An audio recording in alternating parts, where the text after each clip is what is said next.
Hey, can you guys hear me again? Hopefully. I really don't want to get up out of this chair again. It's too comfy.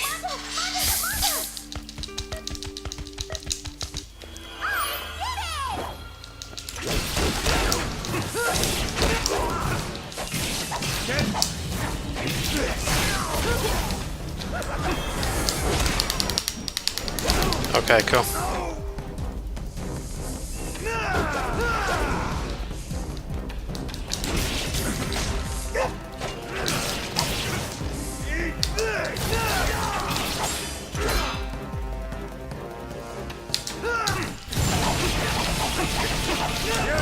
That's when I cut out the PS4 thing? Oh, I wasn't paying attention. I'm just reviving. Just get this over with.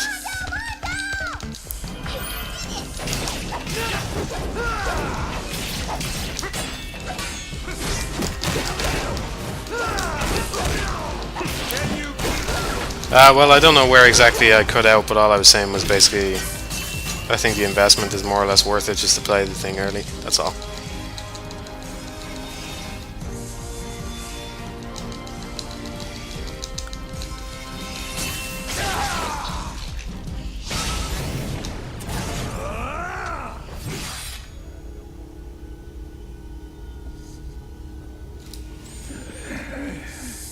What was that for?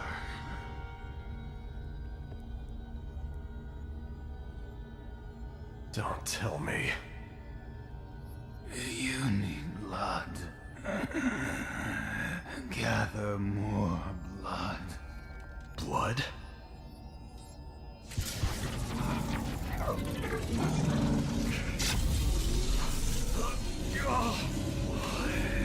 Can't you feel the hunger in your left arm?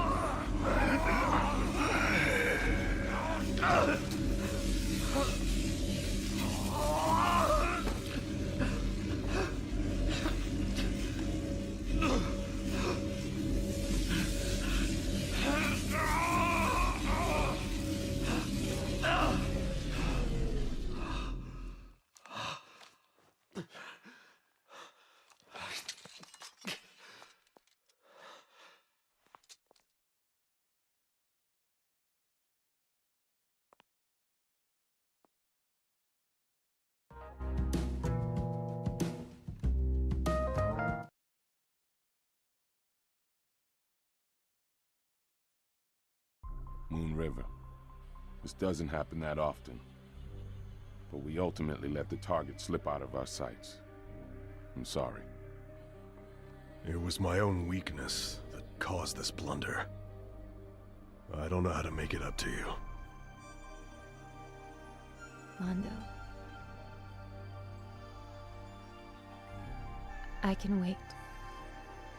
However long it takes. But it also means I do not have a home to whence I can return. Then, why don't you stay at mine? But I already live there, Mondo! Yeah, I'm muted. I'm still here. Thank you very much. Just having a drink.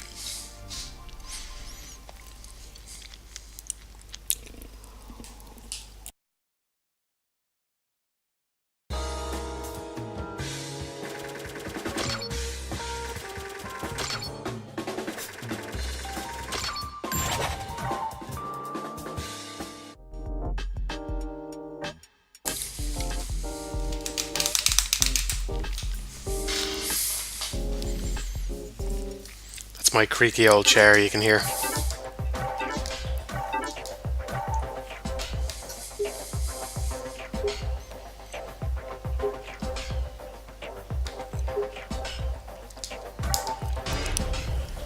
Gonna leave that Gigolo mission for a while because it'll probably be funnier if we leave it till later. Although I don't remember. It's kind of a boring one. She's just some kind of... Oh, this mission. She's just sitting in some, like, Japanese garden and I think she's dressed in a kimono or something.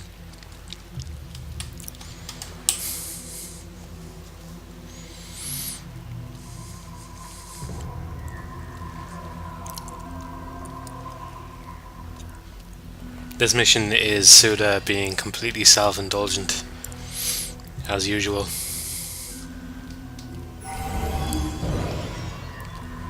It's pretty much like 10 minutes of walking around in cutscenes.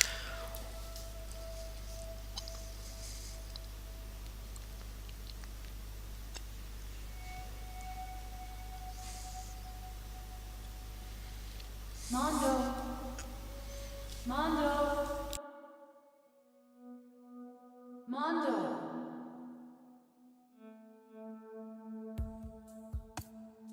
Mondo. Mondo. Wake up.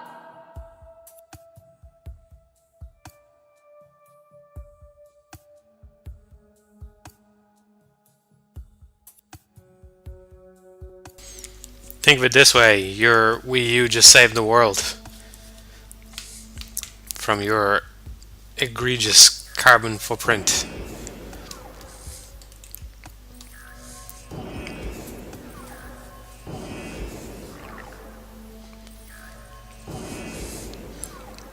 It's funny, this game is pretty much incomprehensible from what I've seen. I mean, I think I can figure out some details about it and stuff. Maybe it's just because I only finished it today. But after playing Killer 7, it's practically straightforward in comparison. Killer 7 is just ridiculous.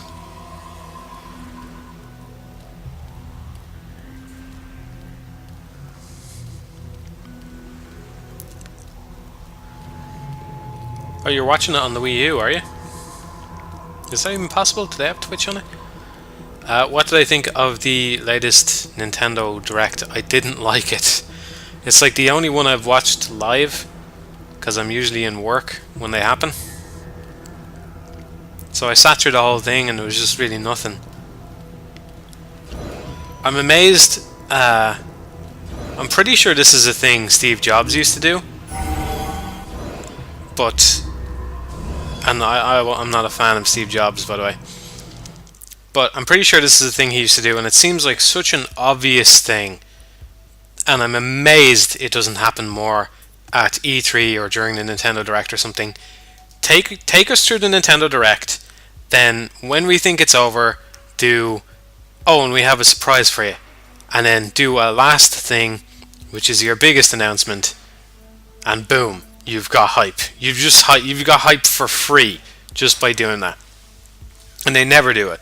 I think the only time I remember something like that happening at E3, and maybe I just have a bad memory, is the Final Fantasy reveal at the Xbox conference a while back. And even then, that was like, oh, and hey, you can play Final Fantasy on the Xbox as well. It wasn't like Final Fantasy is exclusive. And then, of course, it turned out to be Final Fantasy 13, so... But, you know, just trick people. Just get them hyped in like really simple ways. It just seems so simple. Like every time I watch an E3, all I'm doing is thinking about who the fuck put this presentation together and why is it so bad.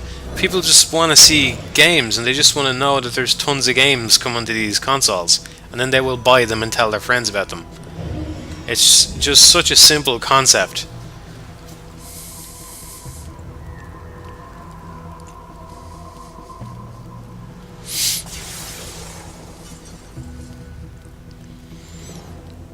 I'm almost positive the PS4 is going to be worth owning sooner or later.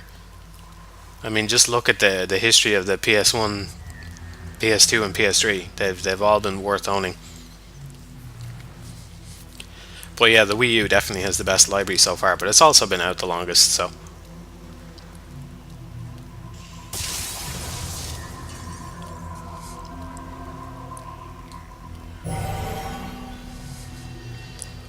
Oh my god, I remember that.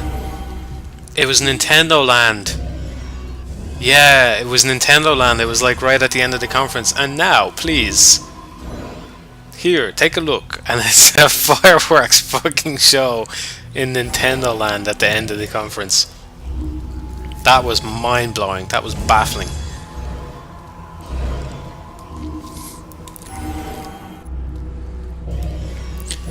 That Konami press conference is greatest press conference of all time. It's just never going to be topped. Never going to be topped. I was really disappointed the year after that when they went with a pre-recorded one. And I really like that Tak Fuji has kind of embraced that, you know? He's owned up to it, and fair enough. That's very good humoured of him to embrace it, you know? Like, Suda, what the fuck is with the unicorn? What's the story? Who has some insight on the unicorn here? Someone please explain to me the unicorn.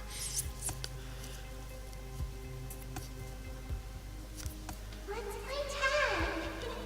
Wait for me.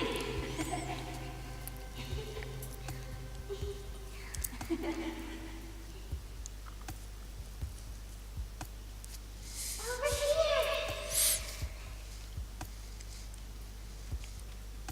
Wait for me.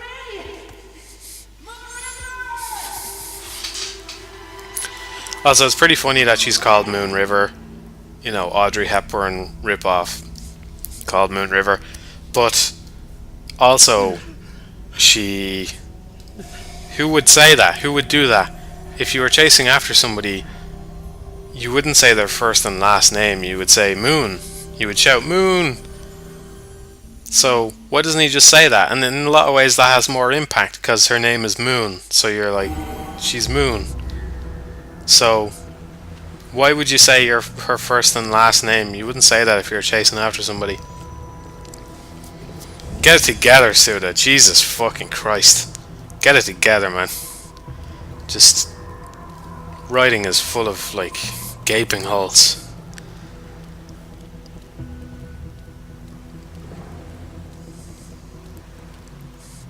Sometimes a unicorn is just a unicorn.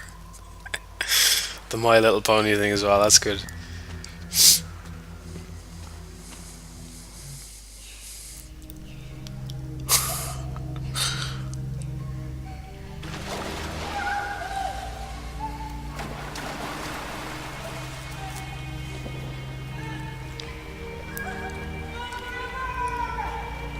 See, you know, she's drowning and he's extremely distraught and he's trying to reach out to her and he's like, better say her last name.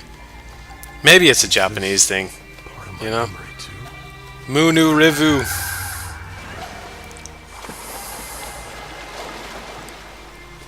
That's what it is in the dub, by the way. Or in the dub. The Japanese dub of the Japanese game. That's what it is. It's Munu Rivu.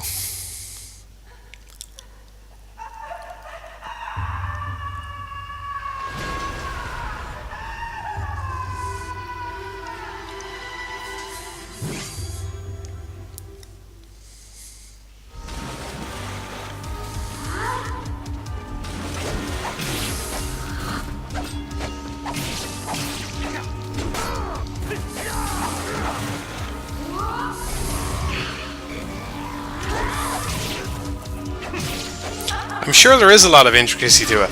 Here's the thing about Suda 51, right? Here's the thing. I feel like he puts shit in his games just to be random, and, you know, that's a bit... This is a word I don't like resorting to, but it's a bit try-hard, you know what I mean? It's a bit like, oh, how random can I be? How weird can I be with my games? But at the same time, if half of the shit that he does actually has good reasons behind it, then, like... It's genius. It's just weird genius, you know? If half of the shit he does has reasons behind it. But I don't know. I really don't know what to take at face value and what not. I can't hit that. He'd be saying Oni-chan. Would it not be One? One.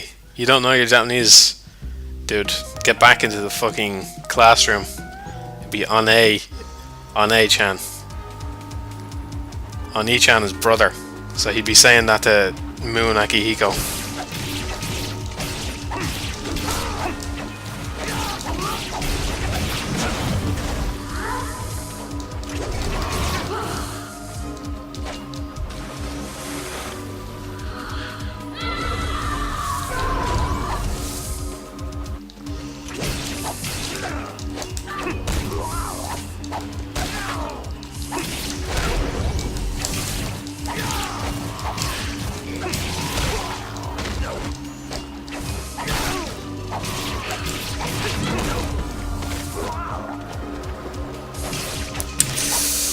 Ugh, I just want to die and restart this.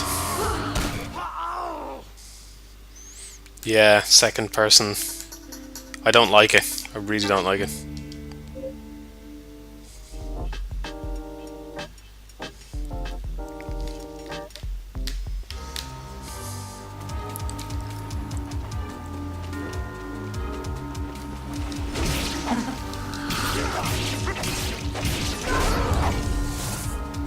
I know how to avoid it though. You don't attack them when they go invisible.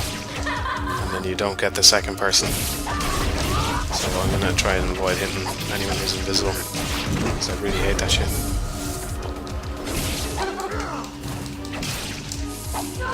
Fuck's sake!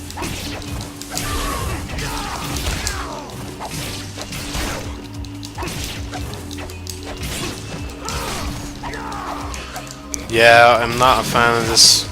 I will say one thing I like about this boss is when she splits apart, you assume that she's doing the typical game thing where, oh, one of them is real and one of them is fake, and I have to determine which is which.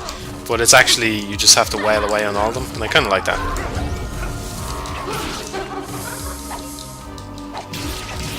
At least I assume that's what you have to do. Someone's going to point out, no, actually, she's the real one and you're an idiot, or something like that. But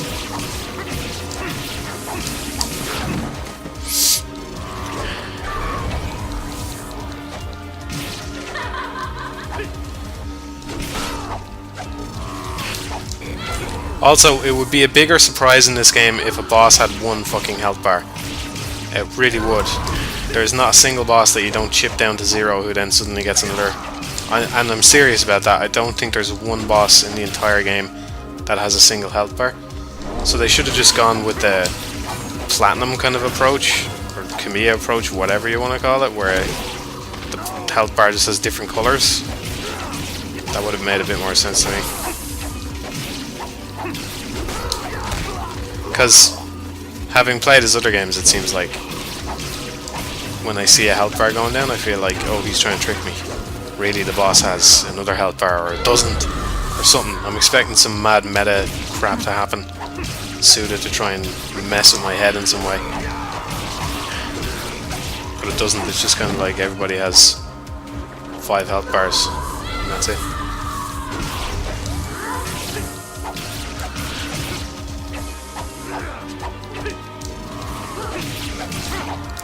Yeah, isn't there? There's tons of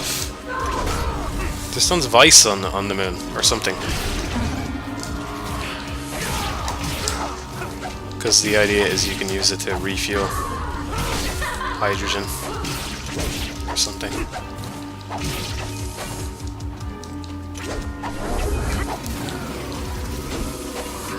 It's a bit weird to me as well how they call it the dark side of the moon. Because, well, you know, knowing Suda, he's a total Westaboo.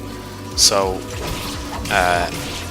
you know, he probably just likes saying dark side of the moon, get that into the script as many times as you can. But, you know, if you were living on the moon, there isn't a dark side to the moon. There's only a dark side to the moon from Earth. So, I get really super annoyed when people don't take their science seriously in games with mad unicorns and shit. I should probably drop this to normal. Because I don't see myself getting through these bosses without fucking using Mika.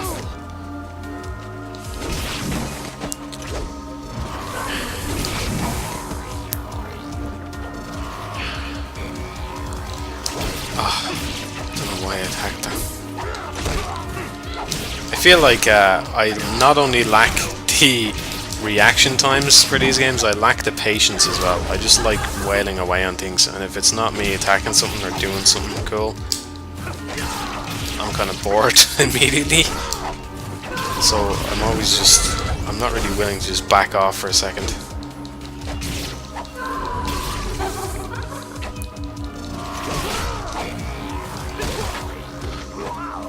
I do have the healing ability, yeah, I forgot about that. But in this fight, I mean, there's tons of them.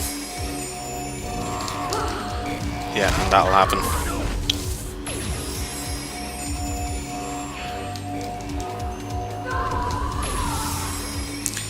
I dislike how the screen, when you get damaged, the screen goes kind of reddish, because the way that the enemies foreshadow their attacks is by flashing red, so you're pretty much making that much harder for the player to distinguish. And I find that's the case in tons of games that have those kind of health bar systems. You make the game so much harder to play just by diluting the colour on it and stuff. So it's a bit weird. I can't remember what game I was playing, but I was playing something recently and I got down on low health and I just had this grey screen for a whole boss fight. And it just felt like complete bullshit to me that I was stuck that way for the whole fucking fight just because I took damage at the start. Maybe it was Bayonetta. Does Bayonetta represent the health that way? I don't think it does.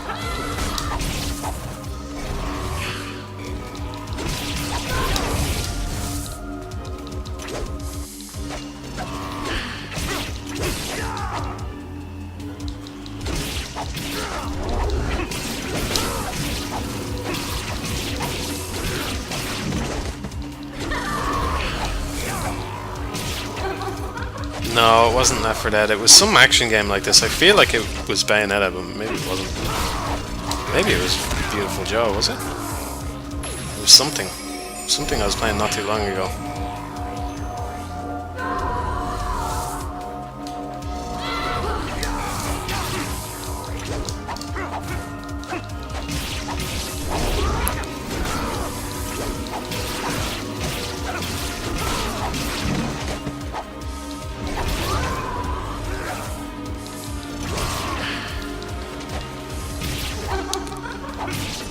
I think I might have been wrong. I think this is actually the one boss that does have one health bar. I can't remember the second phase of this, if there is one. Can't remember. You fight her again later. That much I'm sure, but...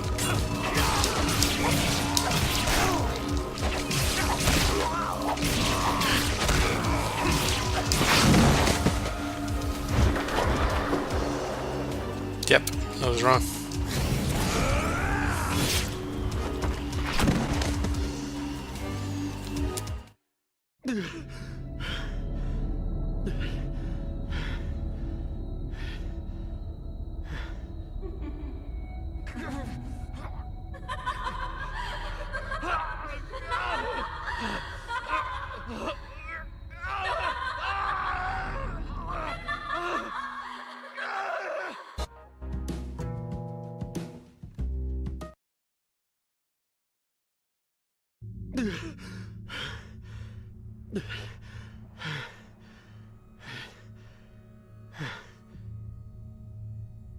Moon River.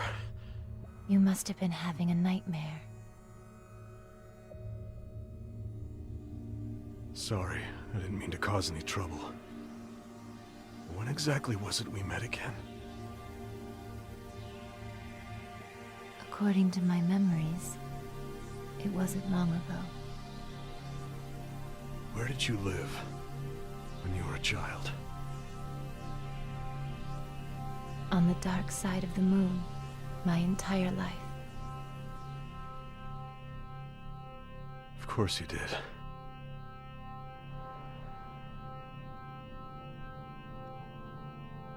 Is something the matter? The Queen of Dreams. She must be playing tricks on me.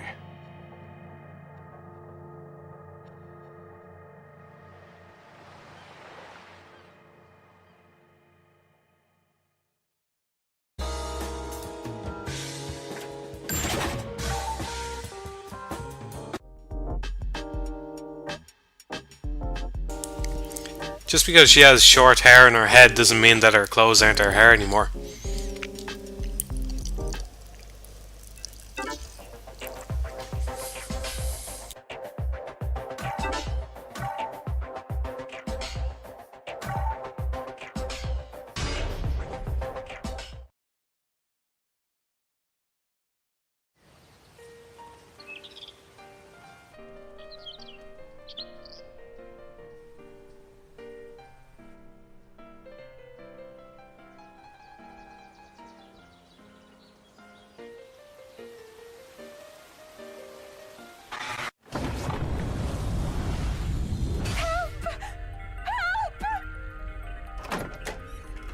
this Jubilee, your gift is one that all the world desires. Let's keep it in here.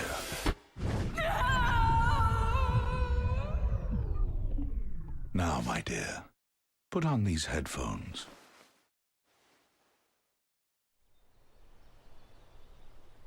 Now the sounds you create will only twist and befoul people's emotions.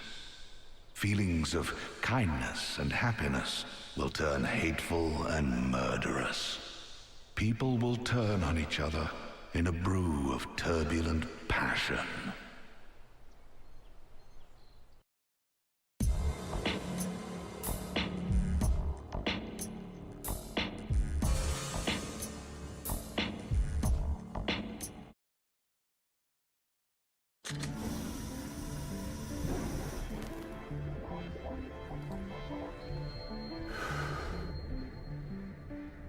I'm Brian. I run the place. Now that you're here, there's nothing to worry about. Please feel free to...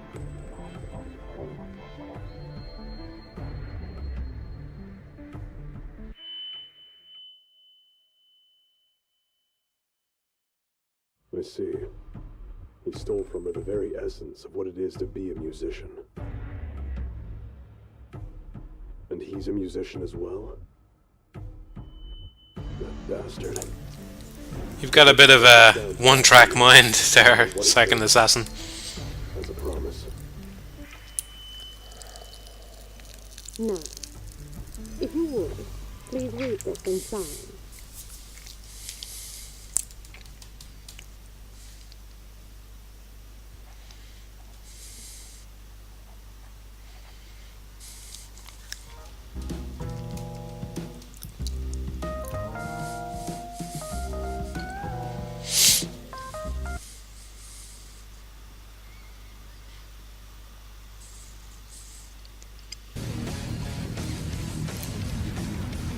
Here we are. Our music man is on the top floor. If there's anything, I'll use the radio. Good luck. Understood. I'll take care of it. Good answer. Wait, because our client is pretty? No.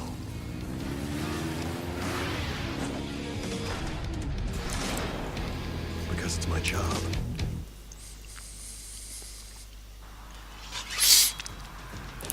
I'm drinking rum and coke, but I'm probably going to switch over to beer now because I've had 3 of those.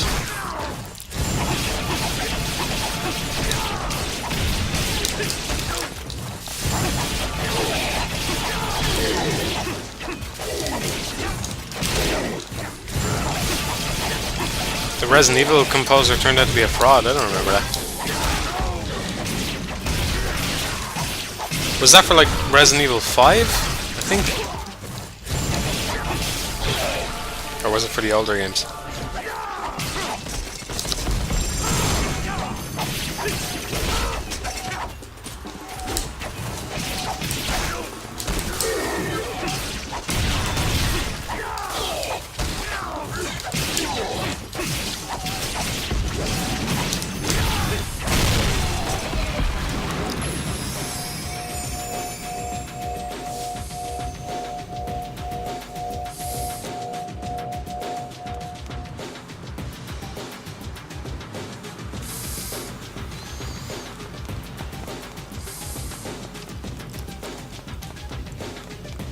I haven't played Deadly Premonition, but I've never been into so bad it's good. Whether that's a game or a film or something, it's not really my thing.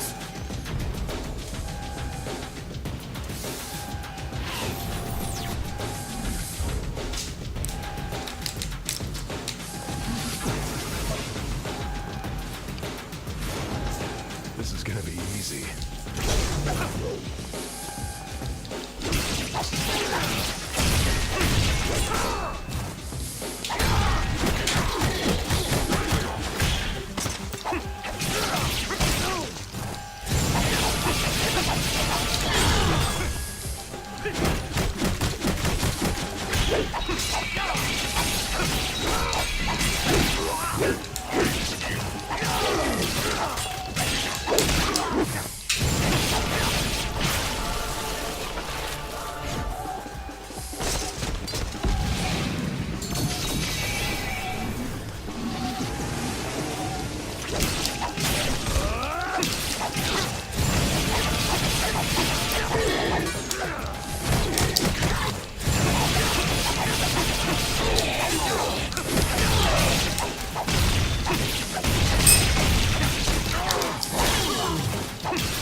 I really hope that special move doesn't fuck the stream up too much, because I've been doing it all the time now in this level.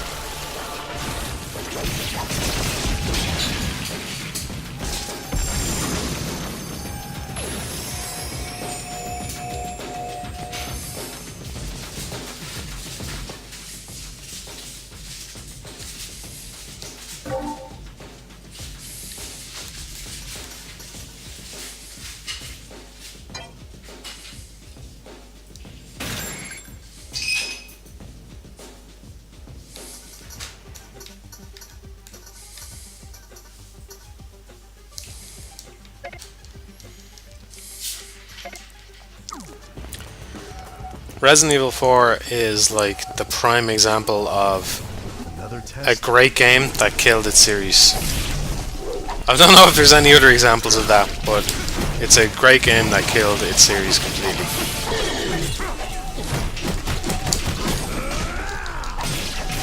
Because Capcom were just like, oh, we can make Resident Evil like shooter and people will buy it, and that's fine. And so there you go.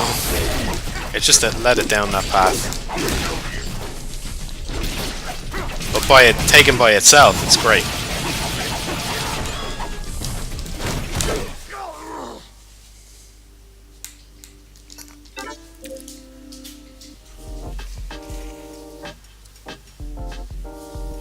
I think it was balanced somewhere between shooter and survival horror, and it was in a very nice, kind of comfortable place where not many other games exist. I can't really think of anything that's quite at the same balance as Resident Evil 4, and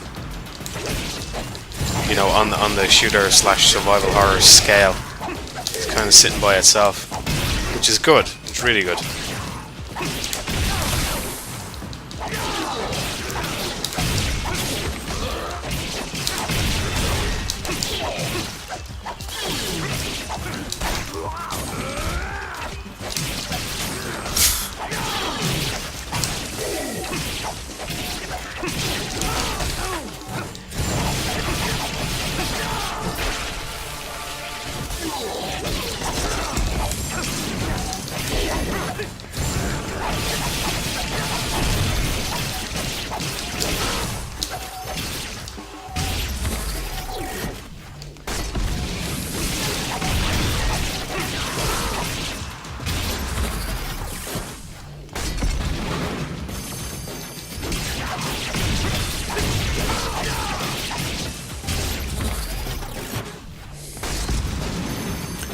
I never played Sonic 06. I haven't been into Sonic in a very long time. I don't buy Sonic games, I don't pay attention to them at all.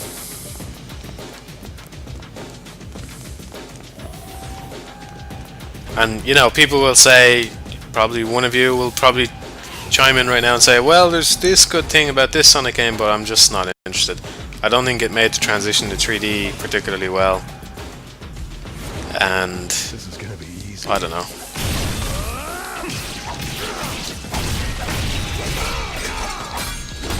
Just don't know.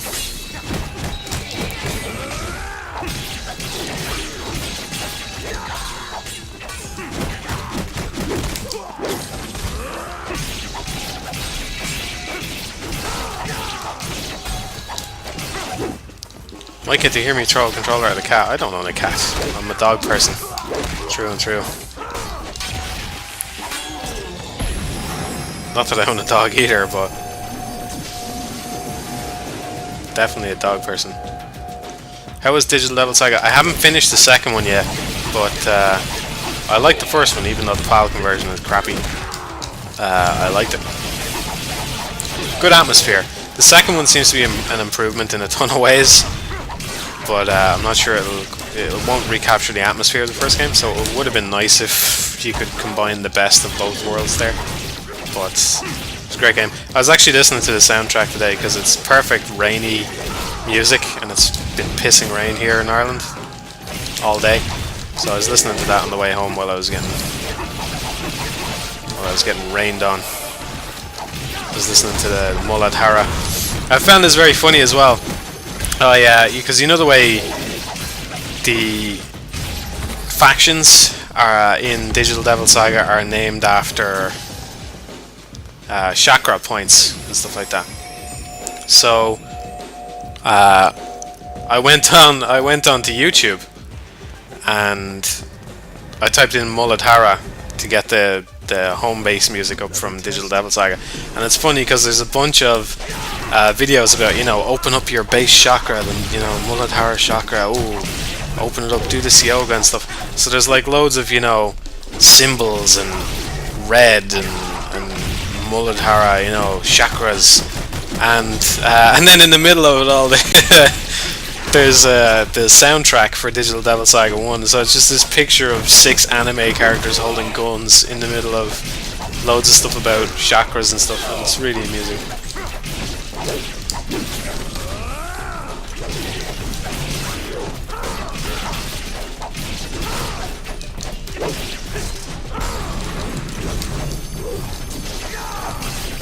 Who's my favourite Embryon?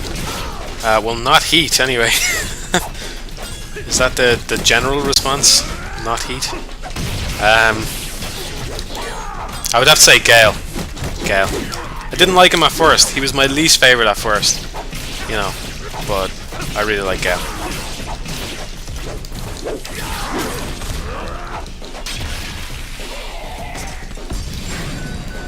You haven't forgotten about me, have you? I can't wait to see you. Security spike detected. Be careful up ahead.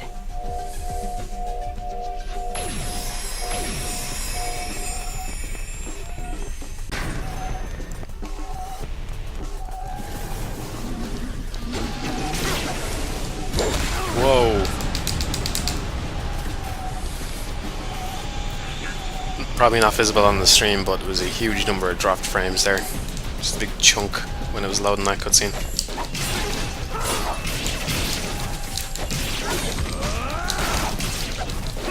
I fucking hate the flying enemies in this game. Hate them with a passion. And I hate the way you have to deal with them is by pulling out this fucking stupid gun and shooting at them because you can't even jump. Gotta say, one of my least favorite things about the whole game. It's really bad. I guess that the blood thing is used for your witch time skill, is it?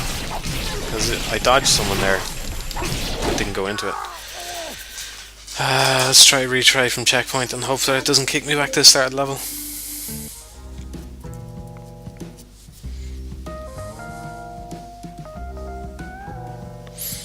I'll try the counter shot, yeah. I never tried that in my first playthrough. It sounded handy, but I wasn't really sure how it worked. Yeah, got to the checkpoint. I'm actually tempted to upgrade the sword instead. Shoot using intuition while dodging enemy fire. I'm gonna upgrade the sword instead, sorry. Be careful up ahead.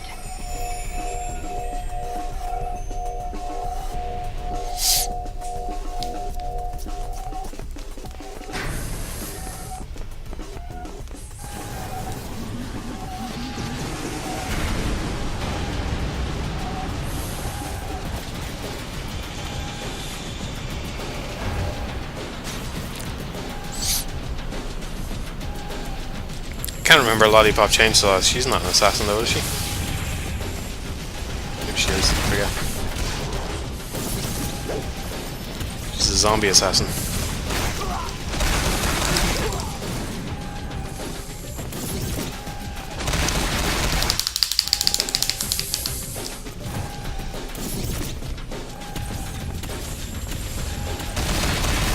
Fuck me, man, I should have bought the fucking thing.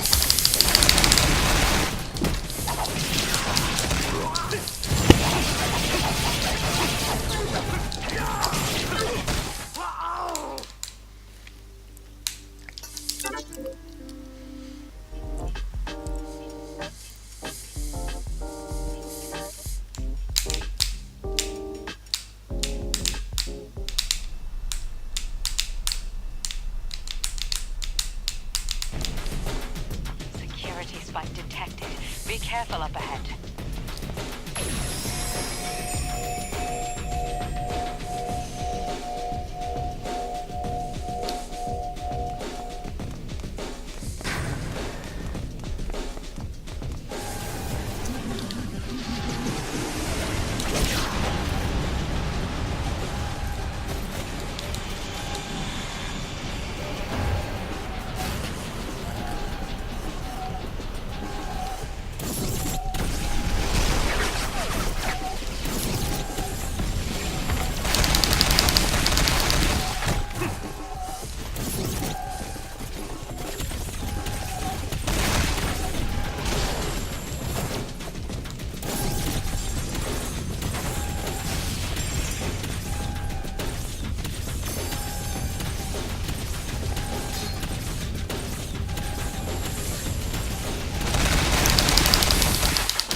Fucking bugged shooting mechanics. That's all it is. Get it together, Suda.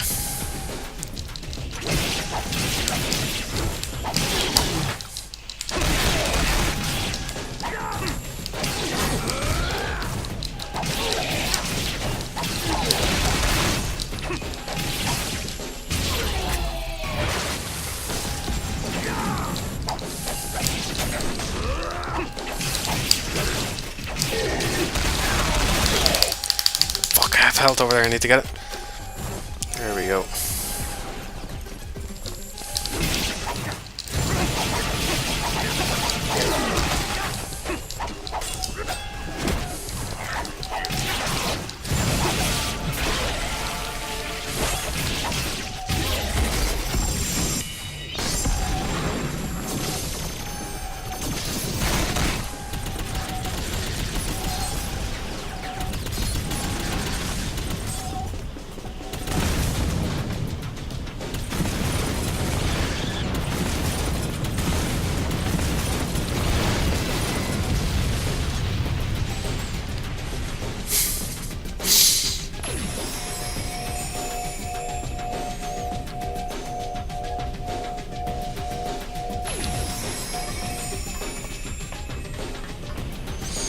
No guys, I swear it's bugged. Everything is bugged.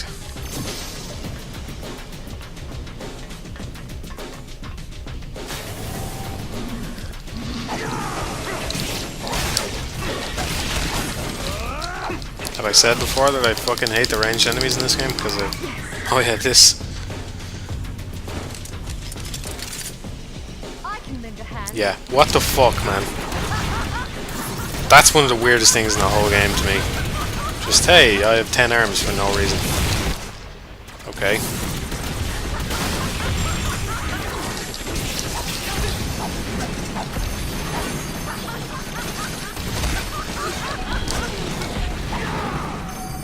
So she has 18 arms or something.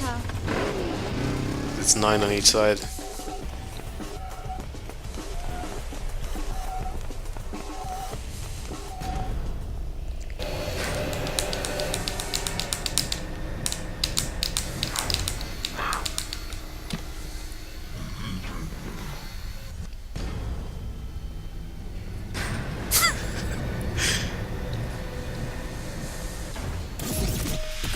That door is locked with a retinal scanner. Why don't you use that goon's eyes?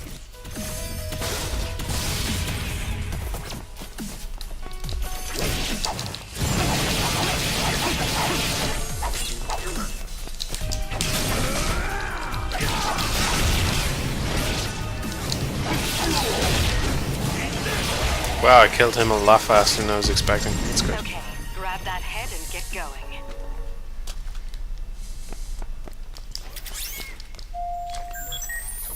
Accepted. Come inside, assassin. This whimsy amuses me.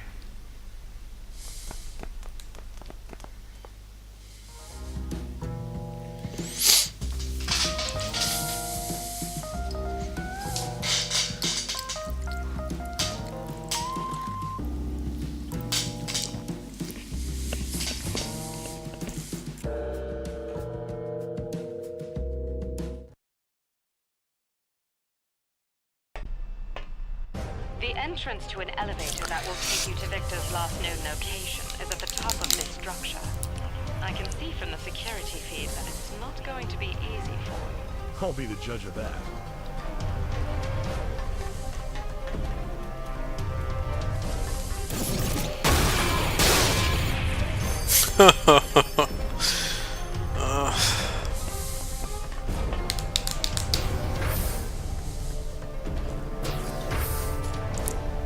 Well, it wouldn't send me back before a load screen if I retried from checkpoint, so I'm probably I'll safe. get it back to you. No bother. Only way to go from here.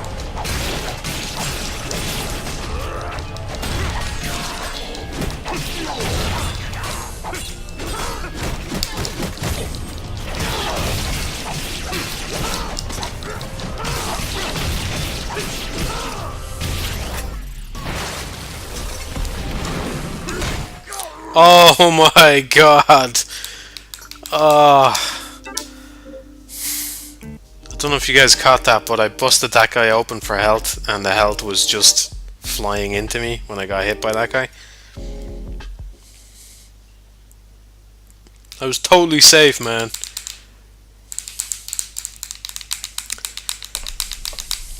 The entrance to an elevator that will take you to Victor's last known location is at the top of this structure.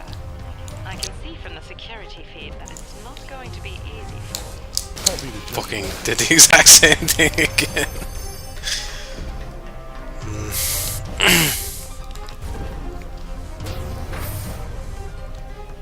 I'm not gonna do as well as I did the first time. This time I can guarantee I'm gonna die in They've like one hit. retracted the access bridge behind you. I'll get it back to you. No bother. Only way to go is through.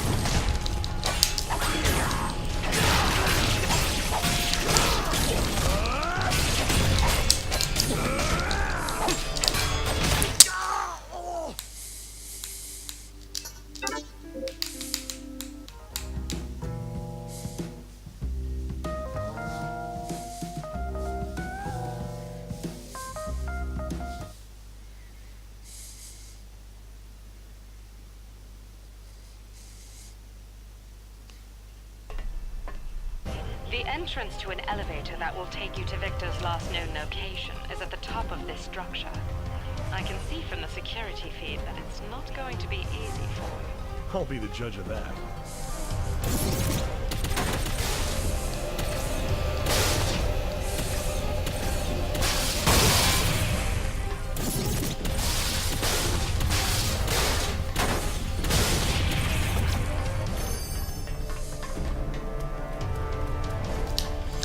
Yeah, I never got any good at using the drill. You should try. Just seems really awkward to aim. They've retracted the access bridge behind you. I'll get it back to you. No bother. Only way to go Oh, I is have no through. blood. Fuck.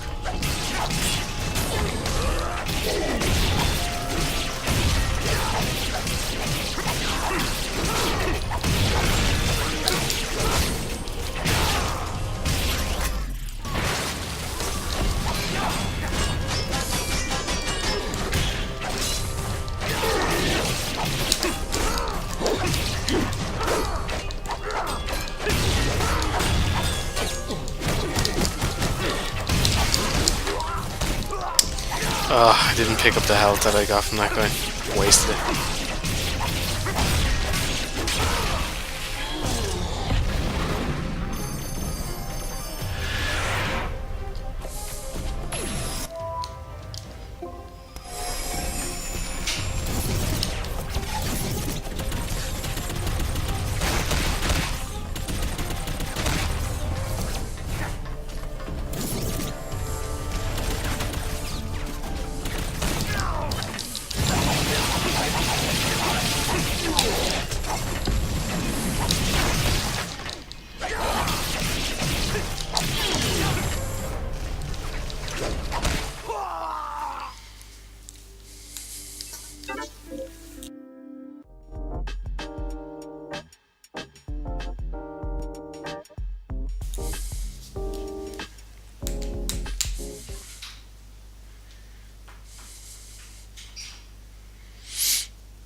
The entrance to an elevator that Okay, will take you to Victor's what's this? The last fourth time?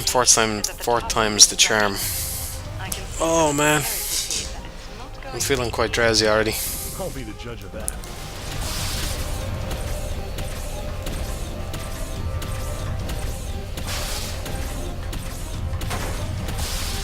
The drill can break their shields, but it's really unwieldy to use, and you need blood for it.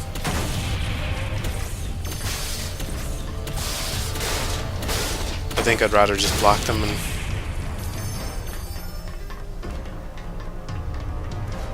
Well, hopefully I'm still here. Probably just hasn't caught up yet. I think you just need to block... I need to block them and go from there.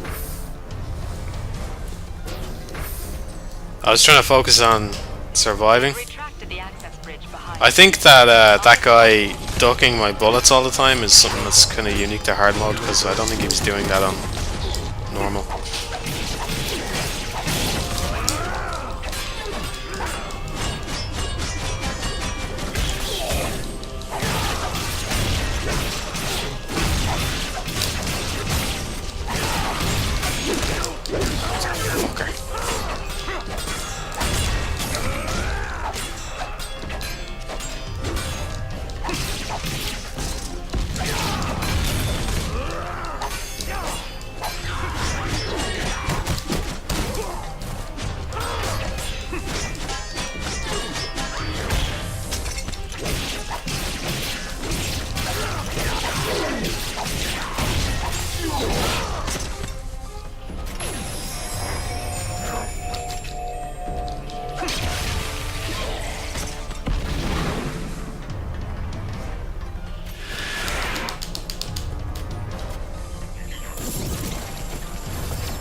You mean the raptor guys?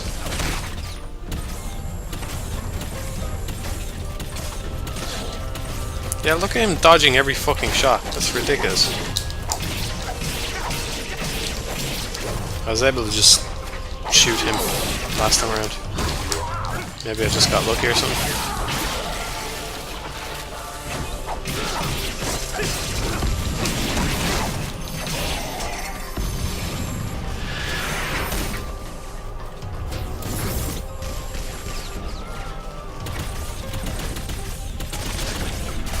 There we go.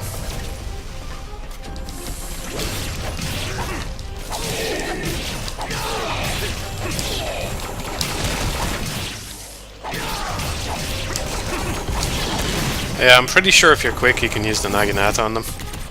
But really I just go with bomb and then shoot them. Bomb and then stinger on the gun.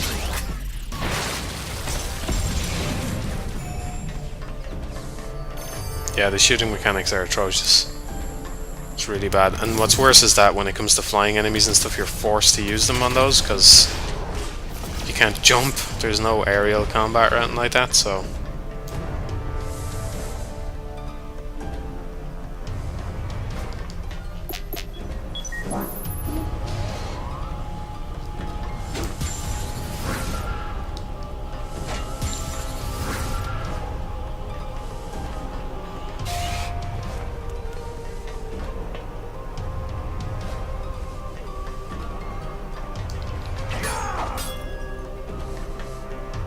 you can unlock those abilities by doing certain things.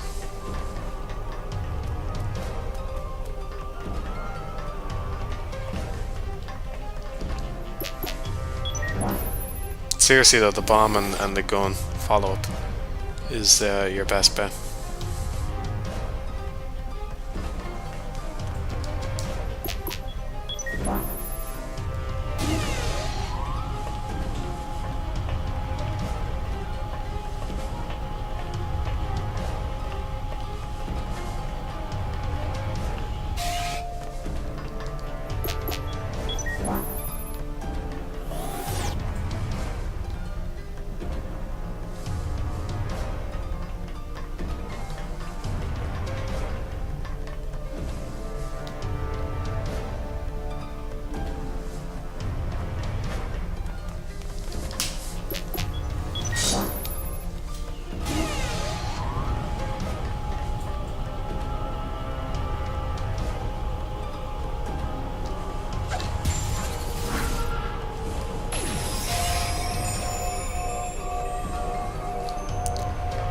Yeah, the gun seemed not that good to me, but I have to say, after playing the game a whole bunch, I think it's one of my favourite weapons.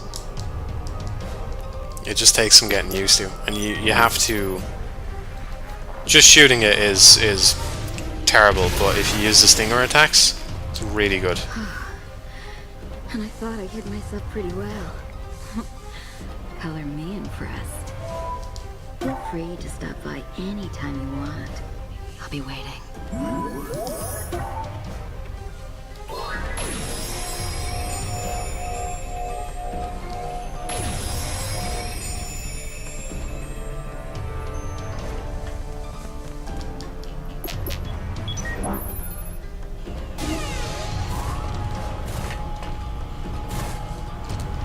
I often forget there's just a basic block mechanic in this game.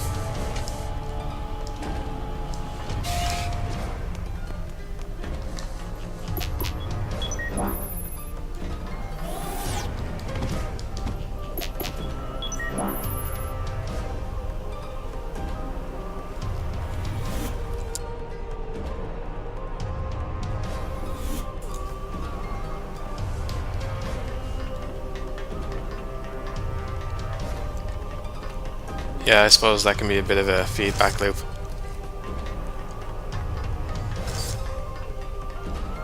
You should be able to just throw in a gun attack from time to time though until you get it. Pretty sure Stinger is the first thing that unlocks for any of the weapons, so it shouldn't take too long.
Well, you could just go on to New Game Plus and play it that way. Hard mode is designed for that, so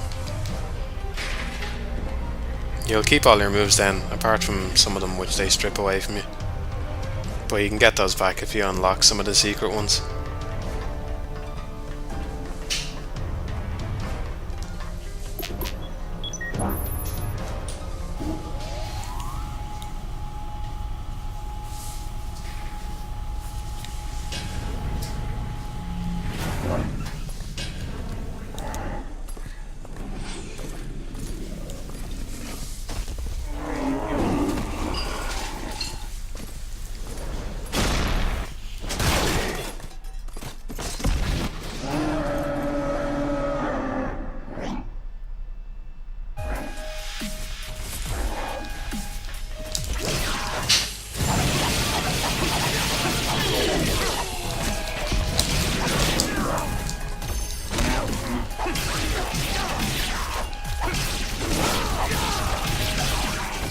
Couldn't figure out how to dodge these guys for such a long time, and then I realised you just have to hold the dodge rather than trying to dodge several times. You just hold it. You can dodge them pretty well that way.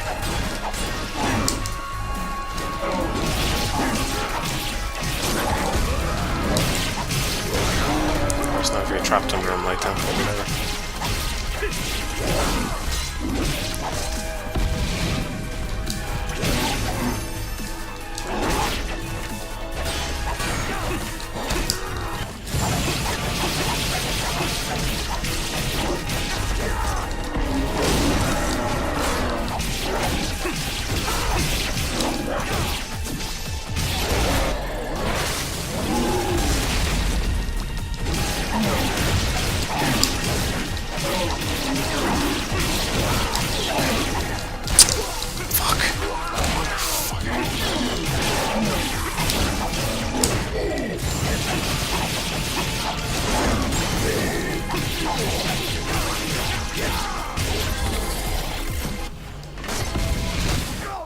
Oh my god.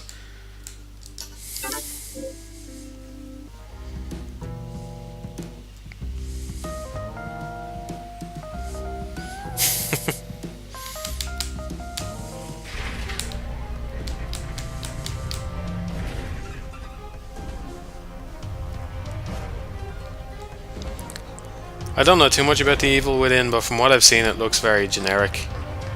I'm not really excited for it.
All you have to do is survive in this one.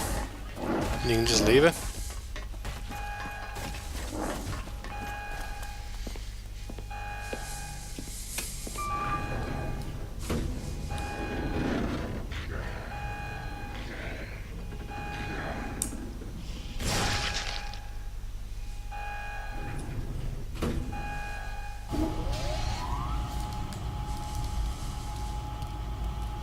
Looks like you have some time on your hands.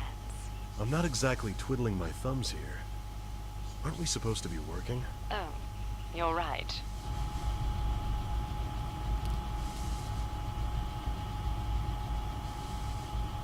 Even so, this is a pretty tall building. Nothing to be concerned about. It's not nearly as high as our contract fee. Feel like I'm heading to the moon. By the way, do you know what it's called when the moon blocks out the sun? An eclipse? Correct. Why'd you bring that up? I just thought of it because there was a special report on the news. Did you know that the moment the moon blocks the sun, it's called a diamond ring? Well, aren't you the romantic one? Romantic? I'm simply talking about tangible assets. Is there some point you're trying to make? Only that I'm a material girl. What a surprise. If you're asking me, I haven't played Star Ocean. Sure is a tall building. Isn't that that game with loads of endings? It's got like 20 endings or something?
And so, I will mass-produce these sounds of malice and transmit them throughout the world from this very tower, which will serve as an amplifier.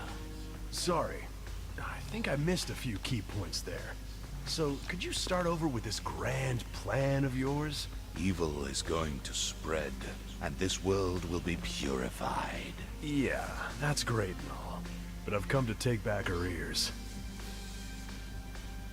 Come to take back? How vulgar. You think I'm vulgar? Take a look in the mirror, pal. Strange. The man in the photo actually isn't bad looking. You don't understand anything, do you? I no longer need a body of flesh, as long as I have Miss Jubilee's ears.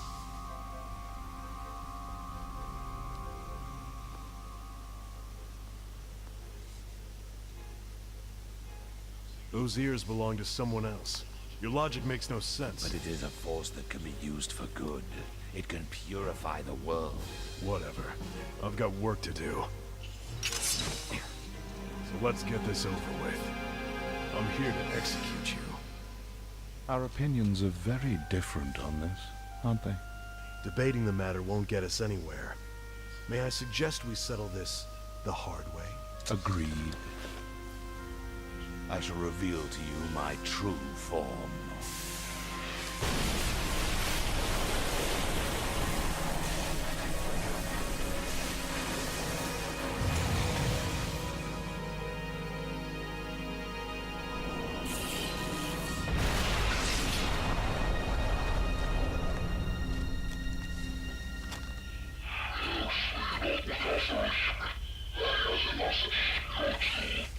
Like I said, we're done talking.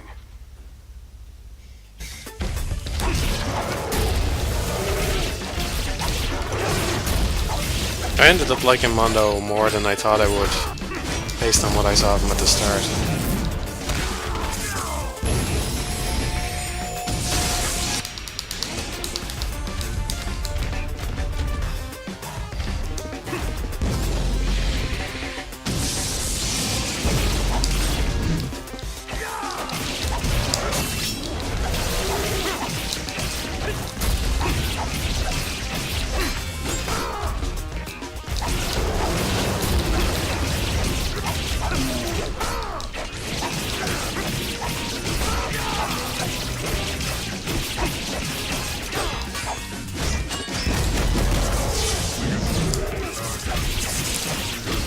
I've only just noticed today that you seem to be limited to 3 on your sword meter thing on the bosses. It's kind of weird because it looks really cool when you get it up to 5, so I don't know why they block it. Balance reasons, maybe.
dead, am I? No, I'm not.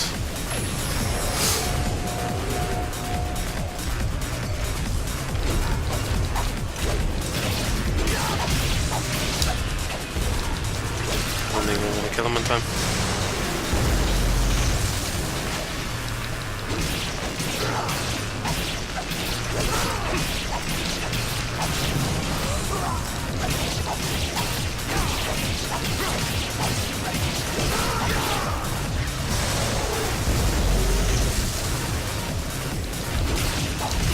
Oh well.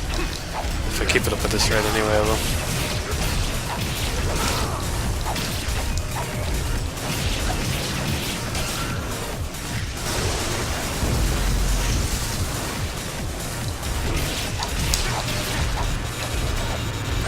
It's kind of nice to think that someday this game might be able to be re-released at a nice, high, consistent frame rate on new hardware.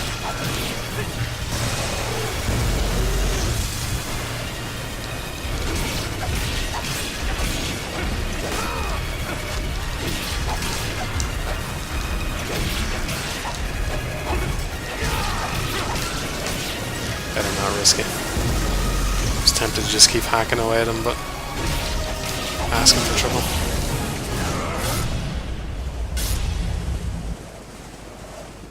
Killer is dead. Killer is dead.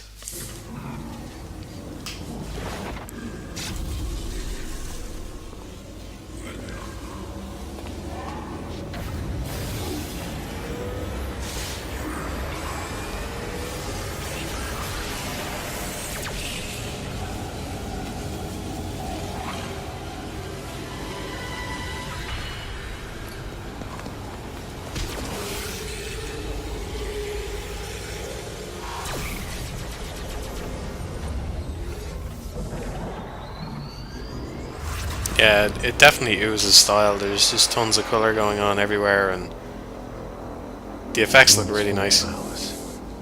Not good.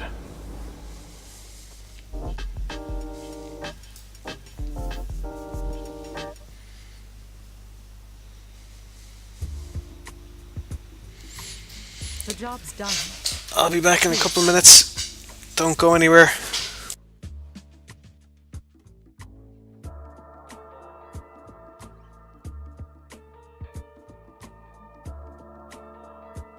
Your ears are the envy of the world. Please, take good care of them. Their owner no longer belongs to this world.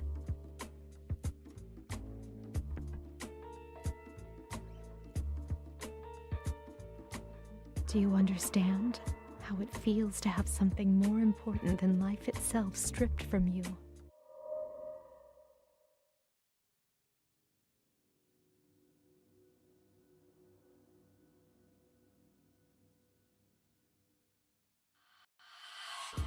But with this,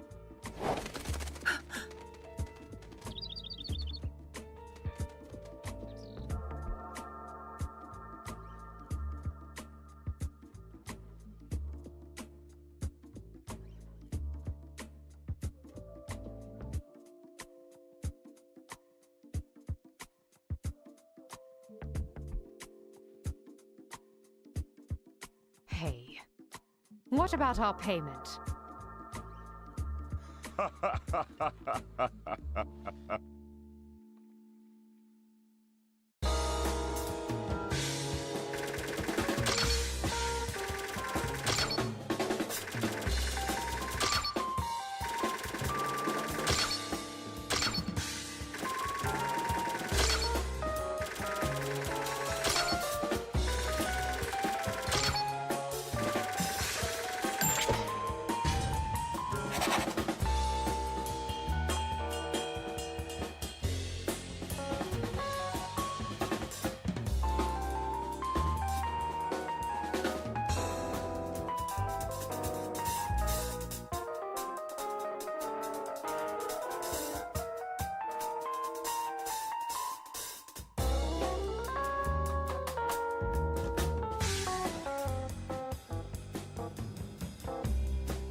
Hey guys, I'm back. Oh, while I'm here... Well, let me just have another drink first.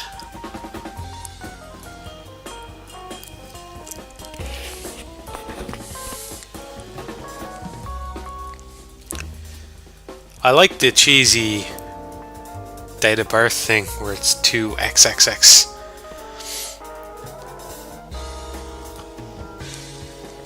Like the Mega Man. The year is 20XX. Could be any year. We don't even keep track anymore.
Alright, let's get the show on the road.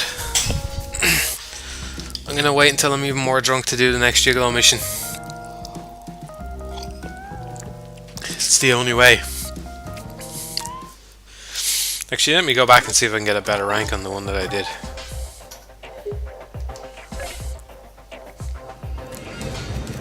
Gotta buy stuff.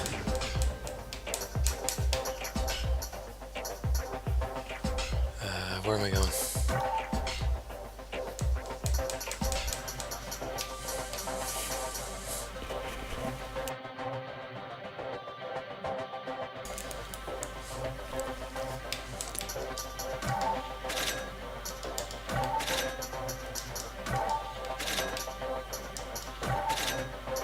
A CD that is no longer produced.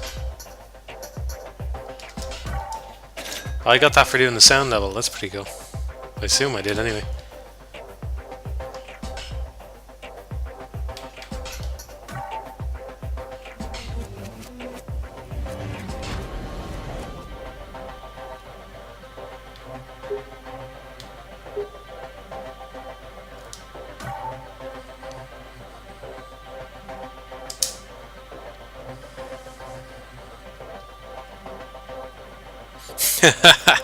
Has their measurements there on the details. That's nice.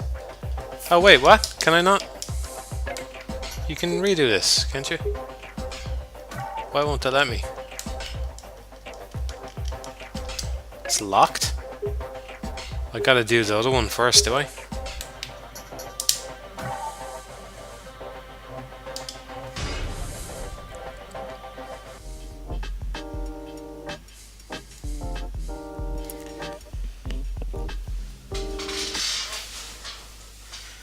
Well, if we're joking, I don't know if you mean social link in this game or what.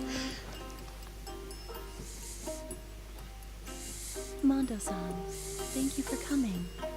Please make yourself. I suppose I like this girl better, just she's not wearing revealing stuff. It's like, what are you even looking at there? Satisfied? There's nothing going on there. It's just trousers, it's just cloth.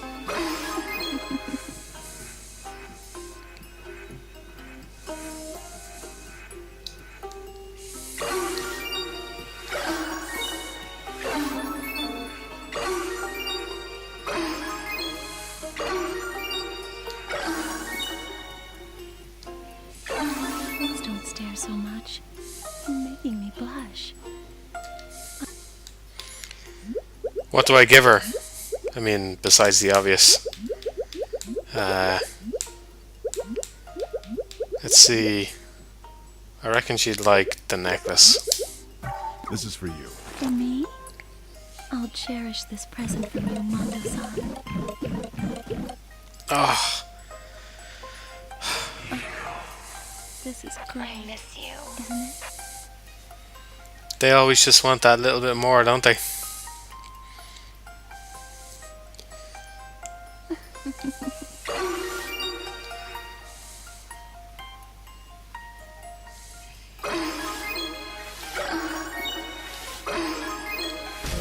I want to stay like this forever. That sexy kimono. This Of course she loved that, you know. I'm a pro at this kind of stuff. I gotta admit, that little face she makes is pretty cute. She's like... that there. I don't even know if she's making a face, maybe I'm just imagining it. It looks like she's kind of got her mouth pushed over to one side or something. But maybe that's just the way her face looks, and I'm inadvertently making fun of her face. Please don't stare so much. You're making me blush. That kimono, but the stitching. Oh my god. Great. It's turning me on. Satisfied? Oh, I love the way you accessorize, baby. Your flower looks just like the flowers on your thing. Oh my god, I can't believe you noticed. Yeah, I noticed. There's nothing I don't notice. I notice everything. I see all.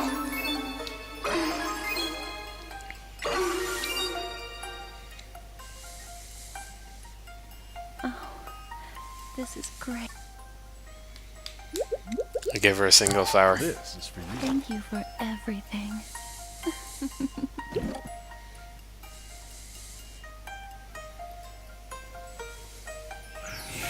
Won't you stay with me tonight?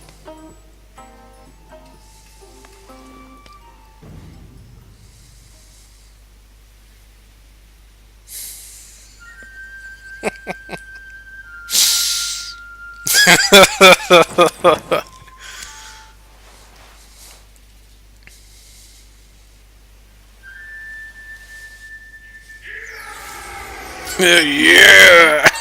Here's a little gift from me. Yeah! I'm sure it'll come in handy. So please, take care of it.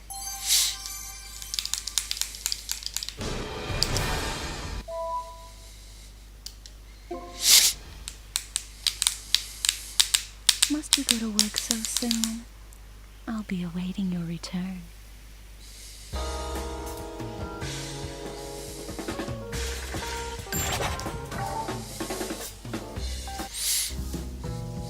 That kimono, guys.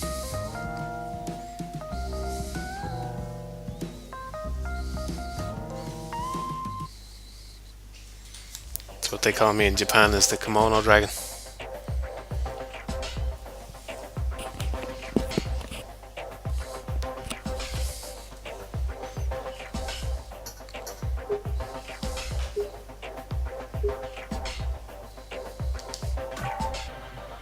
Might as well, why not? We're on a roll. Imagine having two different girlfriends on different sides of the fucking planet.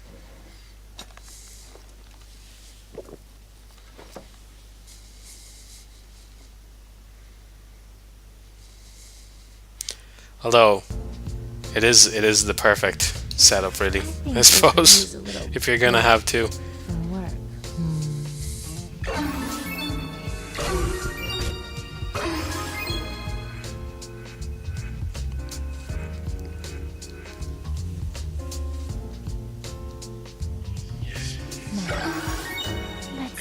That womb. Oh my god.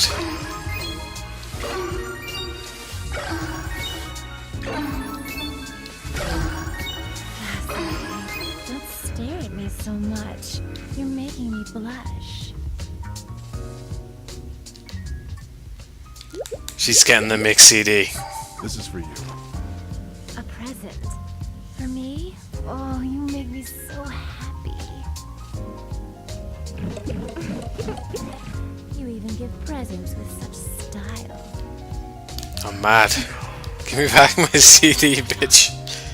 When will I get to see you? She doesn't appreciate it.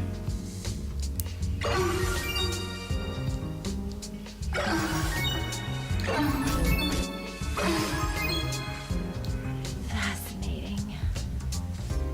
I don't have the glasses now. This is a completely fresh save, and I didn't even get them on my other one anyway. I don't know why I bother saying that. Are you nervous? Am I nervous? No. Watch this. I'm just gonna look at you. Oh. Did I lose? Oh, I nearly lost. I nearly lost. I got too cocky.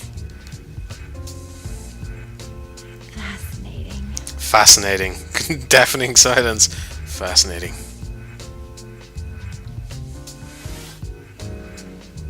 Are you nervous?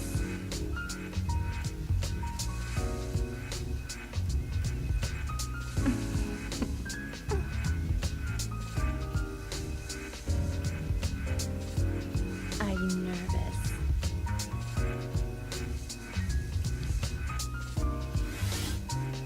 See, this does nothing for me because I'm more interested in a girl's backstory. So, You're acting suspicious. and I can't. There's no way for me to view her backstory from here.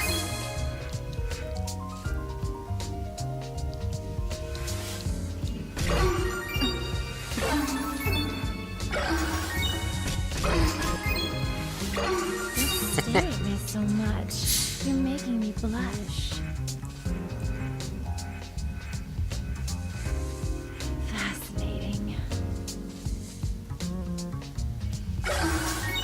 I keep zooming in on things that are just garbage.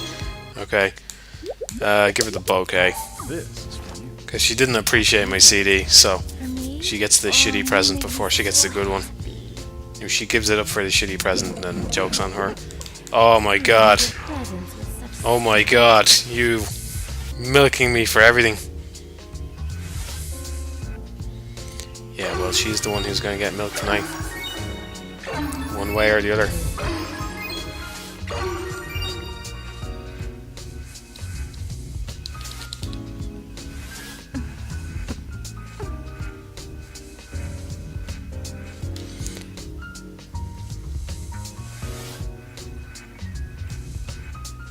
Are you nervous?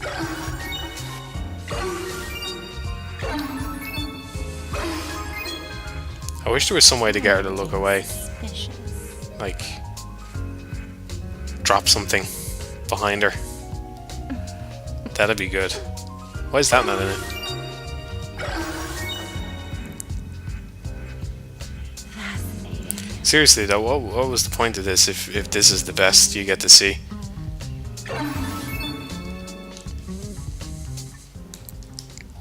This is for you.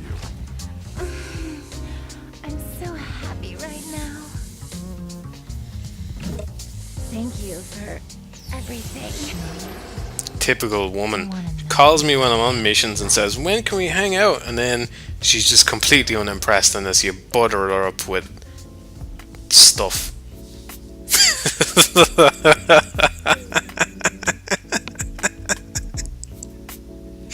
Yeah.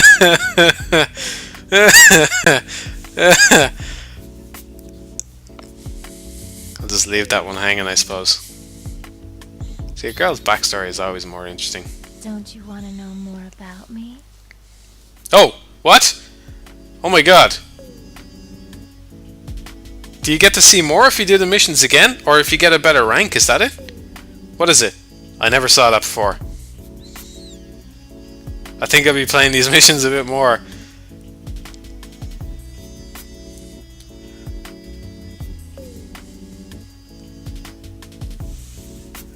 I never saw this before. Oh my god, I can't believe I missed this stuff.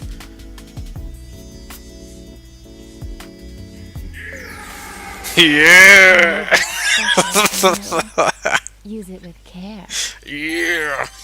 Charge cannon. No way.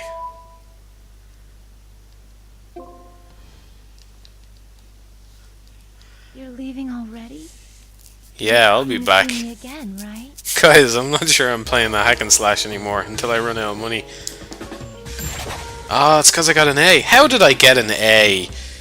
I stared at her tits right in front of her. Just right in front of her, I suppose. Actually, yeah, I suppose. But I had to give her 3 presents as well. Maybe that was it. I don't know. It seems very arbitrary to me. I thought I did better the first time around.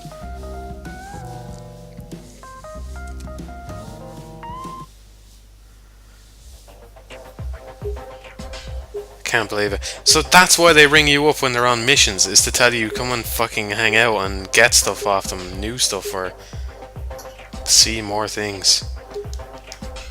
Alright, let's do the other one.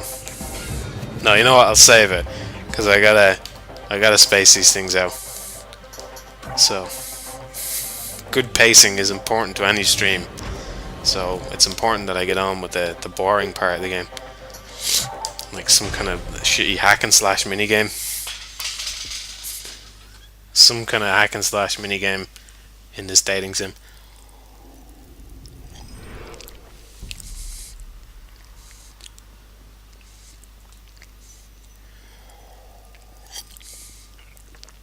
I am a backstory guy.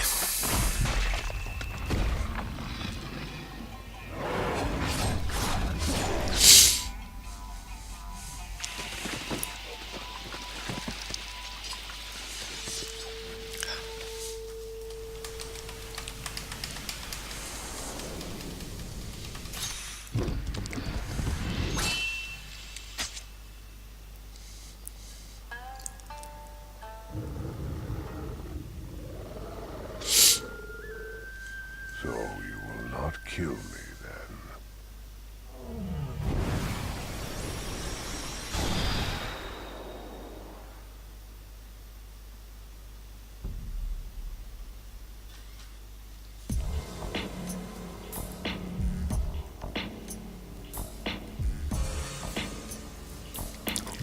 I like that the text is different on all of those things. Loading screens.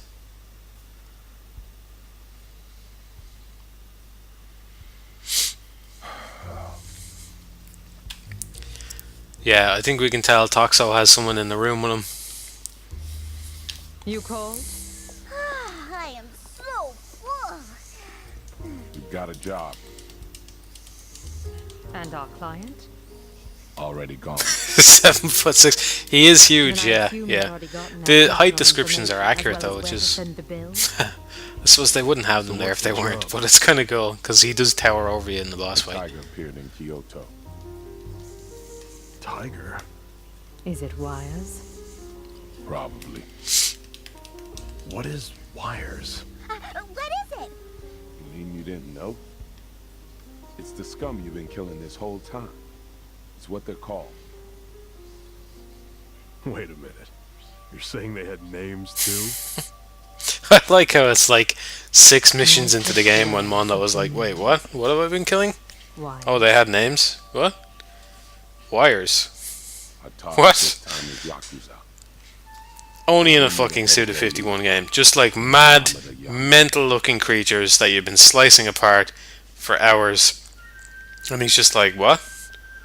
They have a name?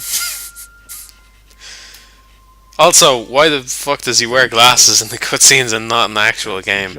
It's just nuts. It's just like, hey, wouldn't it be cool if the character, because we've got this engine, right, and it's got like nice reflections and stuff on it. It's very stylized and all. So what if the character had glasses and you could barely see his eyes? They were just like white. Wouldn't that be cool? Kind of like, you know, when you're looking at an anime and it's got like the characters like white glasses and you can't see through them. Yeah, that's cool. And then what if you just took them off for the battles for like no reason? Okay, fair enough.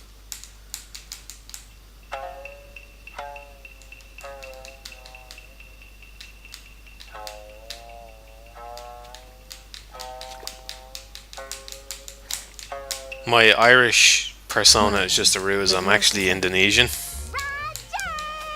So, Don't tell anyone.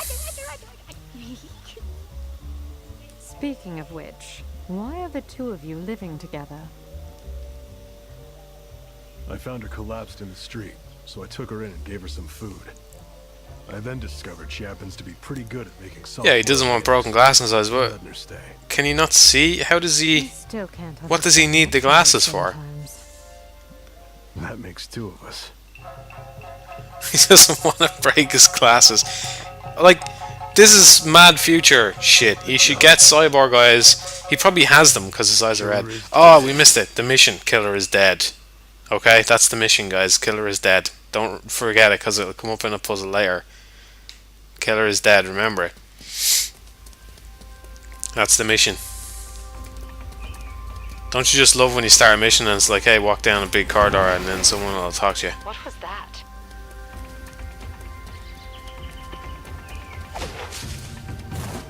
The mission. What's the mission again, guys? I forgot. Completely forgot what the mission was. Fuck. What is it?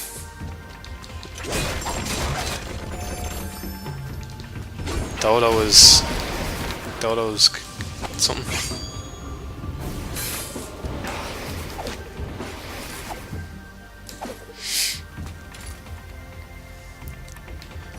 Colonel Sanders, yeah. Is that intentional or not? Like, there's tons of shit I see, and you just don't know with Suda, you know? Colonel Sanders, is that guy later in the game actually based? Because he just fucking looks exactly like him. And the guy, I don't remember Watchmen too well, but like, David seems very much like Ozymandias. I'm sure I've butchered that, but he seems very much like him. If I recall him correctly. So, just what is intentional and what isn't. That's, you know, Audrey Hepburn look like, yeah, okay, that's fairly obvious, especially when she's called Moon River, but like, what else?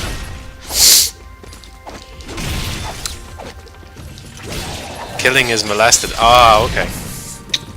Fuck. How often do I get drunk? Not often. To be honest, it's just fun. It's fun to do it on stream because it entertains you guys. It entertains me as well. It's a nice way to cut loose and kind of... Because, you know, I'm very analytical and stuff in my videos. So it's nice just to be able to relax with you guys. So I really don't drink much at all. But when I do drink, oh boy! Oh boy! Put the scroll-carrying ninja's information in our database. Now, when you're close to one, your left arm should vibrate. I suggest you examine the area, and when your arm does vibrate, proceed with caution. Killing is dumb, right? That was it. Killing is dumb.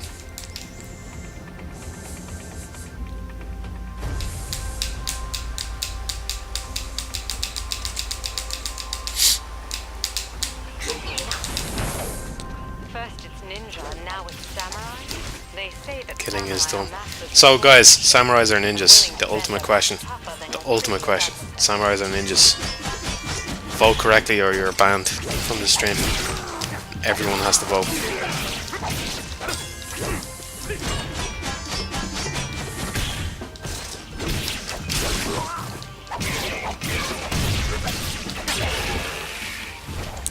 I'm not getting footage right now, no, I'm not. Especially, I wouldn't get footage of a game drunk. Because that wouldn't turn out well. I have kind of rules about what I do when I get footage and what I do when I'm reviewing games and stuff, so I take it a lot more seriously than this. But that's not to say I won't play the game again and record it. But I never record my first playthrough of a game because I think it changes the way you play subtly.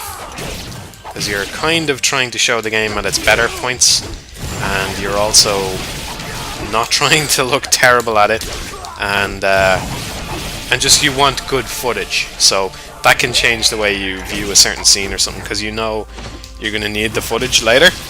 So you have to like position the camera in a certain, in a certain way or something, just so that you'll have good footage to use, you know. So I don't bother to. I don't record stuff in my first playthrough because I feel like it changes my mentality when I'm playing it. What kind of question is that? Samurais or ninjas? It's a pretty fucking easy question, man. Don't be snarky. Easy question, man. Answer it or get out. Samurais or ninjas, man. Pirates. Ninja must remain unseen at all times. I don't actually know anything about samurais and ninjas. Oh, we've got a bit of Platinum Games difficulty going on, because that enemy definitely wasn't here on normal mode.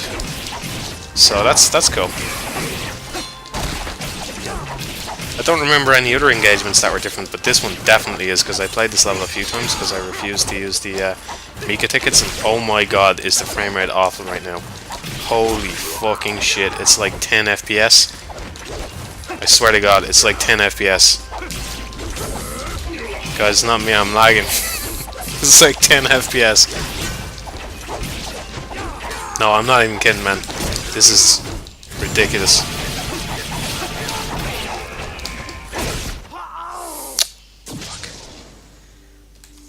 I'm not even gonna vote, actually. I don't have a favorite between samurais and ninjas. I was always more of a ninja person, but I don't know. I watched Samurai Champloo recently and I enjoyed that. And I like the samurai in it, so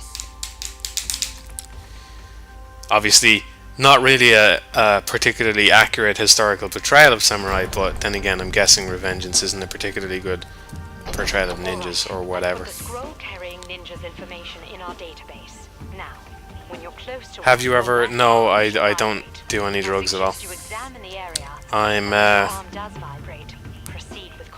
I heard Shu Takumi is directing the new Ace Attorney, and in that case I'm excited. Otherwise, I'm not excited, but probably will buy it and play it on the first day. Because I like the new one, but it certainly had its issues. It was the best of the series in some ways and the worst in others.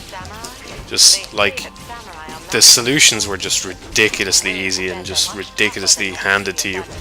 It was just like, hey, now there's only one.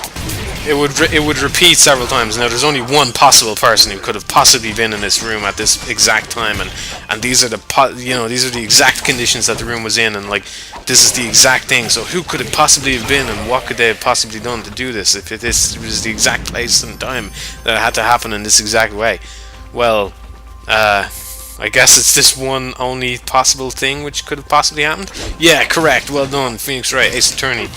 But the other games weren't really like that. But it definitely had the best implementation of like the powers and stuff, because you got to use all the powers from the series, so that was good. I really liked Athena's new power as well. Alcohol is a drug, but apart from that, I don't use any drugs.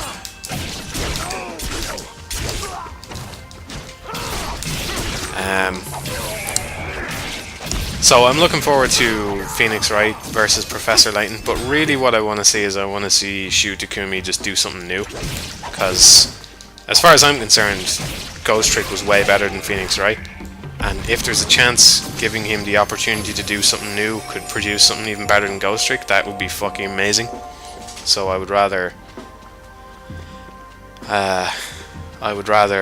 see him do something new.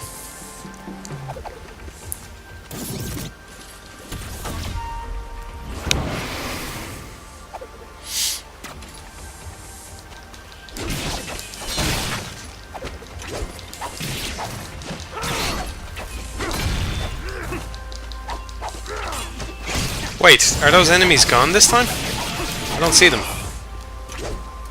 Maybe something weird happened, that's all. Yeah, because it seemed really weird to me that there would be one engagement so far that was different on hard mode and not others. I think it was just some kind of glitch, or I triggered the enemies somehow, and they all kind of combined. That's also why I was getting a crappy frame rate, because they were here when they're not supposed to be. So the game just really can't handle enemies well from the sounds of things. That's what happened when you got 5 of them on screen.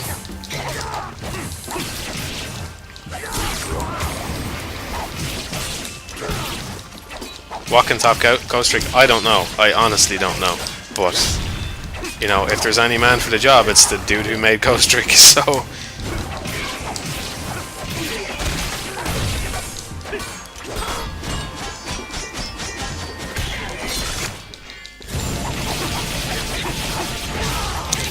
Is this game good? I think it's pretty good.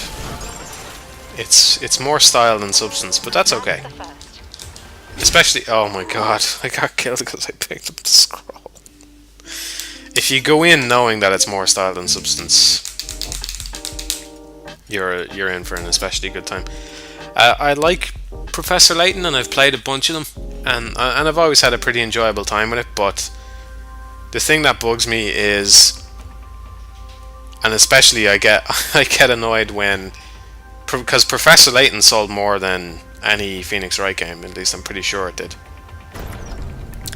So, and it's just more popular in general. There's been more games, and it's been you know, localized faster, and just loads of stuff like that. So the thing that annoys me about it is Professor Layton is good and all, but it's basically you just walk and yeah, little wing guy, look at the name of the channel, refresh your page. What the hell was I saying? Oh yeah, it's good, right? Professor Layton is good, but it's basically like, hey, I'm a dude and I can give you information, but solve this completely arbitrary puzzle before I do that. Okay, why? And the thing is, in the first game, it's slight spoiler here, I'm going to hint towards something here, guys. But in the first game, once you finished the first game, it kind of made sense. It kind of all made sense. But after that, it just didn't fucking make any sense at all. That whole idea that you talk to someone and it's just, here's a puzzle. Okay. So, the thing that bugs me is, with Ghost Trick and with Phoenix Wright, the gameplay and the story work together. They make sense with one another, you know? And the puzzles are integrated a lot better. And that takes effort. That does take a lot of effort. Like, if you imagine designing a Professor Layton game is more like one guy sits in a room and looks up puzzles on the internet or comes up with puzzles or whatever, and another guy writes a story, and then eventually the two of them talk to each other.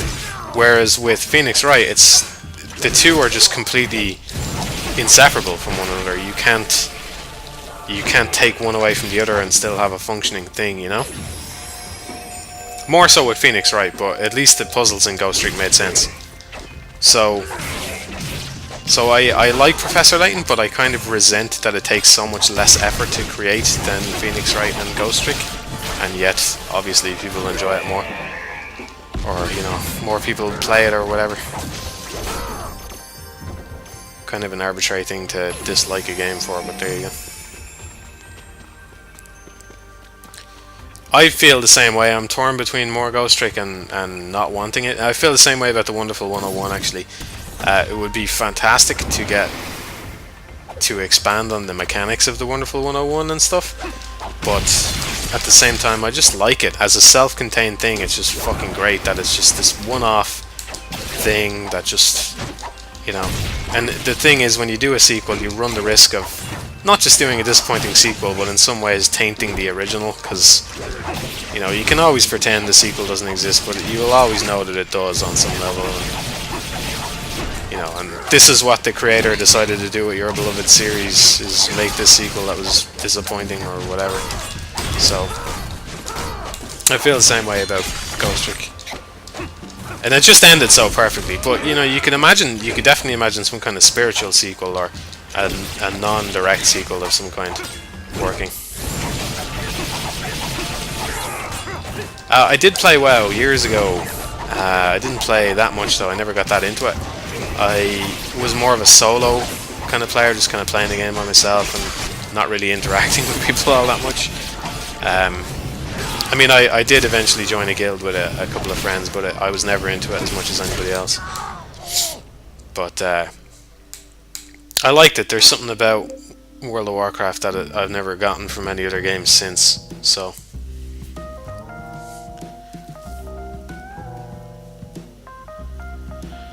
I've played Mist, Riven. I've finished Mist, Riven, and Mist 3, and I've played some of Mist 4. And Riven was my favorite by far. I really, really like Riven because it's one big thing rather than lots of ages. It's just one gigantic age, and I think that was fantastic. And it has I'm kind of losing my voice here. I'm kind of getting hard to talk, but Riven has probably my favorite puzzle in any game ever, which is the I don't want to say too much about it, because, like, seriously, I almost want to do a video just on this thing, but the numerical thing in Riven is just amazing. And the fact that it's not handed to you, it's something that you put together, and it just ties into the game in just a huge way, and it's fantastic. It's, you know, it's just this, like, revelation put into this game with no words, and just, I don't know. I like that, the amount of work that it must have taken to put it together as well, because it really makes sense when you stop and think about it, but it's so alien to us as well, that numerical thing. It's just, it's not a human, it's not in our culture, you know. We're all about, I don't want to say too much, but yeah, the numerical thing is fantastic in Riven. Really love that.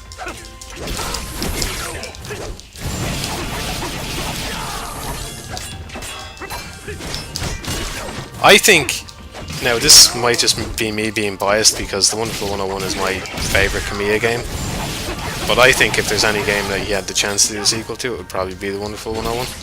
And especially because, weirdly, Kamiya has not only never put out a sequel, but as far as I'm aware, all the game, well, you know, Resident Evil 2 doesn't really count because it was his first one. I really gotta focus on the game a bit more. But,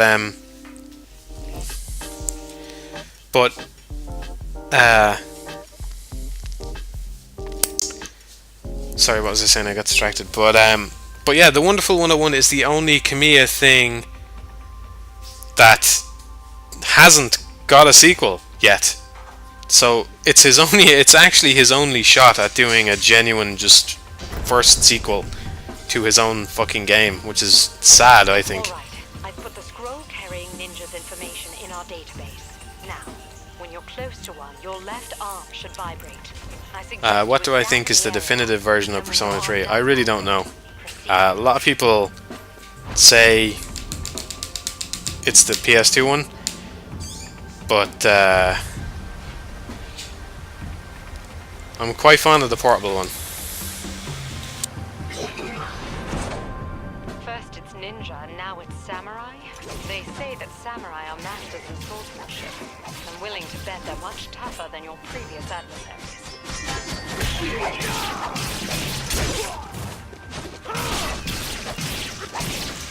I mean, the full party control in the portable version is undeniably an improvement, I think. Now, ideally, it should have been rebalanced to account for that and all that kind of stuff, but that is a huge improvement.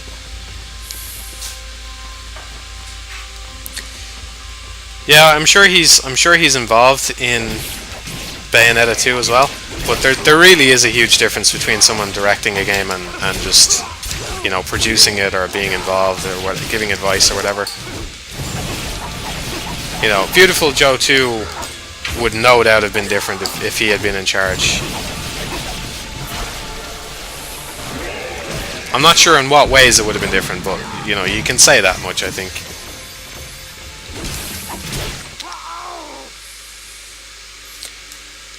I'm not sure how much of it is Kamiya walking away from his own games and kind of being forced to, but yeah, like, to me, that's the more I think about Kamiya, the more I think he's one of my favorite developers, because just there's very few people who have that kind of track record of just creating quality games, and they're all different. They're all just like mad different. Now, they're action orientated and stuff, but they're all very different from one another, and they're all brand new, you know, they're not sequels or anything like that, so it's pretty amazing. I mean, if you stop and actually think about his catalogue of games, you know, Resident Evil 2, Devil May Cry, Beautiful Joe, Okami, Bayonetta, The Wonderful 101, who wouldn't fucking... I mean, who wouldn't want that as their game design history profile, whatever, you know what I mean? It's amazing. It's absolutely amazing. So I think he deserves more recognition for that as well. It takes a lot more to do that kind of stuff than to just make a sequel to a game.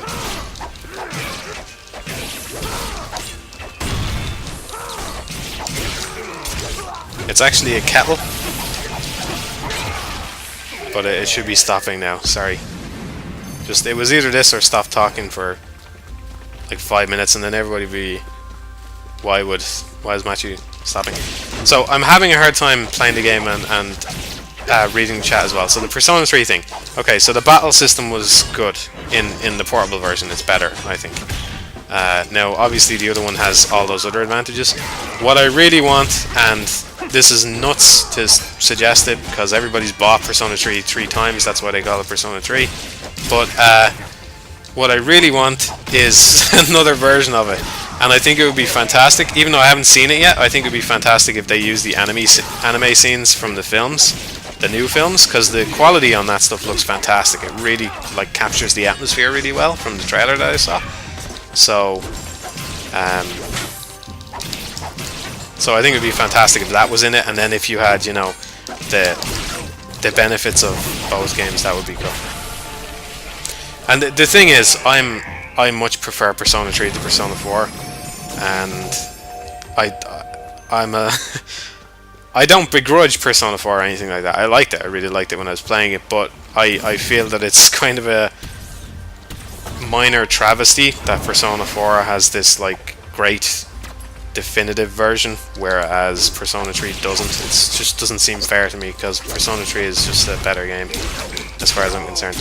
And certainly I think it would be unarguably a better game if it got that definitive version, because the main thing people can complain about is, you know, oh, you don't have party control in this one, or you don't have whatever in that one. But, well, not unarguably, you know, people are going to prefer the atmosphere of one over the other. That was a bit strong wording.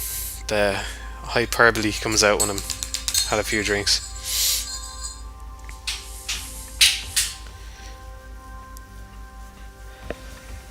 I haven't played Grim Fandango. Somebody else asked me about Spelunky. I haven't played that either, but it is on a list that I've created of smaller games that I want to that are up for potential review, and I'm going to pick one randomly every time I review another one. So Spelunky is on that list, so I might be playing it.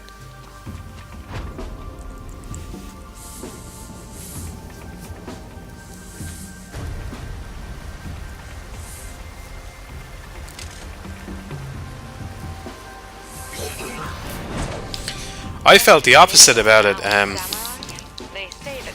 Meteor. I played Persona 4 first, just like you, and then I went back to Persona 3. And when I started up Persona 3, I remembered the intro to Persona 4, and within about 10-15 minutes of starting up Persona 3, you're in like Tartarus, and I just went, the game has started. This is just fucking much better pacing than Persona 4, you know? And you have a party as well, instead of, hey, it's the main character, and then it's Yosuke, and then it's a Chie, and then it's eventually Yukiko. It's just like, here's 3 characters, go. And you start playing. And I'm probably one of the few people who would say I actually prefer the pacing overall of Persona 3 to Persona 4. I think it's superior in like the pacing the whole way through. I liked the way the story was told, where it was just kind of, you're kind of going through the motions for a bunch of it, and there's some weird stuff at the end, and some weird pacing at the end, and stuff like that. I liked it all. Kamiya didn't pay me anything, but he should. He should pay me in his friendship. I had, I was gonna say this story on Twitter, a little while ago, so I got a good opportunity for it, because someone linked Kamiya one of my videos. I won't go on anyway. The day that happened, someone linked Kamiya one of my videos, and I happened to go onto his feed and take a look, because I'm not subscribed to him, because he just tweets. I'm not following him because he just tweets too much, just clogs up my feed. But I happened to go onto his feed, and I saw somebody had tweeted him the Wonderful 101 review, and he replied with the typical like non-interested Kamiya tweet, you know. And the funny thing was, I had actually had a dream, and I don't dream often. This is one of the things, I don't actually dream very much. I had a dream that night about that I like won the opportunity to hang out with Kamiya, and and what happened was, okay, so it's me and Kamiya, and we're in like this underwater complex. It was kind of like Rapture from Bioshock. Kind of. It wasn't retro, but it was skyscrapers underwater. And I'm going to use a Mika ticket if I die here, but I'm calling it now. So we were in this like underwater skyscraper complex thing, right? And I'm hanging out with Kamiya, and he is completely disinterested, right? Because as far as I'm aware, I've won some kind of competition where I get to hang out with him, and he doesn't really want to. He doesn't want to do it, and I'm just standing in this like elevator with him, and he's so bored, and and then this is the most amazing thing, right? He doesn't. You guys should go onto his Twitter right now. Someone bring up Kamiya's Twitter, okay? Somebody paste the link to Kamiya's Twitter in the chat if you would, please. Okay, because if you go onto his Twitter, what you'll find is cute babes. What you'll find is he only follows one person, okay, and that is some Japanese cute babe, as he calls them, cute babe, right? She's some like cosplayer or something like that, right? But she's basically Kamiya's waifu, right? So So I'm in this like elevator thing, and Kamiya's not saying anything. He's not speaking any English. He's not responding to me. He's not doing anything with me. He's not engaging with me, right? I'm just happy. I'm still happy in the dream. And the funniest thing happens. Thank you, Squidzilla. Really, thank you. The funniest thing happens, right? Because he's not speaking English and he's not engaged with me at all, right? Oh my god, I can't kill this guy. I need to build up blood. He's not engaging with me at all, right? But what he does is he looks at me, he opens up his wallet, right? And he in his wallet he pulls out a card and he hands the card to me. Okay?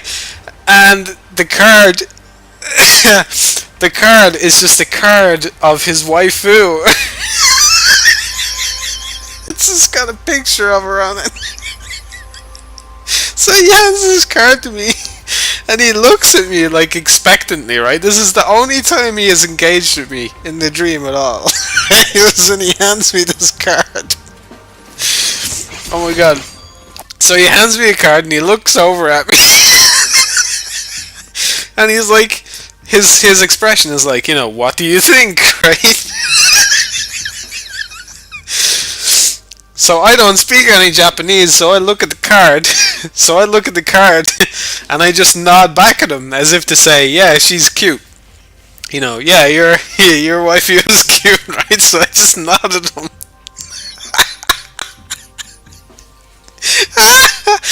Alright, and so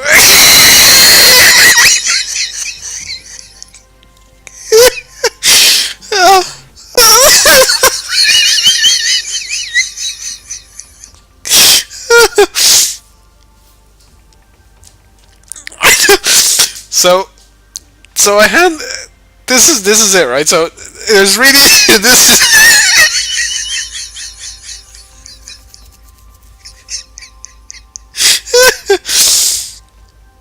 this really isn't going anywhere, right? This is the end of the story, pretty much, okay? So he hands me the card, and it's got a picture of his waifu on it, right? So I look at the card, and I don't speak any Japanese, so I just look back at him, and and I nod, as if to say, yeah, she's cute, right? And he's been totally disinterested this whole time. So he's just blank expression on his face the whole time, right? So I hand the card back to him after doing my little nod to say, yeah, I approve of your waifu. I hand the card back to him, and he has this smug-looking face. He's so fucking pleased about his waifu. And he just puts the card back in his wallet, and that was it. He just went back to being totally unengaged with me. So that was it. That was the whole that was more or less the whole dream. There was more to it than that, but Kamiya did nothing in the whole dream except hand his waifu card to me. And then look really smug when I approved. Oh my god. But yeah. Oh man.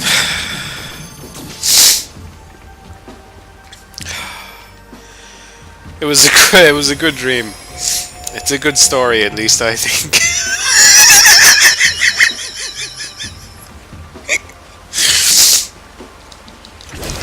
But it's like I don't even pay attention to his Twitter or anything like that, you know? And so, just my subconscious just pulled Kamiya's waifu out of nowhere and hands me a card. Oh man.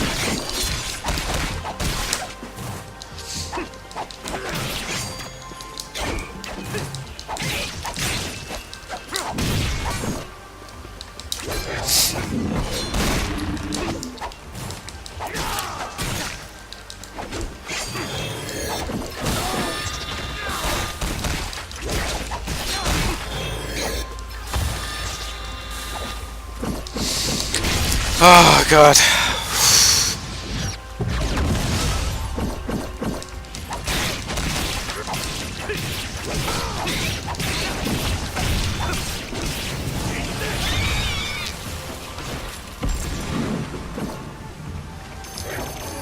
That's the second.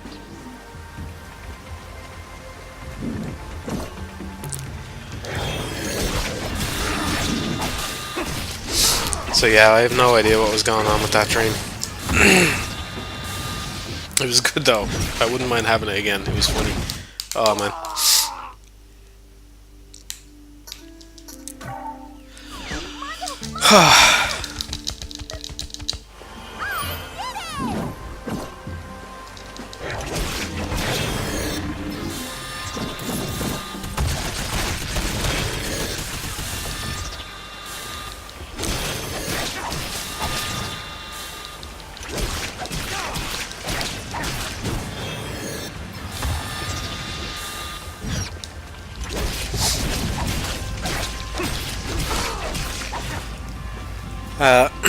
Was there anything I didn't like about the Mist series as a whole? There wasn't really anything I didn't inherently like about it. Thought it was pretty good. I remember not liking the third one as much as the first two, but then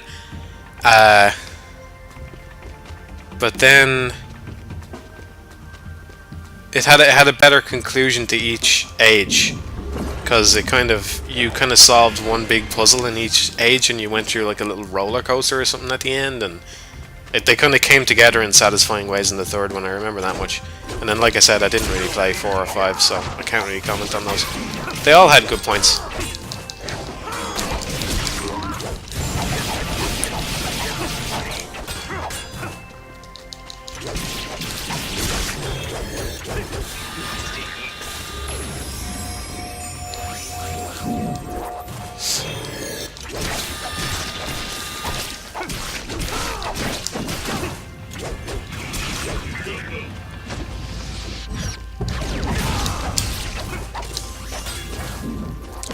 I do plan on playing Danganronpa, yeah.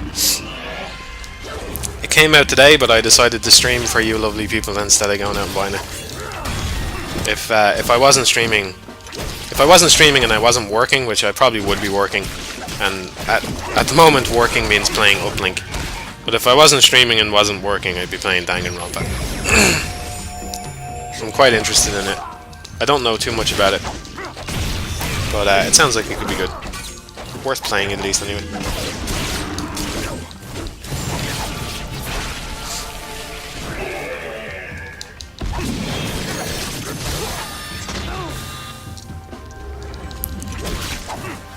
I haven't played Bravely Default or the demo.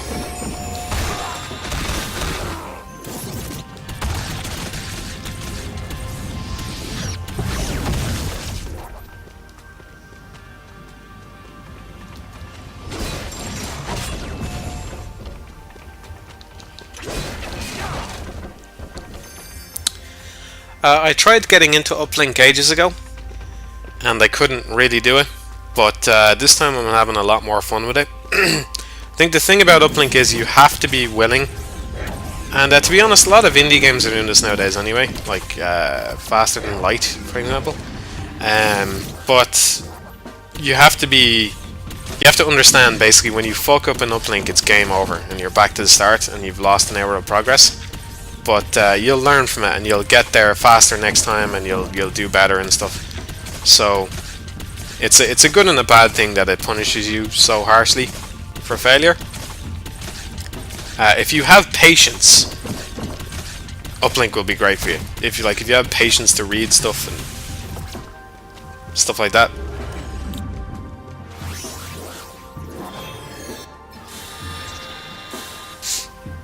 So, and I don't really have that much patience, to be honest with you. I'm not the most patient guy, especially when it comes to reading in a game, you know, and stuff like that. Unless the game is all about that kind of stuff, so I guess that's why uplink still works for me.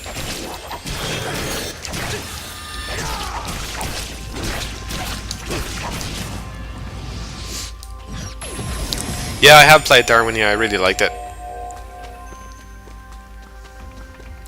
Darwinia was the first introversion game I played.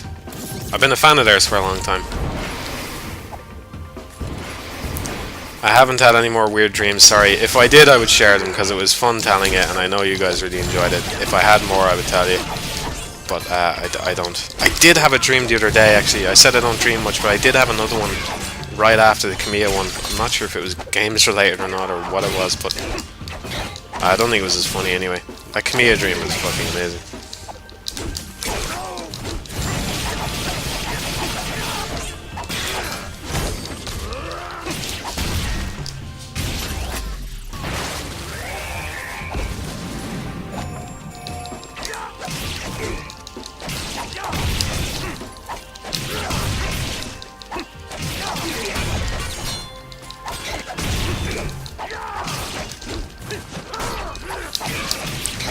Who's my waifu? Well, that depends.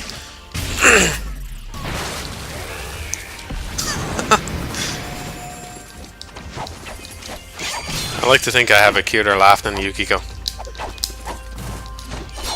I do have a very infectious laugh, I do. Not to big myself up or anything though.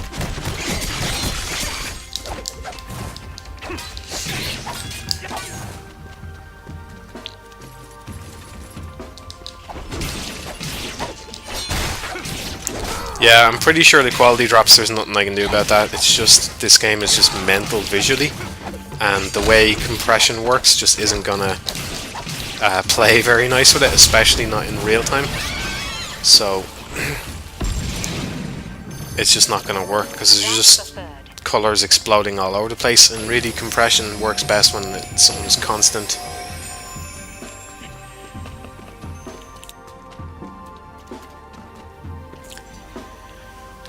I haven't followed any news on Dark Souls 2 because I prefer to go into that game knowing as little as possible. I don't like that the director isn't directing it, the Dark Souls and Demon Souls guy.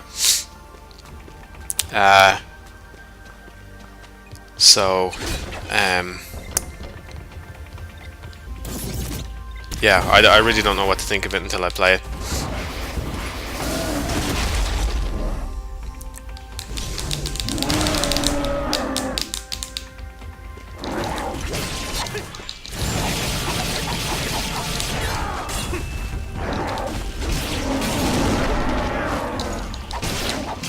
Yeah, Miyazaki, yeah.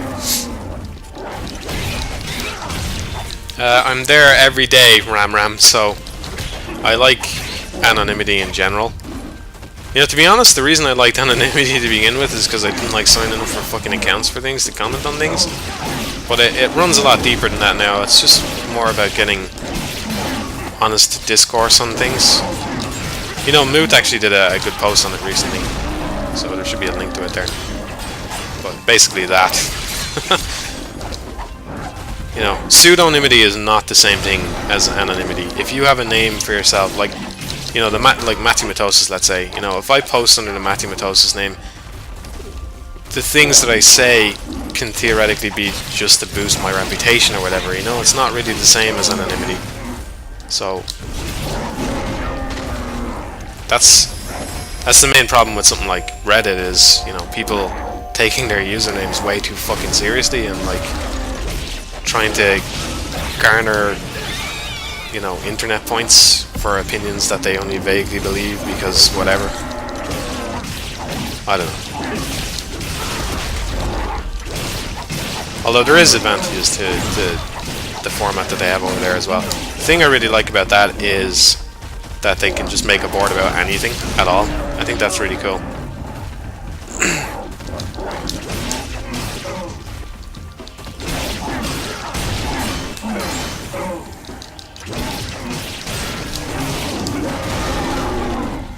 It is kind of problematic in a way though, in that I don't know if it is or isn't, but you know, there's that worry that people these days don't expose themselves to ideas that aren't fitting with their own. They just ignore whatever doesn't suit their own viewpoint already. And so, you know, if you have a board for absolutely everything, then you can just subscribe to the boards that already match your point of view, and then voila, you don't have to have your viewpoint challenged anymore, which is bad.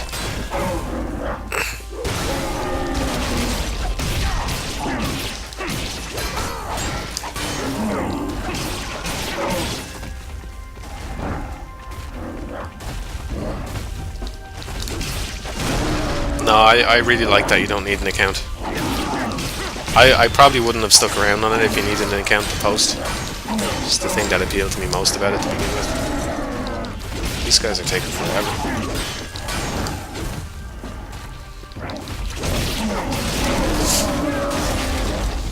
Yeah, what's the point of an account if everything is going to be anonymous anyway? All it does is allow them to track you behind the scenes. They could probably still do that anyway based on your IP, but...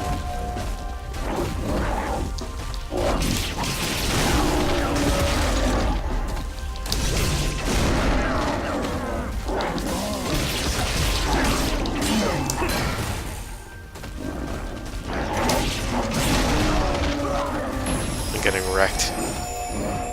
I didn't buy a pass, no. I think, can't remember, but I think I've disabled ad block on it because I don't mind the J-list ads, so I suppose that's me doing my part.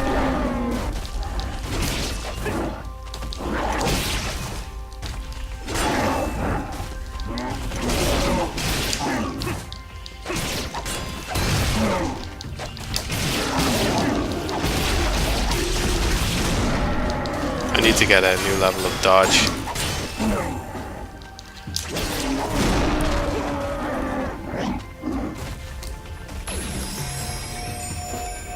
That's a tough question, Zargi, because, you know, the question also comes with, if you add certain things, is it really still the Stanley Parable anymore? You know, is the point of it to be limited in that way, and is that okay, and stuff like that? So, it's a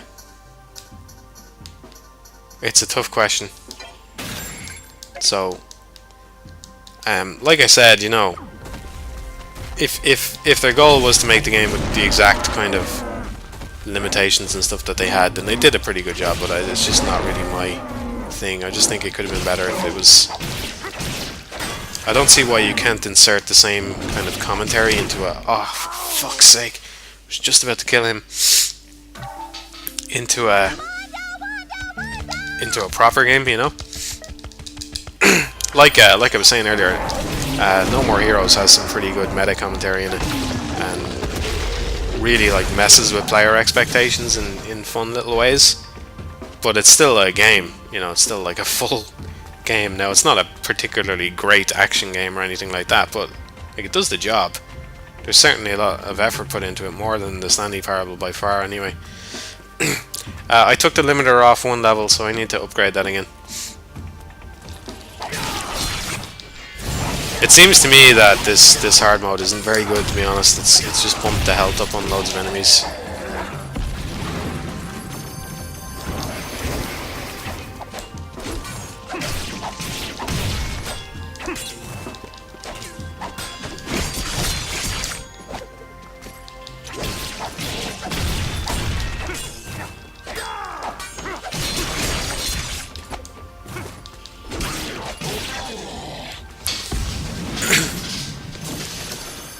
I need to have a little tea for my throat.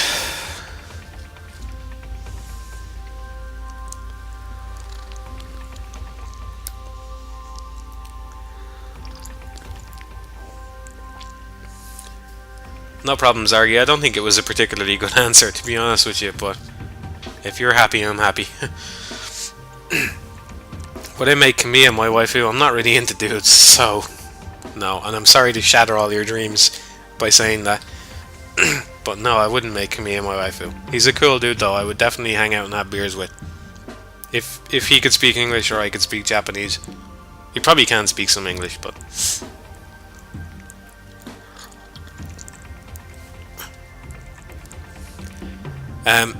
Generally, I just go for normal. It's not really much of a choice for me. I don't generally jump into hard mode.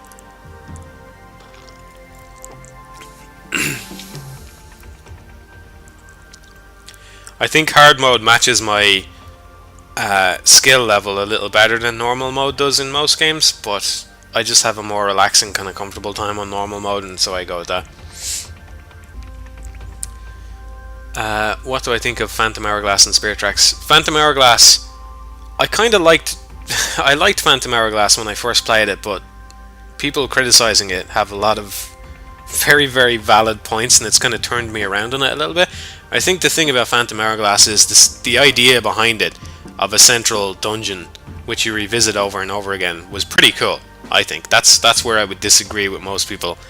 I quite enjoyed those sections. I enjoyed how each time you went into it, you found a faster way to get up a certain way or something like that. That was cool. Like, and that takes a lot of good design, you know, to pull something off like that. Spirit Tracks I like more than most people. People tend to kind of, from what I've seen anyway, people kind of put Phantom Hourglass and Spirit Tracks on the same plane, whereas I would put Spirit Tracks a lot higher. And I think the train in Spirit Tracks is only really boring at the start. I think once you get on, there's quite a lot to do on it. You know, you can shoot stuff. There's different tracks to go on, the bomb carts and stuff like that. I can't remember it all, but I remember it added a surprising amount of mechanics to it. Now, Spirit Tracks is definitely limited by its hardware. I would think it would be like way better if it was on the GameCube or the Wii or something, because the idea then would be you could probably just get off the train at any time and start exploring. So that would be cool. If the train led you places, but then you got off and you wandered off into some woods near the train tracks or something like that.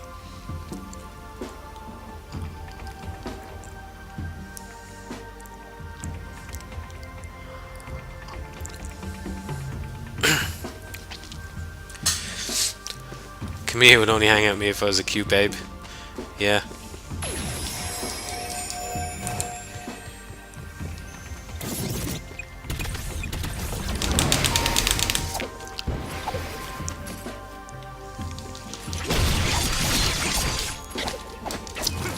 I played some Oblivion. I played about 20 hours of that. I kind of enjoyed it, but I didn't really like it that much at the end of the day.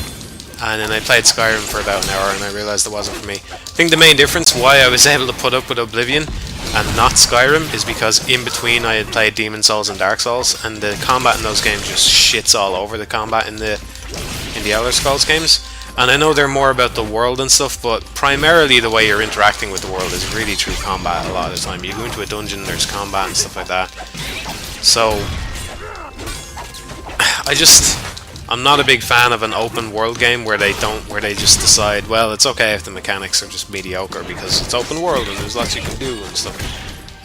The combat just didn't feel satisfying to me at all. Like, at all. It was just, you walk up to something, you press the attack button over and over again, and the health bar slowly chips down, and maybe they chip down your health bar a bit as well. And so I figure, you know, if I'm complaining about the combat that much, maybe I'm going into it with the wrong mindset, but it just didn't connect with me.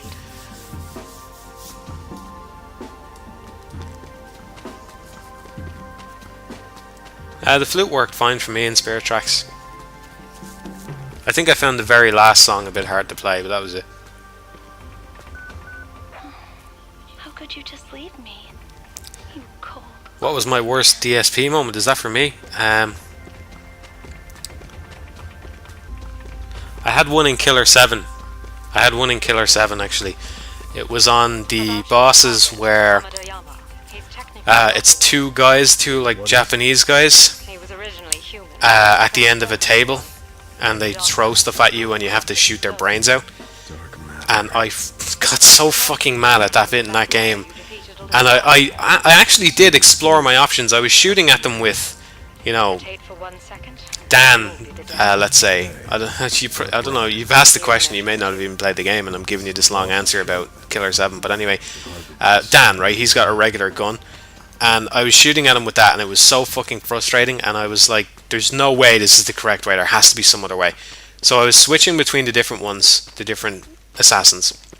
And I was trying to find what's the correct way to do this boss. And I didn't figure it out. It took me ages until it was suggested to me that I try zooming in on them. Is there a way to zoom in on them? So I took a look at that, and of course there is. One of the assassins can zoom in, and I hadn't even fucking tried that at that point, and it made the boss about 1,000,000 times easier. And I had died in it a bunch of times, and I was so pissed off. And then at the end of the day, I just had to admit that it was my fault for not figuring it out. So that was unfortunate, but that was my biggest one recently, anyway. Supposed to come. I am a cute babe. Yeah. You're not scared? I think I'm too masculine to be a cute babe. I'm just too much testosterone going on. On the moon. The moon, huh? What do I think about the game I'm playing? I like it. I keep saying this, but it's very much style over substance. But if you're willing to accept that, then you'll have a good time. And if you're not, you probably won't. If you go into this expecting something like, you know, the depth of Devil May Cry or Bayonetta or something like that, you're screwed. You're not going to enjoy it that much. But if you're okay with just pressing square and dodging and maybe occasionally doing something slightly different, then you'll have a good time. It's certainly better than Suda51's other action games. I wouldn't say it's better than Killer 7, but it's better than his other action games.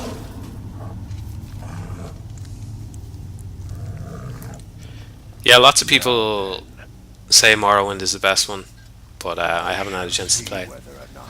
Which Nocturne ending did I get? I got like the most standard one. The neutral ending, yeah. And I know there's less content in that than some other endings, but I feel like that's it's not really fair to say, because I know Shin Megami doesn't really work that way, but it feels to me like a very true ending, the neutral ending. I didn't play the new Devil May Cry, the DMC Devil May Cry Dante thing, so I can't say. Didn't play it.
Doing something with my joystick anyway.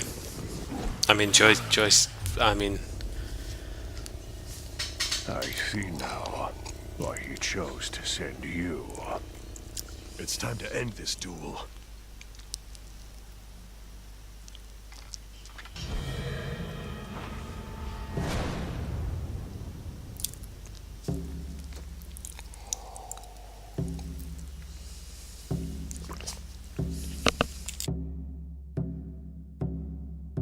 A perfect place for your death.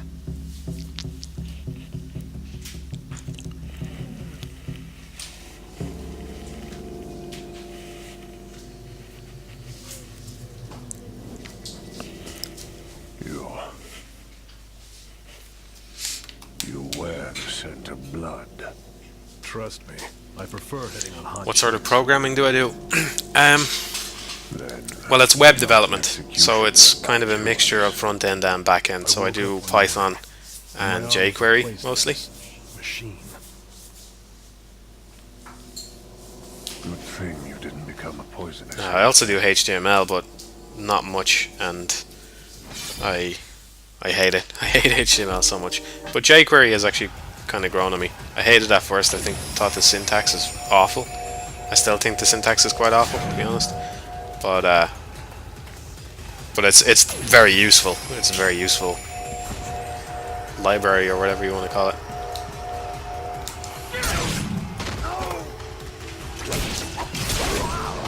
I remember this guy being tough because his attacks are hard to dodge because they're huge. I definitely need that thing. Oh, I have it.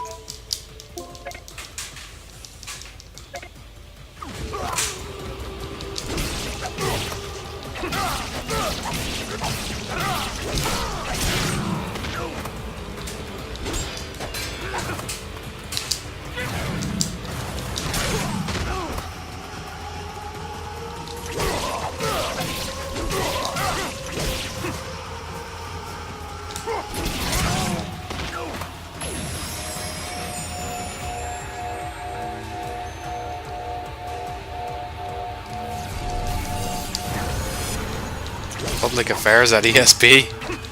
Was there something bad happening or something lately? I really don't follow the news. Sorry, man.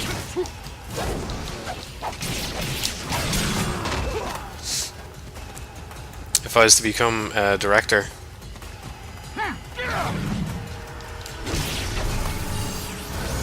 well, the thing is, I have some ideas about what I'd like to make, and I wouldn't want to stick to one genre. The thing, I was thinking about Kamiya a lot lately, and how he hasn't done sequels and stuff, and he does kind of stick to one genre. But I think my ideal scenario would be to dip my toe into lots of other genres. You know, every game be a different kind of genre, a different feel to it and stuff like that. But to also, not just to do that for no reason, but to try and get it right on the first go. You know, not to set down a base for somebody else to work on or anything like that. Because, you know, genres are pretty defined these days anyway. There's not that much wiggle room, I don't think, or at least maybe I'm not creative enough for it. But just to do something in a genre and just do it right and then move on from that genre. That's really what I'd love to do.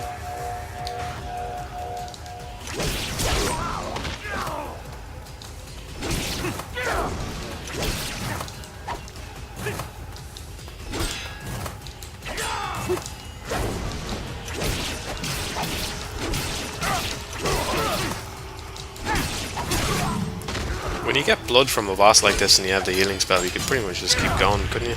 That's what I'm doing, really, isn't it? I really don't understand what I'm supposed to do to this guy.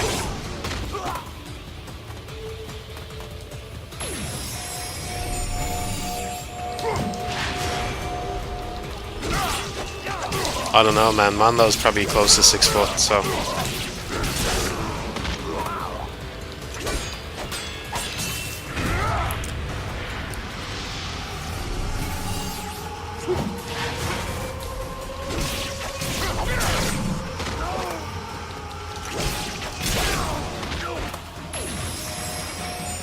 Yeah, I really don't know what to do with this fucking guy.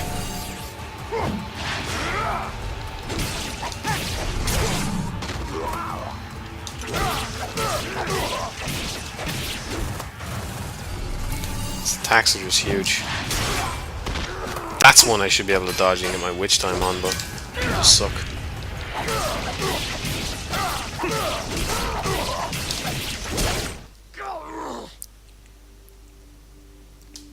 Oh, I'm out of tickets. I don't have one favorite. Oh, what's my favorite genre? I'd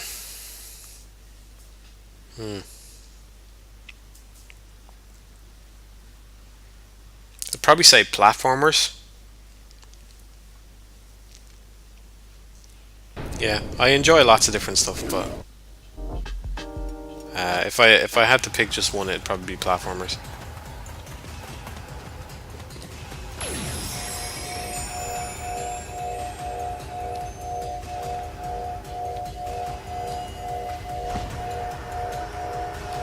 It's weird, the health, you probably can't see it on the stream, but the health stops regenerating right before you get to 100%. Maybe there's some kind of benefit to having 100%.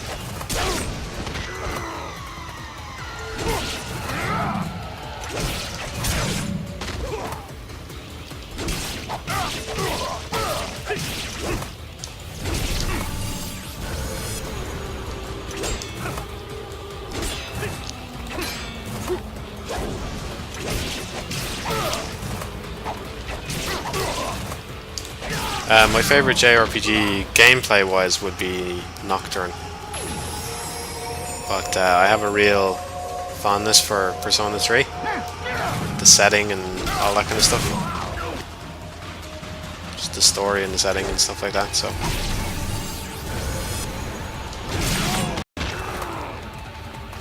I haven't ever done a video about a platformer, that's true. I do have kind of a selfish reason for that though, because I'd love to do a platformer someday, and I would rather wait until that day comes and then play loads of platformers and analyze them for my own benefit. So I don't know if that's stupid or not.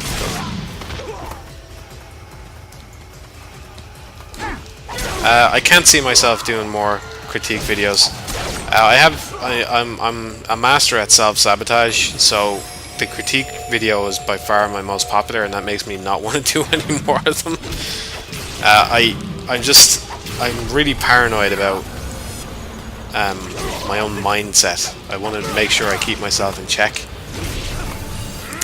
So I hate the idea that I could be doing another critique video just to get views off it. And to be honest, there's really nothing I want to critique as much as Bioshock. Maybe if I play some other new game and there's loads of praise and stuff, but I can't see myself doing it on a game I've already played.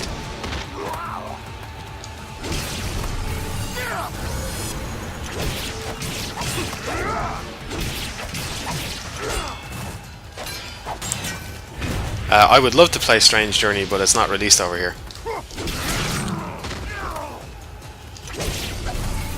I mean, I could probably import it, but I imagine it's pretty rare, and so you're talking about, you know, an old game and importing, and you're looking at a lot of money for that, pretty much. I haven't played The World Ends With You. It's one of those DS games I always wanted to play, but I never got around to it, and now I can't find it anymore. I would walk into shops and I would see The World Ends With You there, and I would say that's going to be out of the shops sooner or later, and I should really pick up a copy. And now it's one of the gaps in my DS library. I fucking suck at this game. Although to be honest, I have had a few drinks and I'm talking to you guys, so I deserve at least some leeway for that, right?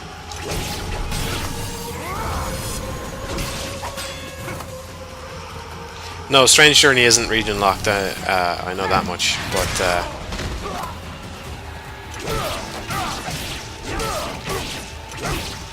just even importing it as is.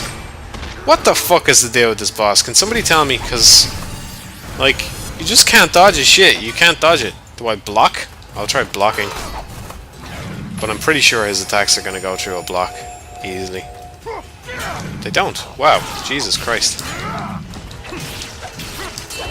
Wow. I would have guessed, based on the particle effects, that they would easily go through a block. I think that's kind of bad design there, because if you see something powerful like that, you assume you can't block it, that you need to do something smarter than that. At least I do, anyway. Oh man, I'm fucking amazed at how simple this boss has become all of a sudden. Well, you live, you learn.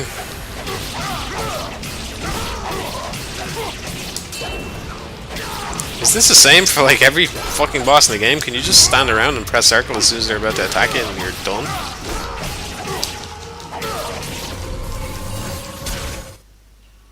Oh my god, as soon as I figure it out I get wrecked. Yeah, I don't have an iPhone though. I have an Android phone. I don't think it's on Android.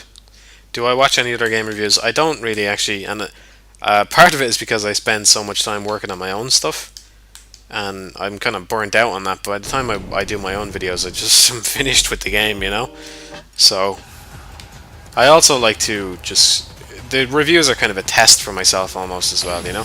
Because I don't want to do reviews forever. I want to try and move into development at some point, so it's kind of a way for me to, you know, work on the stuff in a vacuum. Not in a vacuum, that would be unfair to say, because I do definitely see opinions and stuff. You know, you can't avoid them if you're interested in a game, but I try and analyze them myself rather than relying on anything else.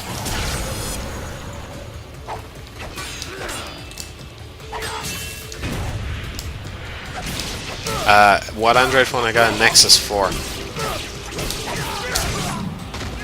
Which is nice. I had a crap phone for ages, and I mean really, really bad. Because I don't use it, I don't talk to anybody on the phone. I don't use my phone as a phone. Although I'm sure the same is true for lots of people these days. I had a phone that I had for about 8 years.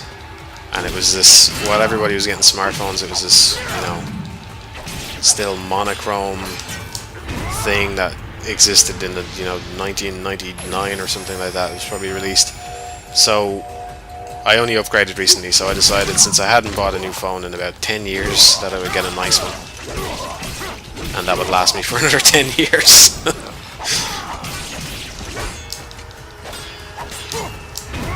Yeah, if there's one thing I really like in this game, it's the combo thing. The more hits you do, the better you do. That's one of my favorite things about the game. There's actually another thing I really like about it as well, which I'll show you. I'm sure it'll happen again soon. I'll just explain. It's basically the game over screen, and it's funny because it comes from Suda51. I've thought these words out. Okay. So basically what I'm saying is, if I do a review on this game, you'll probably hear this exact phrase again, or these exact things, right? But Suda51 is like one of the most self-indulgent game designers out there. I don't think anybody would really argue with that. And yet, the game over screen in this game is so fucking accommodating. Basically, try and keep an eye out for it next time it happens. Probably won't be too long down the line. Basically what happens is you die, and the game over screen rolls out, and it's as though it's been there waiting for you the whole time. It's been waiting for you to die, and it's just casually rolling out and saying, hey look, do you want to try again? And there's no obnoxious music, there's no you died, there's nothing like that. Just very, very soft music in the background, something that won't become repetitive if you keep dying over and over again. And the menu just rolls out, you know, the enemy doesn't taunt you, nothing like that happens. It just says, do you want to try again? And that is fantastic, I think, because it keeps you in the fucking game. If you do a big obnoxious game over screen, all you're doing is you're making the player want to quit. Whereas if you do something like that, you're saying, just try again. You know, okay, you died, whatever, just try again. And so, when I was playing this game, and I've played a bunch of these games lately, I played The Wonderful 101, Beautiful Joe, Bayonetta, I've played a bunch of games similar to this lately, and this one is by far the easiest, just to keep playing something over and over again until you beat the boss, you know? So like, I've been using Mika tickets here to get through, and I'm on hard mode, you know, but on my first playthrough I didn't use them once. I was happy to just keep playing a section over and over again until I got it right, because the menu system was just so completely accommodating. It was just, you know, start over. That's all it says to you. It's just, hey, do you want to try? Do you want to go for it again? That's all it does. And it's fucking fantastic. It is really fantastic. And these are the kinds of things that these games need to learn from. I mean, Suda needs to, you know, improve the depth of the gameplay, but it's really menus and stuff like that that let down these stylish action games, I find anyway.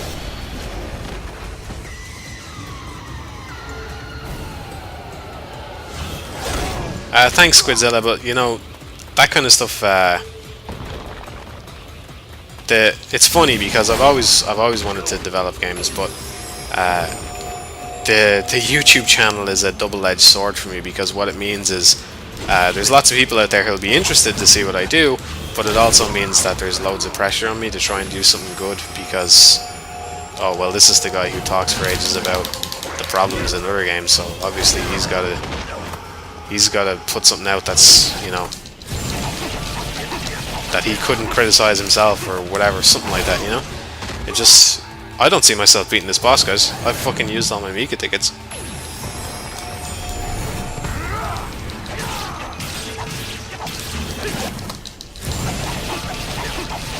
Oh my god, man, this is gonna be tense. I think we could be stuck here all night.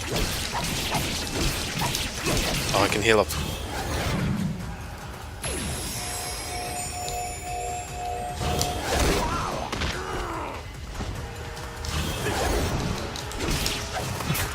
Yeah, there is expectation there.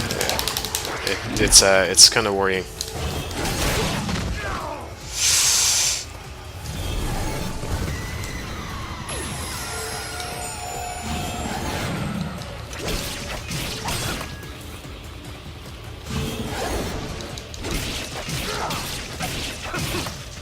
Well, the thing is, very few people start out and just start making great things straight away, you know?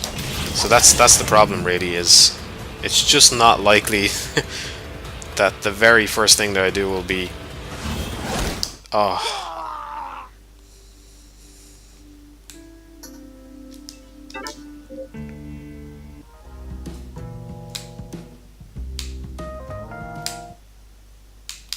Yeah, that's what I feel as well, Squidzilla. I couldn't just go out and make something simple and, you know. And I wouldn't really want to either. I do want to make,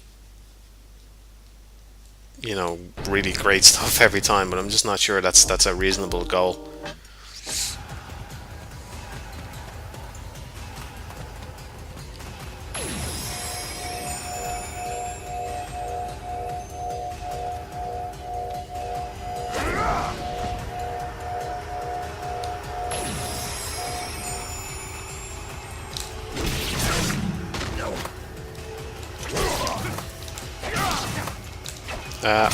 I have played Killer 7. Was that directed to me? Oh, I forgot. I can just block it. See, I fucking forgot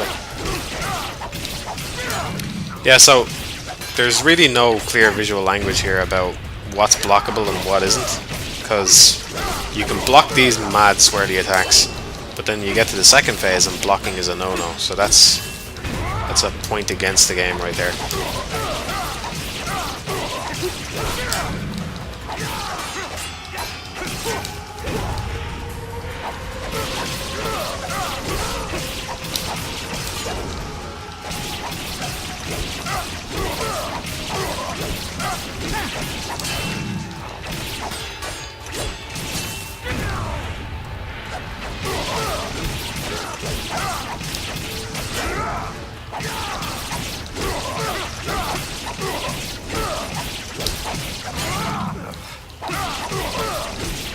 I'm not sure what the first game Kamiya worked on was.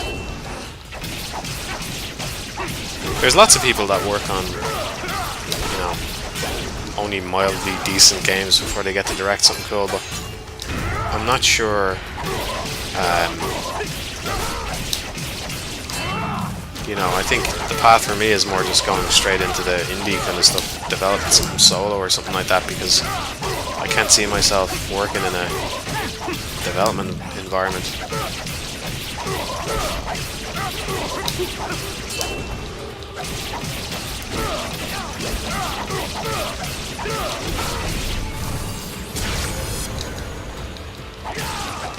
Well, I think I did pretty well there. I got like 100 consecutive attacks off without getting hit. Did I get good yet?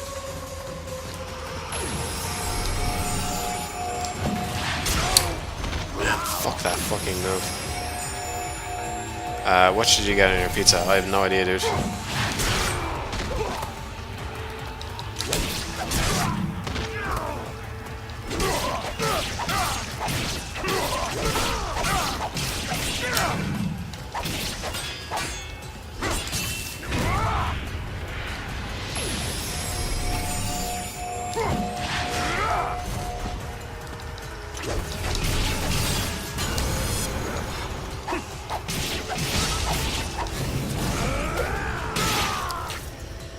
Yeah, I don't want to be dismissive or anything, but I think it's a lot easier to say to me than it is to actually be in this position, and especially because it's not just a case of feeling like I would let people down or anything like that. It's more, you know, I kind of feel like I put the pressure on myself as well. So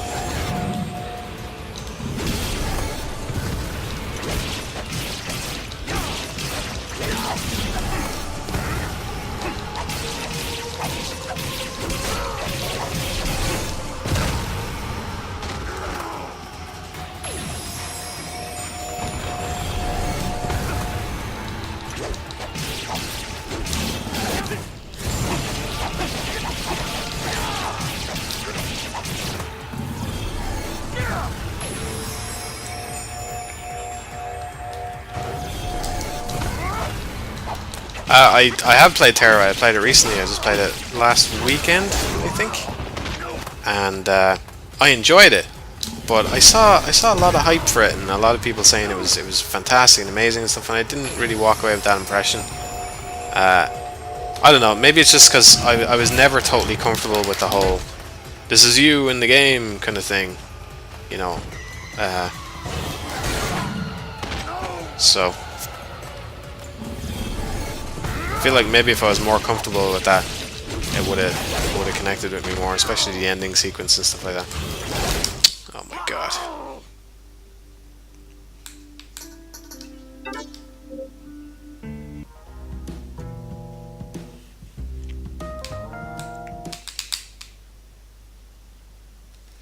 I didn't pre-order Dark Souls 2, no. Don't you get bonuses or something when you pre-order it? And I don't want to encourage that, so I would actually actively not pre-order the game, just to fucking say that I'm not having any of that. I don't like it.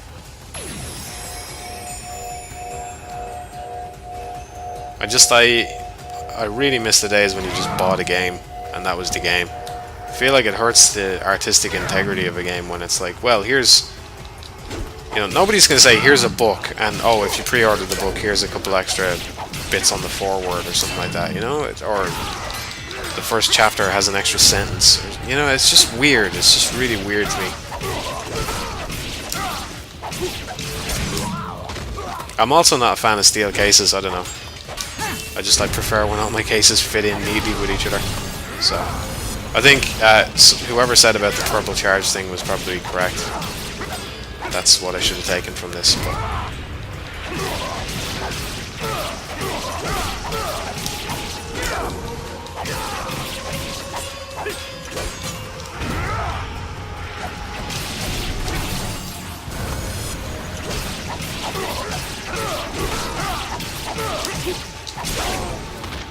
yeah, I suppose if you can get them later on, that argument that I said doesn't really stand, but even so, I'm just not a fan of it.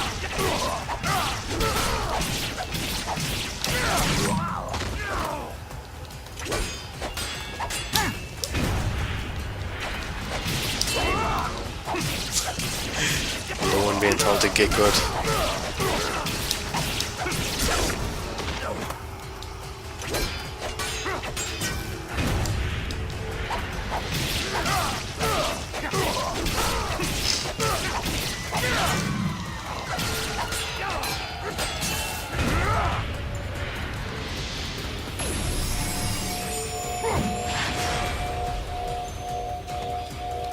I've been playing for, Jesus, nearly 5 hours now and I'm only on this level.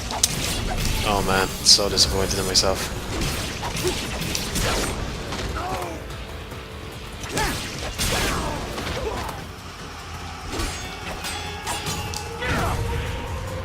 I'm only like halfway through the game, haven't I?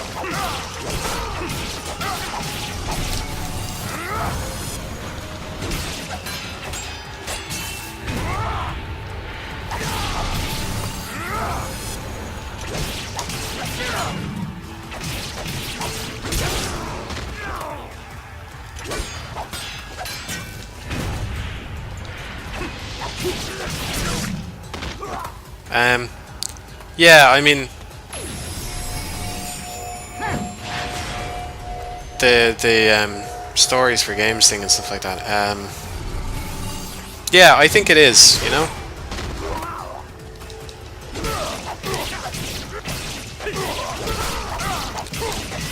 I think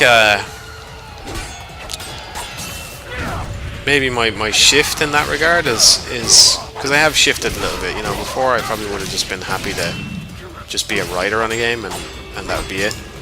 Whereas now I actively want to design them. I think the more I did the YouTube stuff, the more I realized that, you know,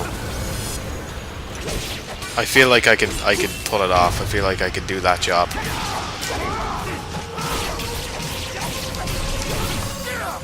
And so I want to, you know, if I'm capable of it, I definitely want to do it. I want to design stuff. I'd love to write the games as well, though.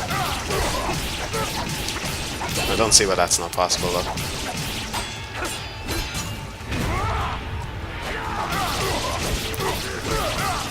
For me, probably when you say it, the ending sequence that jumps immediately to mind.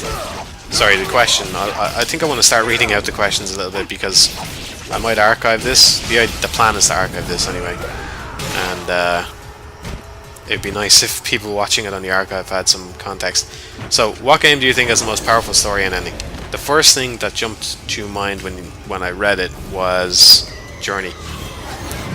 So it doesn't really have a story though. I'm not really sure you could call it a story, but the ending sequence was amazing in that game.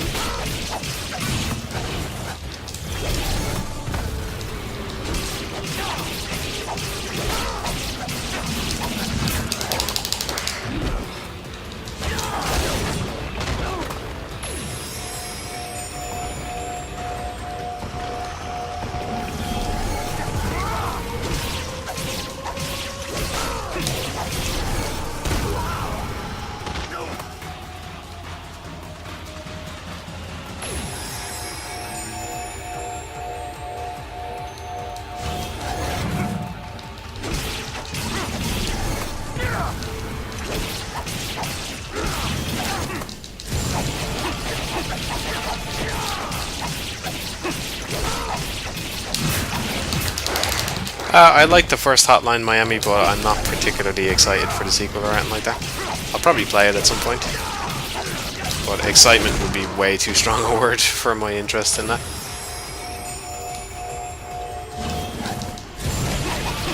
Yeah, for a long time I think my Journey and Dear Esther video was one of the best I did. I think I've started getting better though. I hope I'm continually getting better anyway. So I would say, rather than standing out and being one of the best videos, it's now kind of on par with some of the other videos.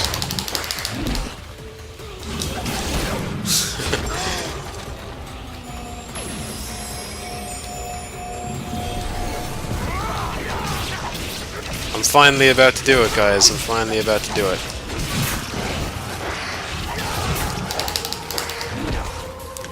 I think I watched one or two of his videos.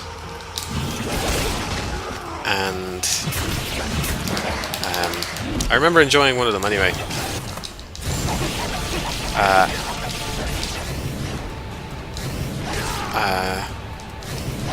Oh fuck, come on. Oh, I need blood. There we go.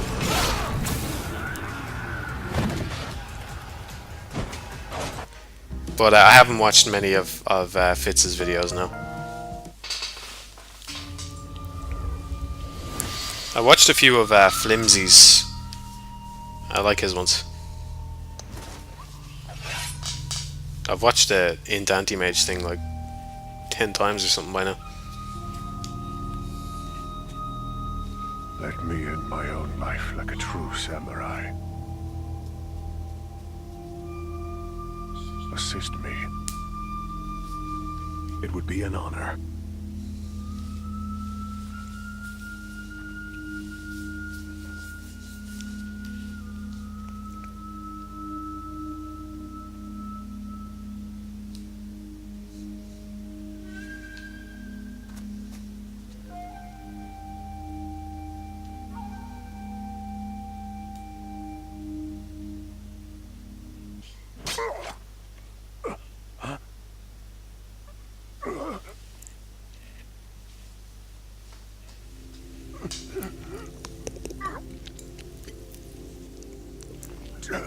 me.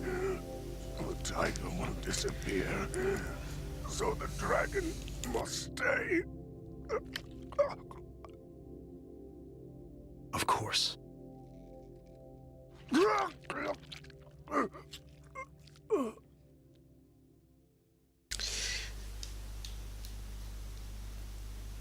Killer is dead.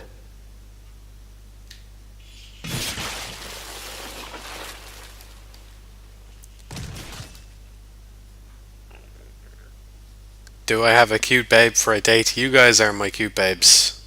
I have branded in my memory the death of a true man.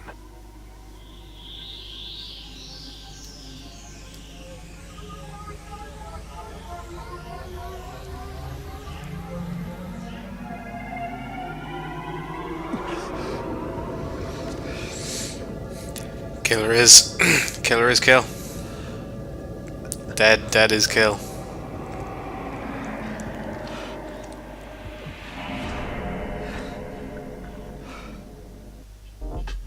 Yeah, I suppose the Vikings probably had a better idea of what an honourable death was in that regard. I mean, he might as well just keep attacking the guy until he kills him. Have I watched any Mr. Beaton? I have. I've watched a bunch of his videos. And I quite like them, even though I don't really play the games. I haven't played Mass Effect.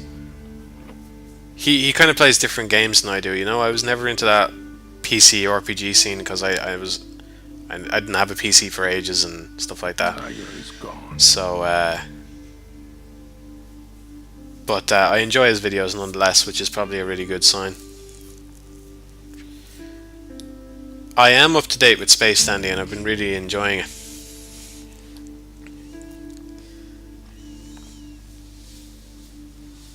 Being called senpai is my fetish, so don't be at it, Lump Lord. I might have to take a break.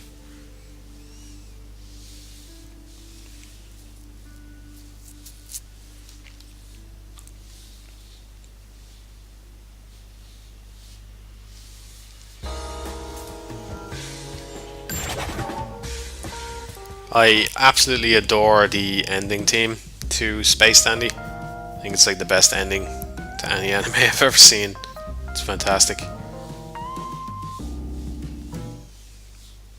I'm curious to see where they're going to go with Space Dandy as well, because I think they're going to build towards something in the latter half. Like the plot threads kind of gained more momentum in the second half of Samurai Champloo and Cowboy Bebop, so I'm kind of expecting something similar to happen in Space Dandy. I don't know if that's going to happen or not. I am also thinking that maybe it would be better not to watch it week to week though. It might be better just to save up a bunch of episodes, because I think it'd be really fun to watch them back to back like that.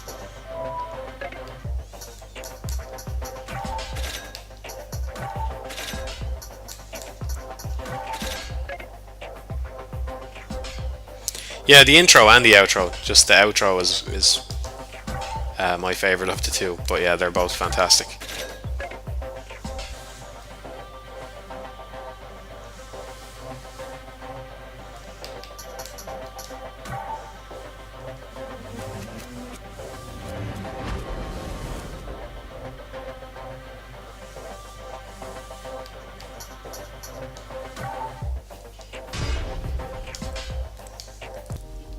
Time, let's get it on. It's kimono time.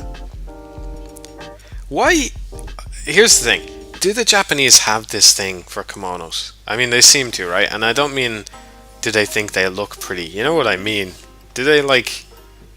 What's the deal? Because Persona 4, the girls are like, yeah, we're going to put on kimonos. And the guys are mad excited. They are super, super excited to see the girls in kimonos.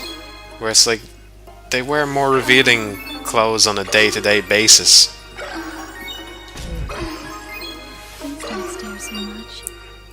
I know it's not really about being revealing or anything like that, but I mean, there is something nice about it, I suppose. But it's just, you know, if you're a teenage boy, is that what you're interested in? Are you like, wow, I can't wait to see my waifu dress up in her kimono so I can stare at the lovely fabric Maybe if you're Kanji. This is for you. For me? I'll cherish this present from you, Mando-san.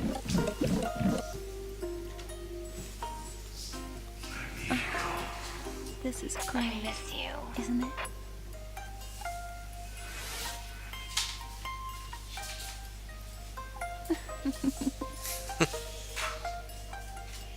Do you feel satisfied?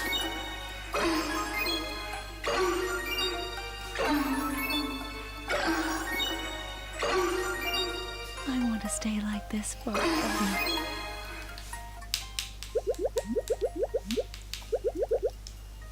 This is for you. For me? Don't you want to know more about me? It's funny you should say. I actually am in a housecoat right now. Small request. So I'm in my own little thing. Housecoat is a bathrobe.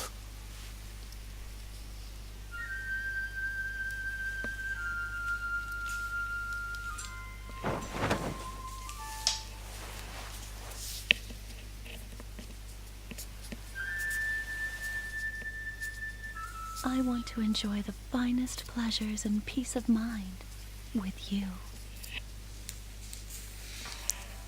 Oh boy, here we go.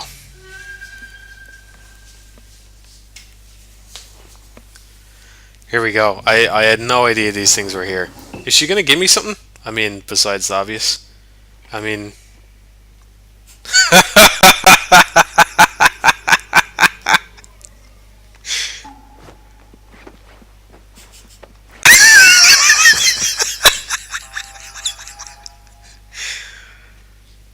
This is amazing.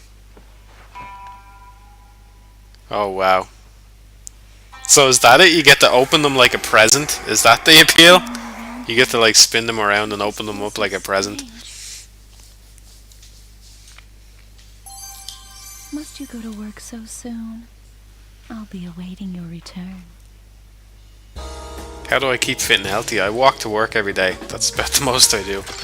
Yeah, my traditional Irish kimono is a housecoat.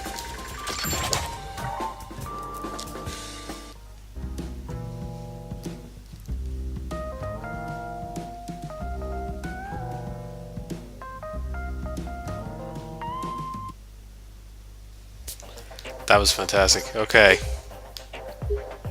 Let's see if the other one's available.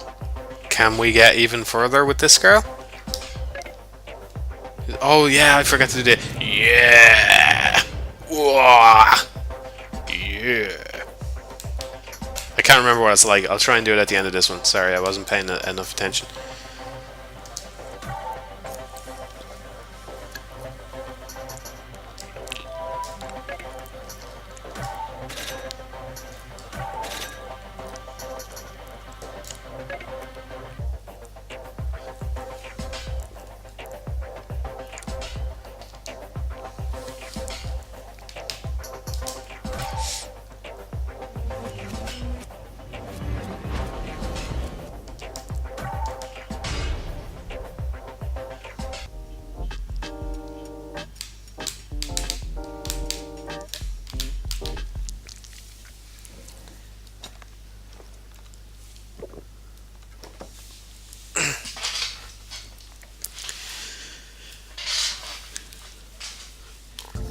Okay, here we go. I think you could use a little break.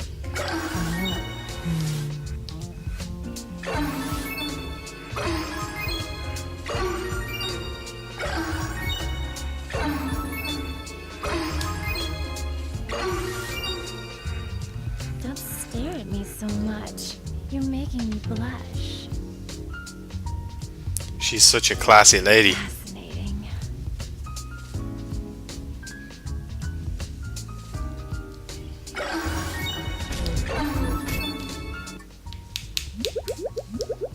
This is for you. A present. For me? Oh, you make me so happy. You even give presents with such style. Magnifico. Magnifico. Fascinating. Do I interest you? Oh, this headset is kind of starting to hurt my ears. Are you nervous?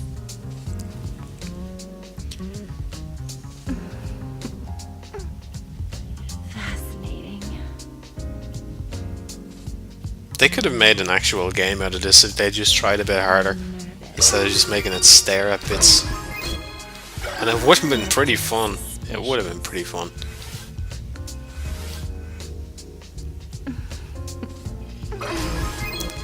No, movie figure, you can't be my senpai. I am your senpai.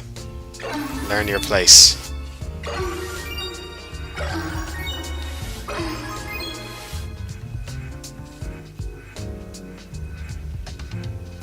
Fascinating.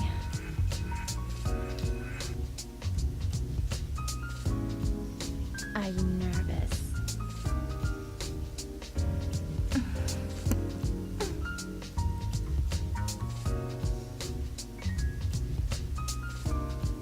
Fascinating.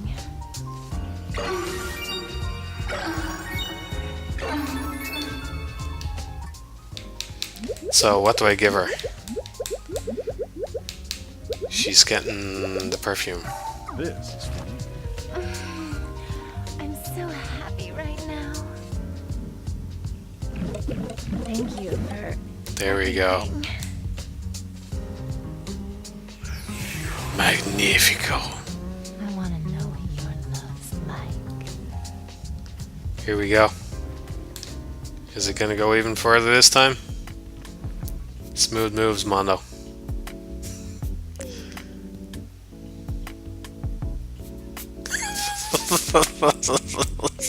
I love these scenes.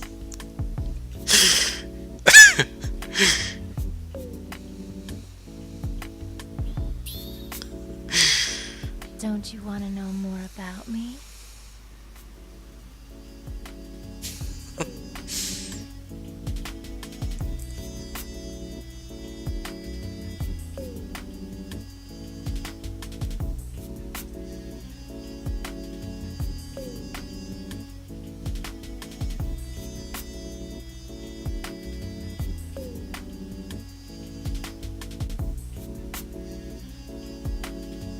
Is it going further this time?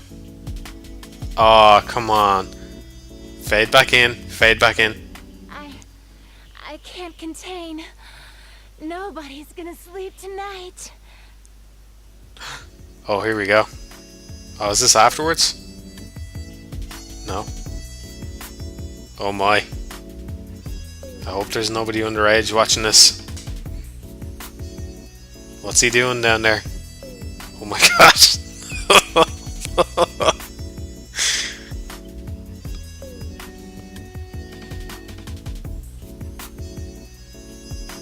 He still got his fucking suit on. Oh baby. I never would have imagined one. Yeah.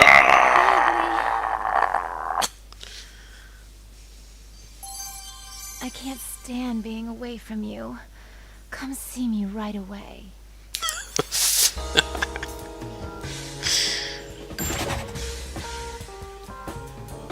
He got $5 grand from her.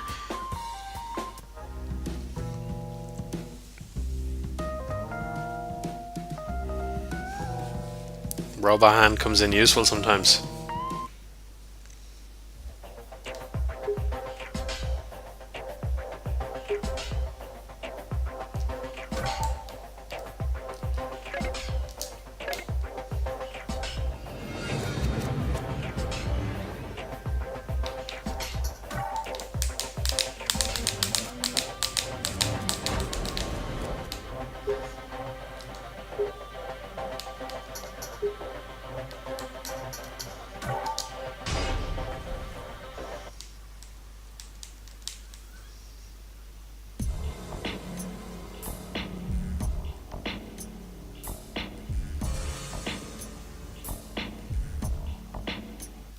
Oh, it's another dream one. Oh, I actually like this mission quite a lot. It's very simple.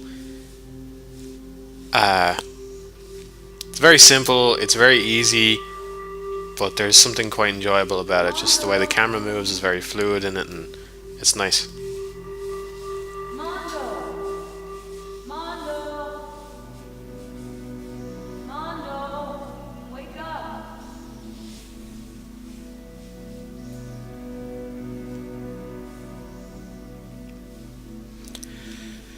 Did I like No More Heroes 1 or 2 more? I don't remember them well enough to say. If I had to go on my gut, I would say I liked 1 more. I know 2 had more stuff in it, and the gameplay was a bit better. Tiny bit better, anyway. At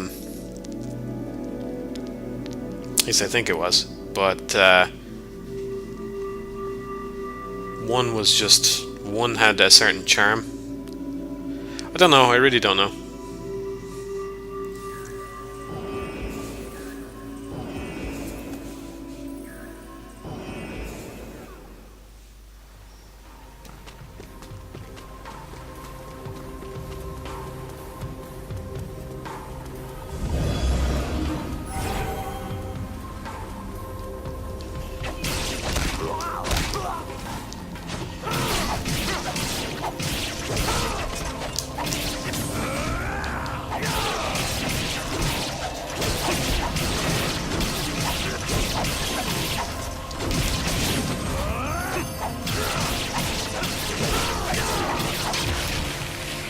Well, I never got all the way through FF6, but I would say Chrono Trigger, based on what I played. I mean, I got pretty far in FF6. I got to the big moment that's like halfway through, but Chrono Trigger is just fantastic.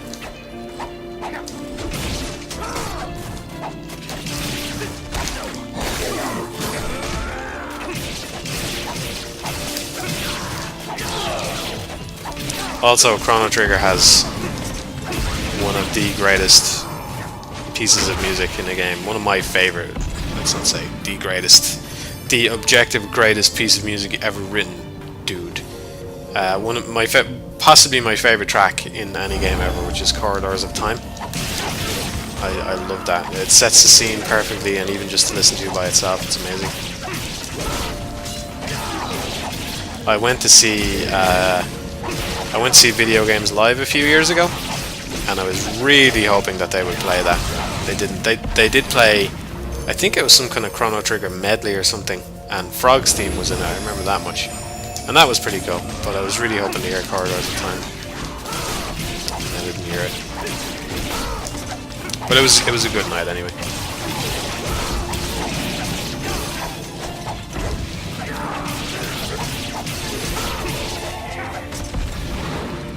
I haven't played Chrono Cross now. Is there a rape scene in Chrono Trigger? Not that I remember. If there is, I imagine it happens to Shala. But I really can't remember. Yeah, in Dublin, yeah. It was good, it was a good night. That dude, you would have seen him too then, because they've only been here once, I think. The Mario guy who played blindfolded and stuff, he was great. He got such praise from the crowd. And I think the great thing about it as well is the orchestras are used to playing at venues where, you know, it's very serious and people, you know, they might really appreciate the music, but they want to sit there and quietly appreciate it themselves, you know. And so I think anyway, I could see in the orchestra that they were really, really enjoying themselves, because they're just not used to hearing people give them that feedback in the middle of a performance and stuff. And so I think that was great for them as well. I like that they at the start that they encouraged you to not be quiet and to speak up and cheer whenever you enjoyed something and stuff like that.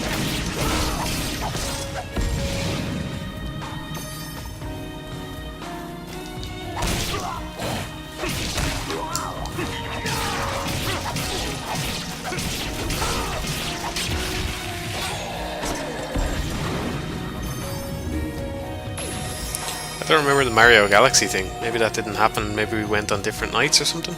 Doesn't ring a bell with me at all.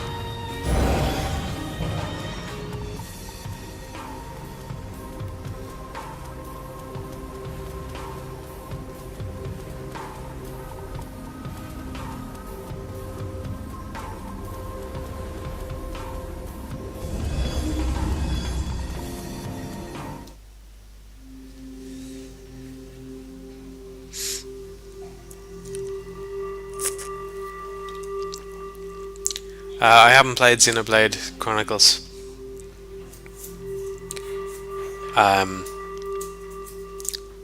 I watched the Nintendo Direct though, and I have to say that footage of the new Xenoblade game X, I think they're just calling it for now, looks terrible.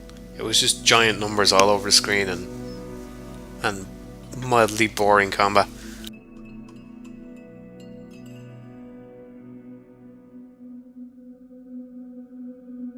The yoke is a little hard. When you usually do it perfectly, is something the matter? I just think showing a full chunk of the X game I think working for the like that government was not good. They should have just shown a trailer or something, you know, because exploration is probably a huge part of that game. I don't even know too much about it, but just based on the landscape, I could tell you that flying around in a giant robot and exploring in it and stuff would look a lot cooler than what they showed.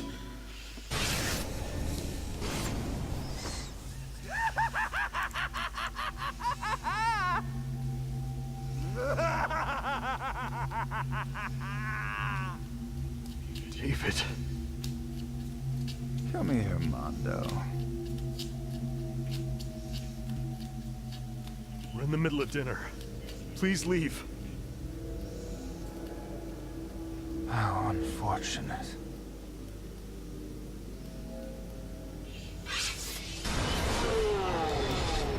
Yeah, I'm sure there's a lot more to the combat than the impression I was left with, but I guess that's kind of my point, is that after watching that footage, I just have no desire to play the game at all. As somebody who hasn't played anything in the series, I'm sure people who were going to be hyped for it are still hyped for it, but if anything, it's made me less interested in it than I would have been before. I haven't streamed Shadow of the Damned. I haven't actually played it. Probably should, but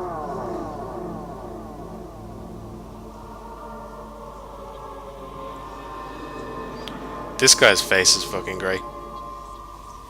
He just makes such weird faces all the time.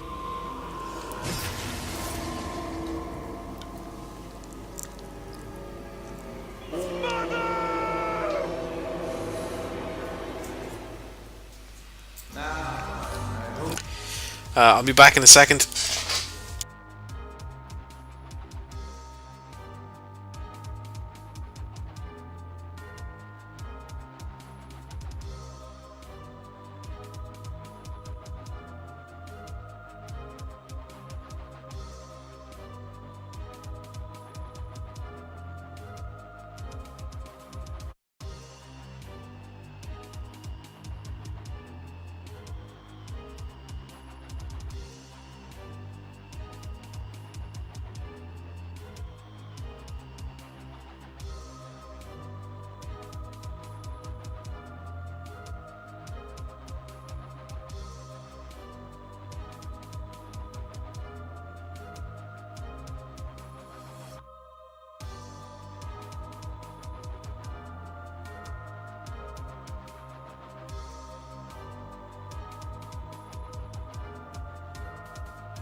Alright, I'm back.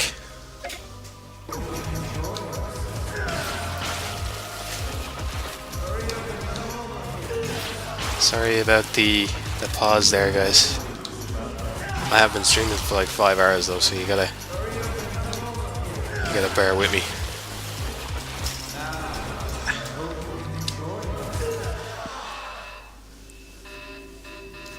What do I do for a living? I'm a software developer.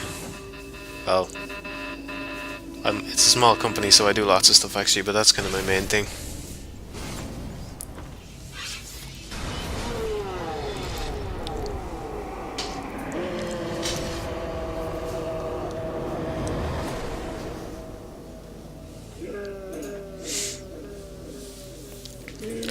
No, the stream lives on.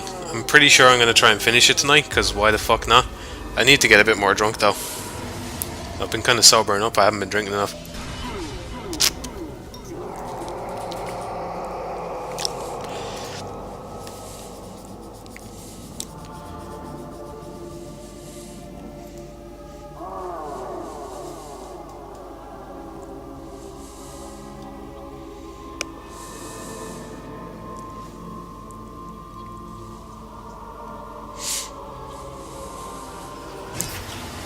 What's my favourite Persona 3 character?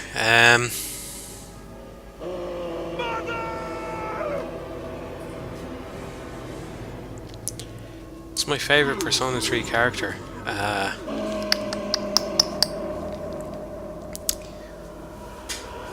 It's hard to say, because the thing is you end up interacting with the girls a lot more than you do the guys in the base game, the main game. You know, not the female route, which I would consider to be the main game. The first route that you're supposed to play. They even say as much in the thing at the start of the portable version. But I think probably Akihiko is probably my favourite character out of the bunch.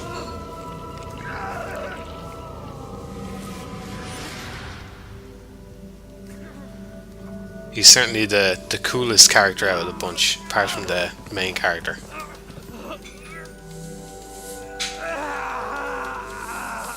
Master, please come with me.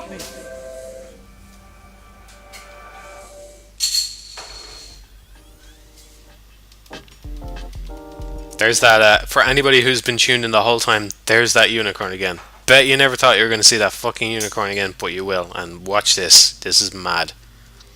This is where shit just goes mental.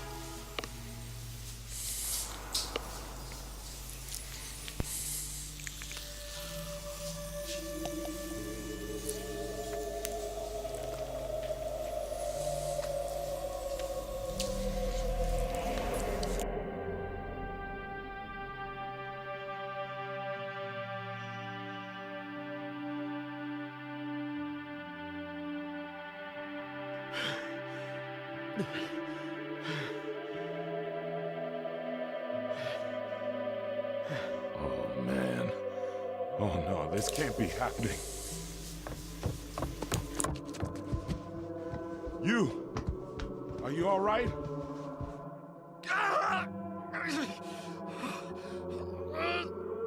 Hey you!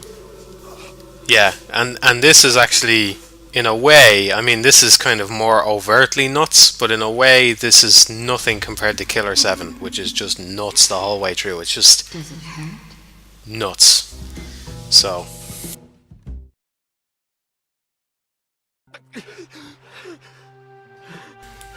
Why is everybody jumping to the Blade Runner reference? I mean, I understand the unicorn, Blade Runner, yeah, I get that, but I mean, I don't know.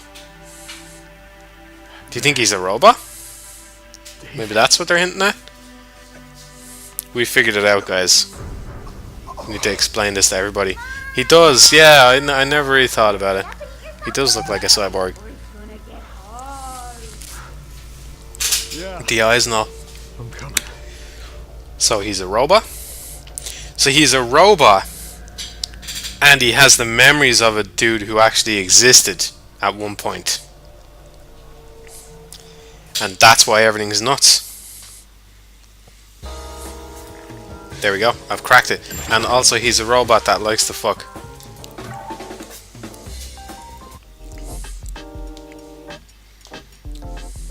He's the world's leading sex toy.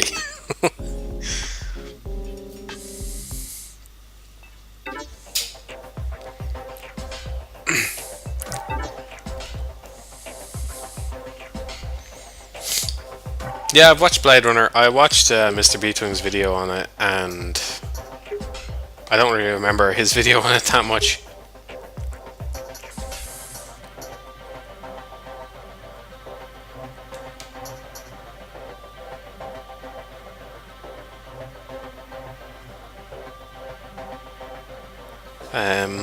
Let's see, do I need to buy stuff? I like Blade Runner. But I don't have the same hard-on for it that a lot of people do.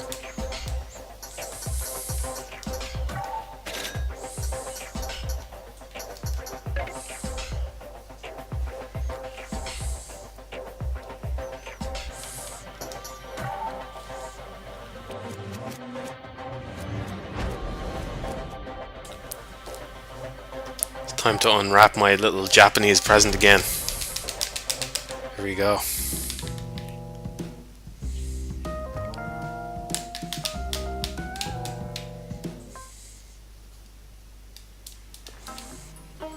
That's what you gotta do to start off, you gotta give them the little bow. But only a little one, because if you show too much contrition, she won't like that. You have to assert yourself, gigolo eyes.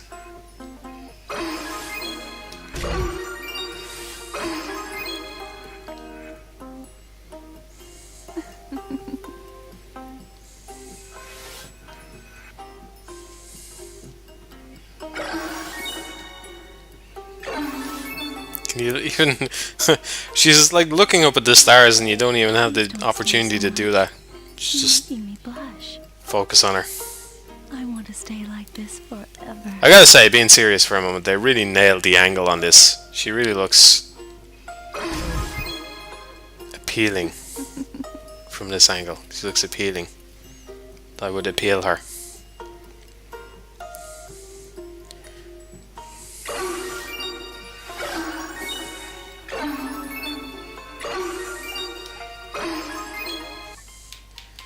Give her the mix CD. This is for you. For me? I'll cherish this present from you, Mando-san. I want to stay like this forever. Magnifico. Magnifico. Please don't stare so much. You're making me blush. Oh, this is... Look over there, quick.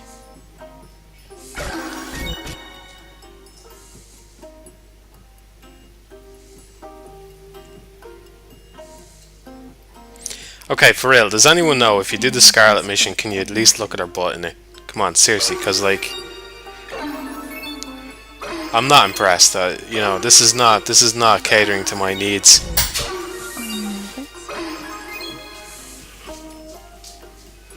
Oh, this is great, isn't it?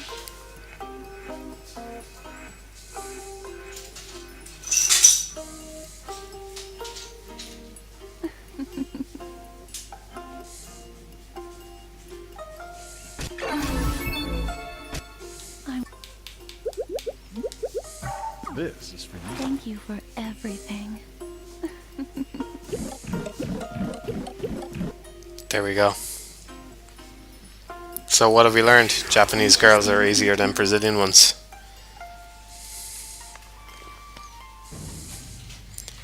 Feel the touch of my cold robot hand.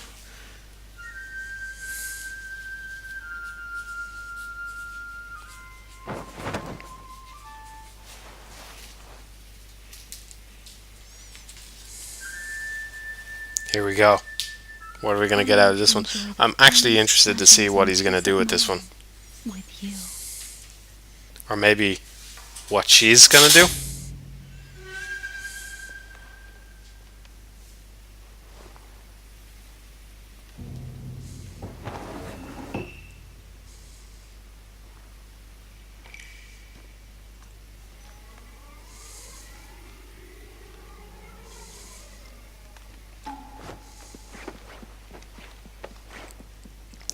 You could discreetly throw something on the ground or something and have her pick it up. Just man, just get some butt cracks in the game, please. You know what I mean? If you're gonna do all this, if you're gonna go this far, why not just go that extra step? Here we go. Oh my! How did I know? I should have said beforehand, but I guessed that she was gonna. I'm just gonna say I guessed that she was gonna like from behind. So.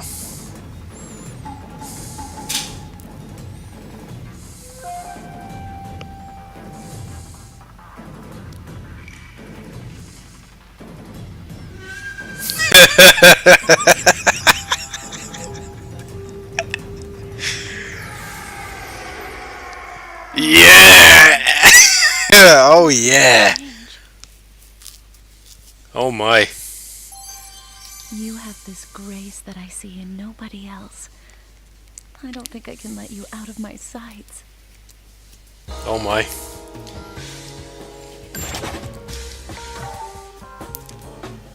What a Valentine's Day, eh guys?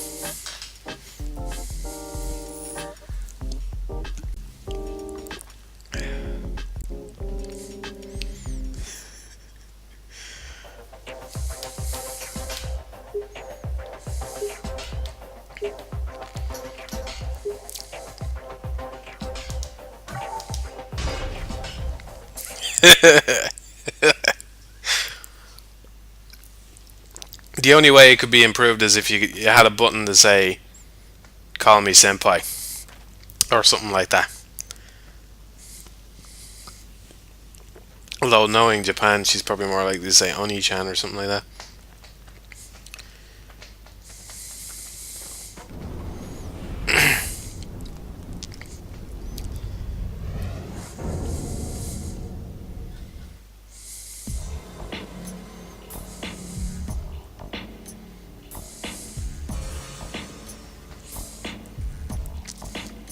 Surprised I didn't bring up ass in any of my Metal Gear reviews. Well, that's because it's like Snake's ass most of the time. 90% of the ass in Metal Gear is Snake, even when you're playing as Raiden.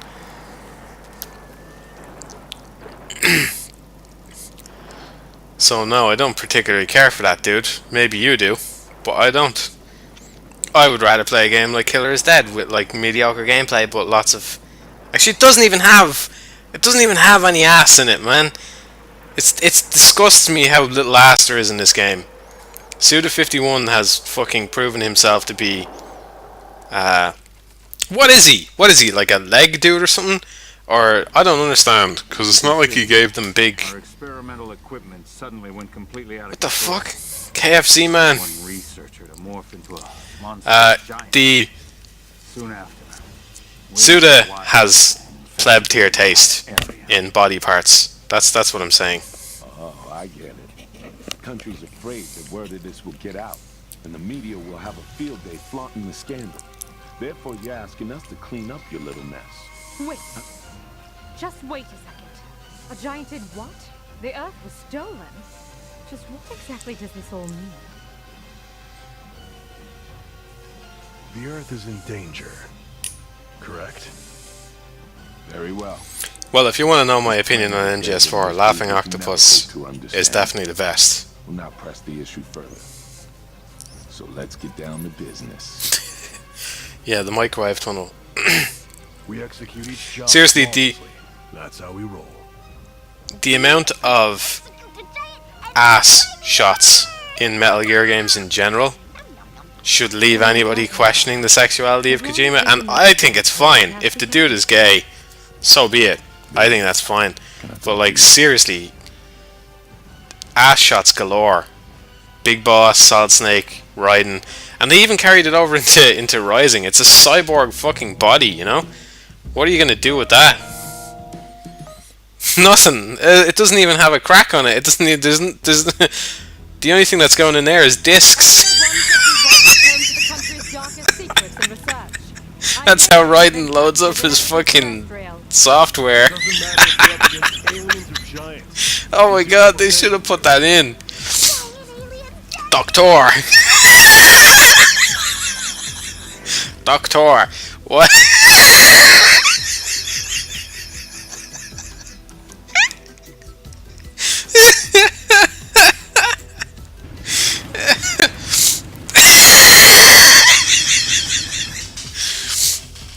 Okay. There's no sign of the giant. Oh my god. From what we've been told, I would expect to see it on the other side of the That's another mechanic then. Next time Raiden has to let her rip, the disc is ejected down. Let her rip. Is that the giant snoring? Oh no, I've ejected my operating system. It's gotta be around here somewhere. Why haven't we spotted it? Doctor, why is my CD tray in my asshole? Sleeping in the cooler underground. If you ask me, we should see it while it's asleep. Oh man. Bad mood. Mika, I'm counting on you to do the usual.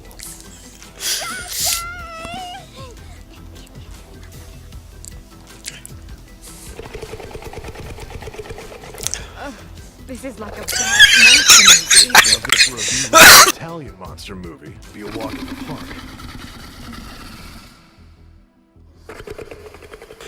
Oh, I had to mute myself for that one, Martius, because I just burst into a coughing fit. Remove my pain inhibitor. So that is fucking perfect. Oh my god.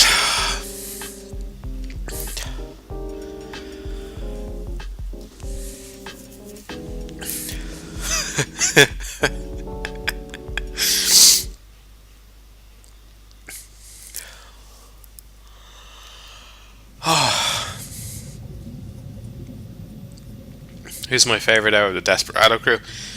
Gameplay wise, it would be Monsoon, although Monsoon is my least favorite character wise. My favorite character wise would be Sam, I guess. I don't know. Blade Wolf. Have you found the giant yet? According to the radar... Screw the radar. He's right in front of me.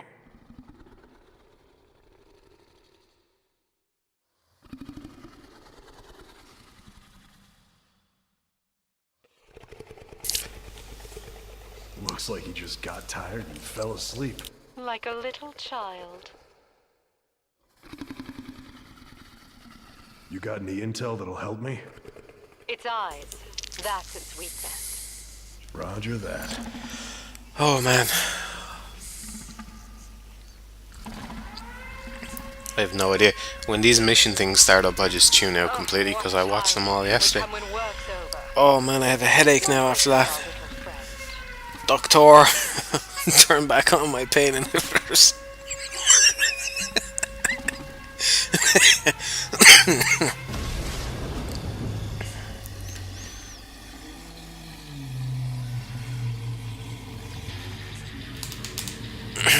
Yeah, come on.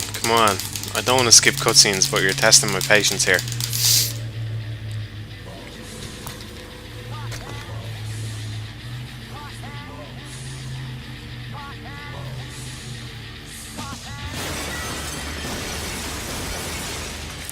This is typical Better be overtime paid for this. Suda 51 bullshit, where it's like, what does this cutscene even serve? Watch. They all bust out of the thing. Oh my god, okay, here we go. I'm gonna fight loads of them at once, oh yeah. Killer is dead. And then this thing is like, no, I'm just gonna squish them all. And then he leaps over him. Wow. So action. Oh, cool. Cool cutscene, yeah. Leaping over, whoa. And that's it. So they all died.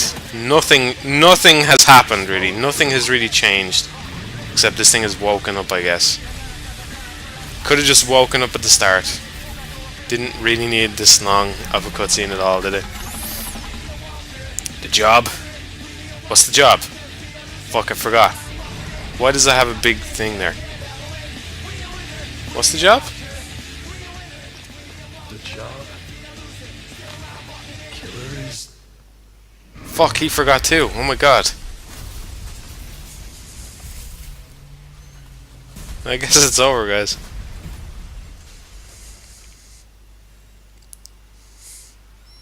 The job killing my dread.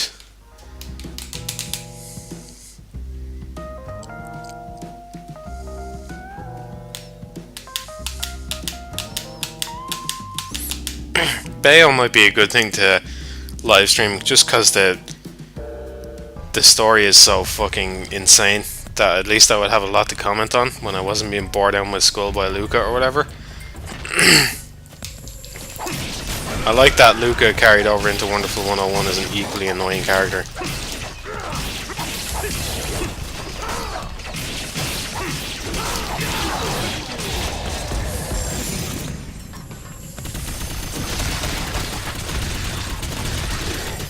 Killer is Doctor.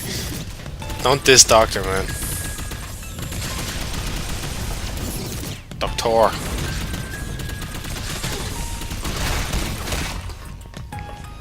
Yeah, that whole cutscene was really pointless. Just extended pointless nothingness in the middle of the game, you know? It's not like I'm at the start, I'm in the middle. I just want to play a bit more. Actually, I don't know what I'm talking about, because this is just some shitty minigame between the Gigolo missions. Hurry, Mondo. Giant Head is getting away. Alright. I'm starting to enjoy the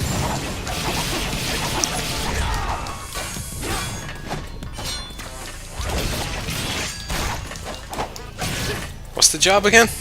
I don't remember. Oh my god. To kill something.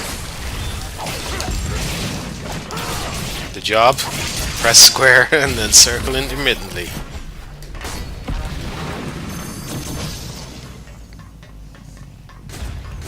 Is Luca more annoying in the Wonderful 101? I don't think so. I think Luca is more overtly annoying in the Wonderful 101, but he's just more interminably boring annoying in Bayonetta. And he pops up all the fucking time and it's just like, shut the fuck up, man.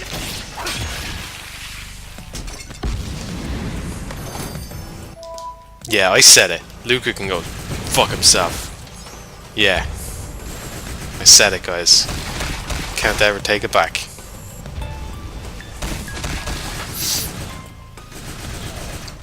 I have a feeling there's a way to get over to that door, because I don't know why there would be a door there.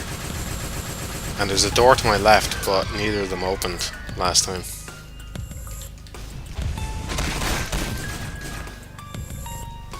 Just bear in mind, if I'm doing something stupid, I'm probably not looking at the screen. So, that's my excuse for everything. The cutscenes are skippable, but I don't want to skip them because the game would be over in like an hour if I did. So it's probably best for me to just leave them on. There's Scarlet. Is there a first person? See, that's the kind of thing this game needs a bit more of. Wouldn't everybody agree? How do I crouch? Can't crouch and look at the same time? Fucking hell. Okay, we can do this, guys. I promise. How do I do it? How do I crouch? Where's my crouch button? L3? Thought it was L3. What is it? R2? No. There's definitely a fucking... I just fucking did it 2 seconds ago. Ah, there we go. No, it doesn't bring the camera any lower. We can do this.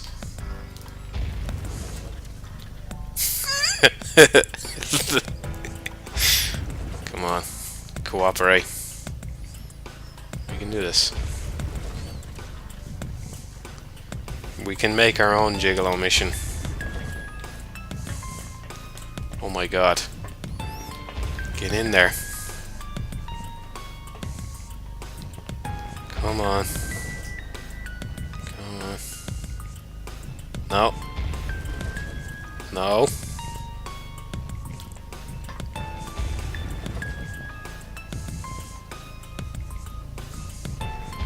Fuck this. Fuck. The camera in this game fucking sucks.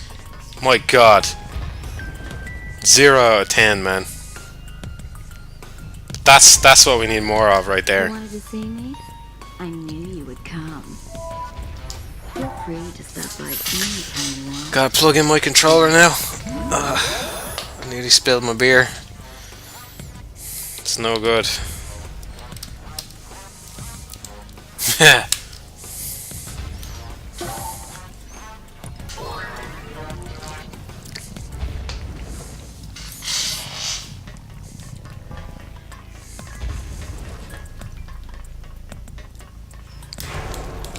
So, when you say that, what did Suda actually do in this game then? If he didn't direct it, what did he do? Because I feel like he directed it. It certainly feels like a Suda 51 game in pretty much every way. Because it's like No More Heroes was less complex than this. You know, equally as insane. Play a visual novel. I don't know, man. It's not interactive enough for my needs. I've got needs and only this game can fulfill them.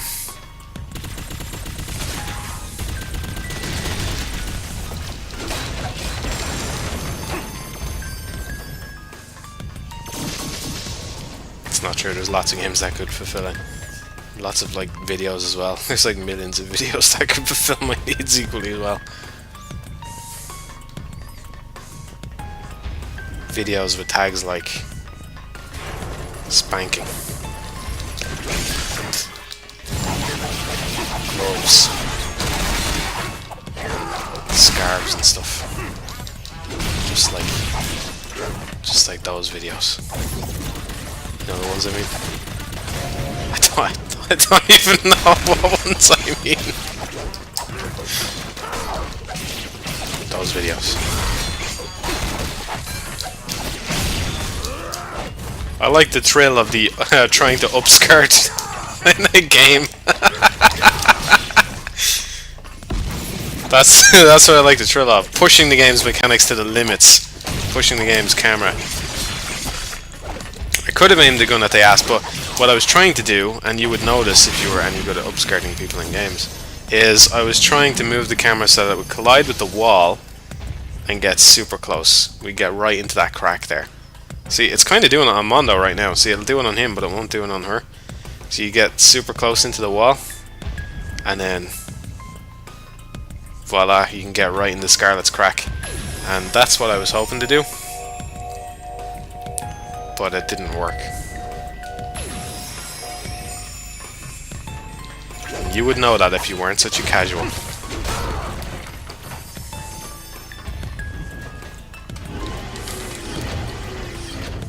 S or M?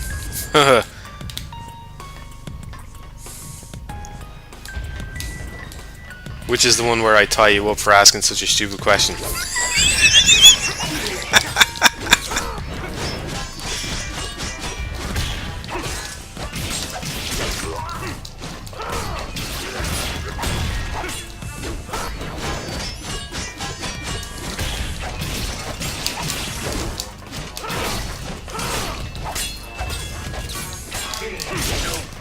The girl is a wall. Have you seen her?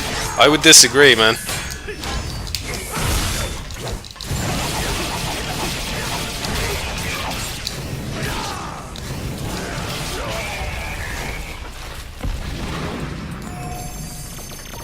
I haven't been upgrading myself. Gotta upgrade.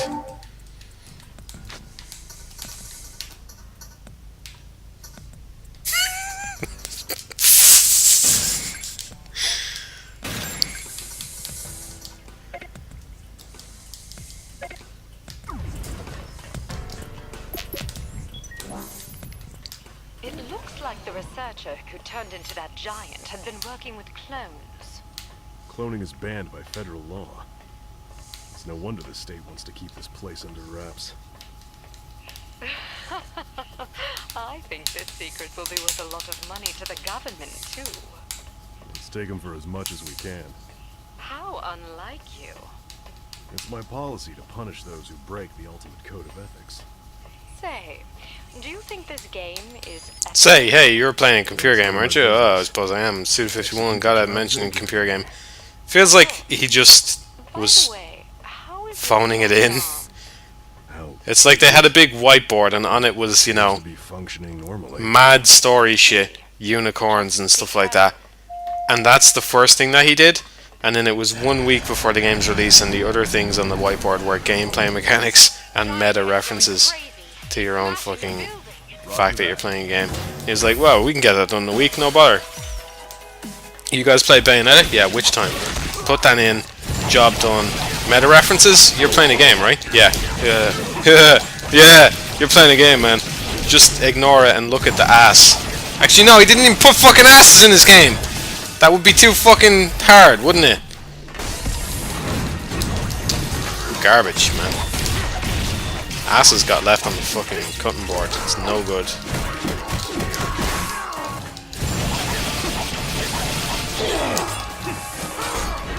Just remember, guys, if you're making any games, you know what you gotta do to get me to endorse them. You know what you gotta have. Butts. That's what I'm talking about. I'm talking about butts. I'm talking about asses.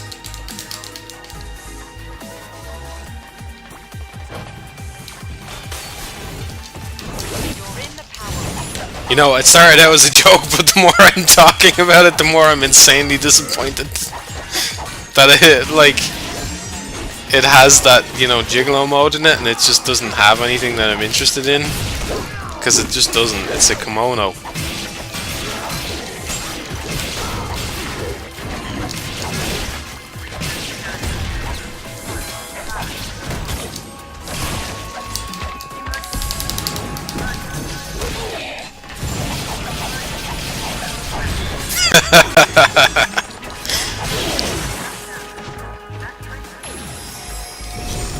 Is there like a butt version of a corset?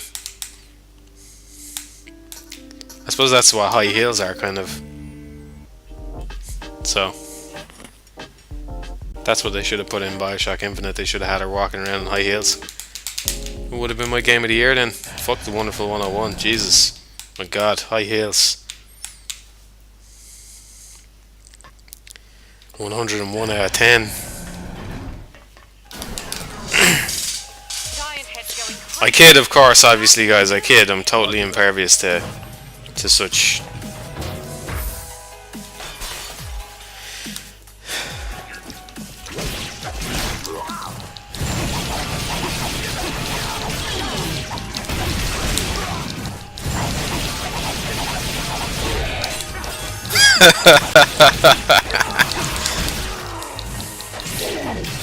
Yeah, superior nipple and cloth, yeah. Try strangling someone with it, man. It doesn't work. Break straight away. You get a good grip around that on someone's neck and you try pulling on that shit. It will come apart at the seams.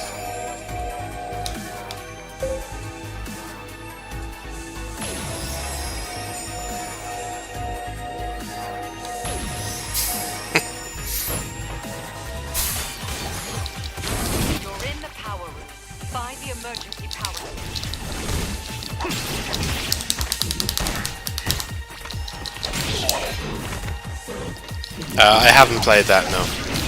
I have no interest in it, unfortunately.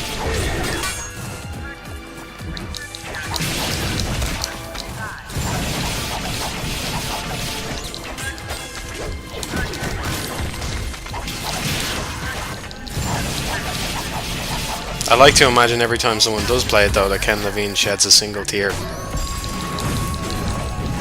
that's gonna add up to a lot of tears right now.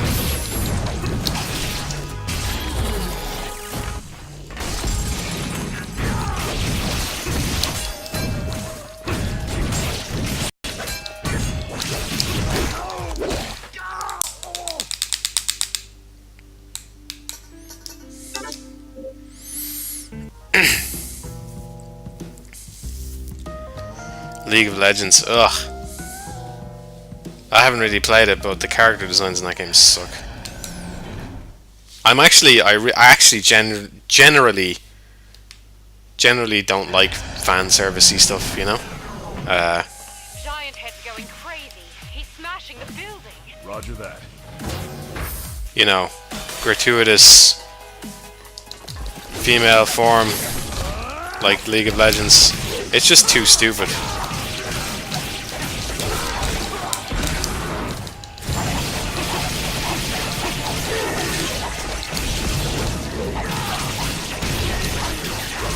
Although if I said the same thing about 6 hours earlier when I was watching Kill la Kill, I might have looked a bit hypocritical. But I don't like the way all the characters in League seem to be like designed like sexy women. I think to be serious for a moment, I think there's a place for games like this. I mean, look, it's fucking fun. It is. I don't care what anybody says. You can't take away the fact from me that it is fun. The Gigolo mode things are just fucking... They're stupid and their mechanics are dull. You just look at them. But the first few times you play it, it's fun as fuck. Like, it's funny. You know, you play it and it's like... And it's played for humor. I don't see how anybody can see that either. Mondo's fucking face when the mission is complete, you know? He looks so stupid. He's just like, yeah, and he gives you a thumbs up. Okay, it's just funny. But you know, it's not for every game. And I think League of Legends is one of the most egregious examples of it. Valve's approach is way better. Like the fact that you can have, you know, like Broodmother, for example. She's a, you know, female character in the game, but she's a fucking spider, and that's the way she should be. She shouldn't be a spider human woman with cleavage. She's just a fucking spider, and that's okay. It's fine. That's totally fine. It's not like they don't have other girls in there anyway, you know what I mean? The League of Legends takes it way too far. I'm surprised it doesn't get more criticism for that kind of stuff, to be honest. Maybe just because it's too popular and whatever.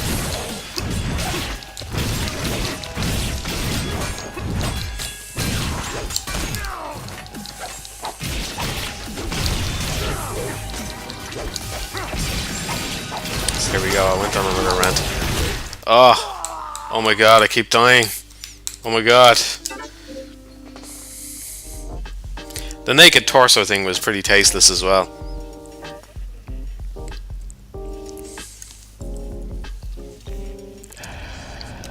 Like, I don't think it's worth getting outraged about, but it's worth, like, pointing at it and saying, why? Like, because why? Seriously. I mean, maybe I'm just not hardcore enough, but I don't find something like that to be, you know, like, I don't know. I suppose it kind of conveys what they were going for with the game, which is, you know, it's a resort or something. So you have a bikini there. But I don't know, it seemed pretty stupid to me. It seemed, to be honest, it seemed like they were courting controversy with it.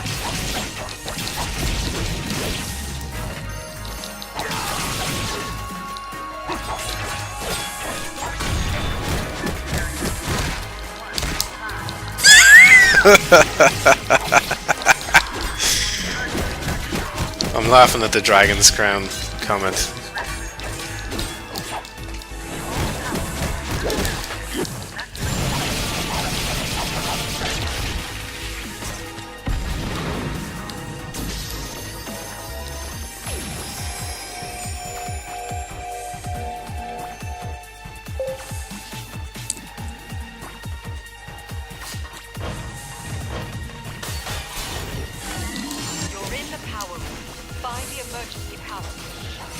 Okay, I gotta take this a bit more seriously because I've died on this a couple of times now. Yeah, I mean, people raved about that first Dead Island trailer. I was completely unimpressed by it. Completely. And I'm not just saying that to seem fucking cool in retrospect. People were talking about that and they were like, oh my god, this Dead Island trailer. Oh, it's so great, you know. But there's no gameplay. There was no fucking gameplay in it. If they're not showing you gameplay, there's a good reason for it. There's a good reason why they're not showing you the game and instead they're deciding to show you a CGI trailer. That is generally the case. So, I don't know. I was never fooled by it. I was never taken in. And the fact of the matter is, you watch the CG trailer and you go, okay, that's a nice little short film. But how is the game going to present that to me? It's not. The game was never going to present you some kind of like emotion of, ooh, things going backwards and, oh, there was a kid and, or whatever. It was never ever going to do that. So why was the trailer even like that? You know what I mean? It was... I fucking despise CG trailers. I think they should be fucking banned. You should have to show the fucking gameplay of your game. Just even in-engine cutscenes would do the job for me. Anything but just a CG trailer that has nothing to do with your game. It should be banned. Or at the very least, people should call you out on it and say, what the fuck are you doing? Release an actual trailer and get back to me. Don't show me something until you have something to show me, you know? You guys are getting lots of rants out of me right now. good. I'm feeling cleansed.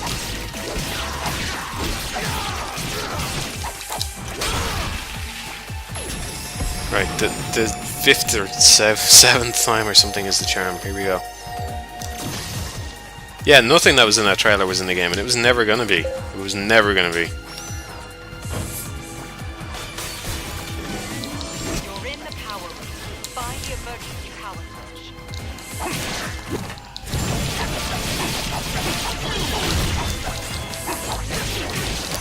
Rants are good, I just hope I don't make myself look fucking stupid with whatever I'm saying. Because I'm sitting here playing a game and I'm trying to read the chat and I'm getting a bit drunk as well. And I don't normally rant, so...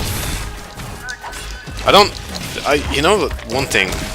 I'm gonna rant about rants, okay? One thing I dislike is when I go on YouTube and there's some video of some guy and he's like looking at the camera and he's saying, I'm mad about this thing. I'm mad. I'm so mad about it. Oh my god. Okay, first of all, he's looking at the camera, so that what he's doing is he's actually looking at his viewers. Okay, and there's a lot of people that do this, and I don't understand that. As a viewer, why the fuck do I want to go on YouTube and have some guy look at me as though he's angry at me and tell me shit that has nothing to fucking do with me whatsoever? Why is that good? I don't need that kind of stress in my life. I don't need that kind of stress in my life. Period. It doesn't make any fucking sense to me that people are interested in watching that stuff. I don't get it. I mean, if one of you are into it, maybe you can explain it to me or something, but I don't get it. People ranting about, you know, companies, and at least don't put the camera on yourself. At least don't look at your audience when you're doing it. You know, rant with your audience. Don't fucking look your audience in the eye and rant at them. It makes no sense to me. It makes no sense to me at all. It's so bizarre. It's really, really weird.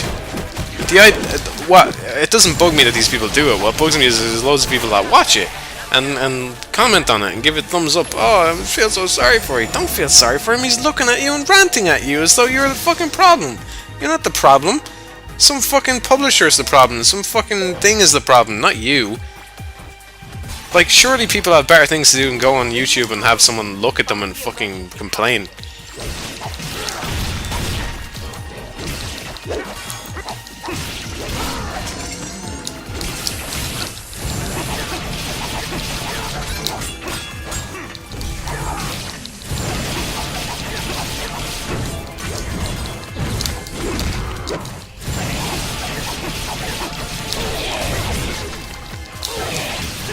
Yeah, it is just, I suppose a lot of it is just for views, but I suppose, it's like I said, I'm not really that annoyed that people do it, because I can understand some people are in it for the views and whatever, but the fact that people watch it, people sit down and actively watch all the videos that these people produce, just ranting forever, just looking directly into their eyes and saying, oh my god, I'm so pissed off about something.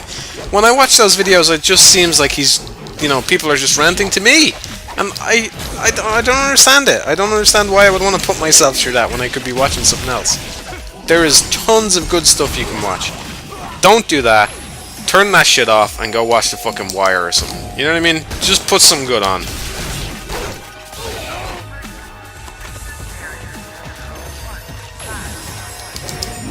Oh my god, that thing killed me in one hit even though I had like 6 health.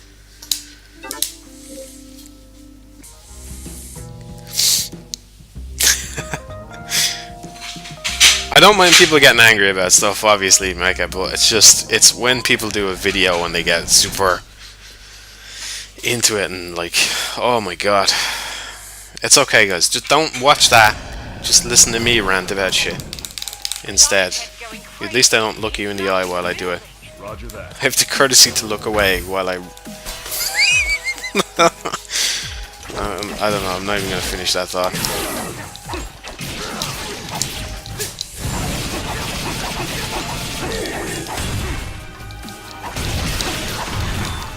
I just think, it's not hard to put up a fucking picture or something and say, these people are the enemy. I'm mad at the EA about the new Dungeon Keeper. Put up a fucking picture of the new Dungeon Keeper game. Don't look me in the eye and tell me you're mad at me.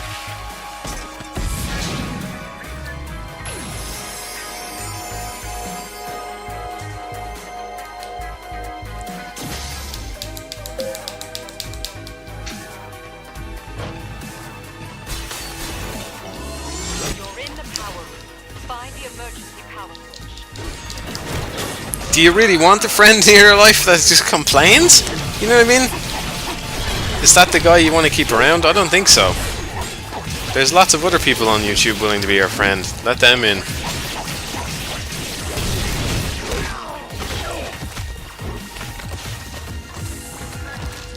This guy, I can't let this guy touch me or I'm dead.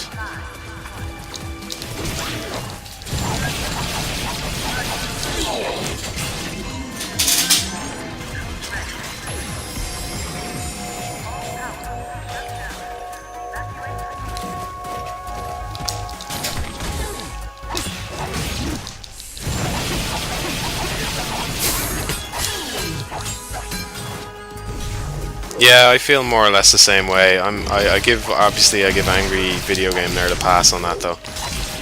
Not saying I think he's the best or anything.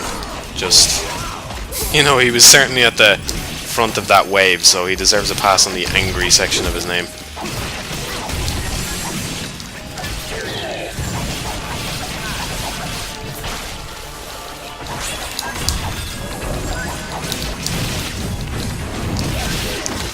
Fucking hell, that thing is fucking rough.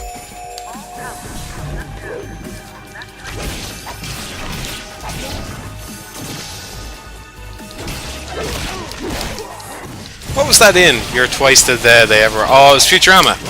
Am I right? Futurama. That's my guess. You're twice the they ever were. It's good. Futurama has some of... Like, I mean, I wasn't a big fan of when it got brought back, unfortunately. But it has some of the best one-liners ever. Especially, I think really Fry is like a really underrated character. Because some of the shit he comes out, and Farnsworth as well. The shit they come out with where they contradict themselves in the same sentence but do it in a way that's just really funny is great. Oh my god. Okay, I'm using the Mika ticket.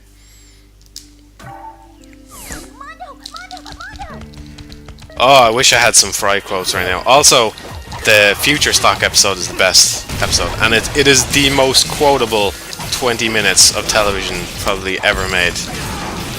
If you haven't watched that episode, it's the one with the 80s guy. You need to watch it. It's the most fucking quotable thing I've ever seen. You could take almost any line at random from that episode and just, it would be a joke. And it would be a good joke.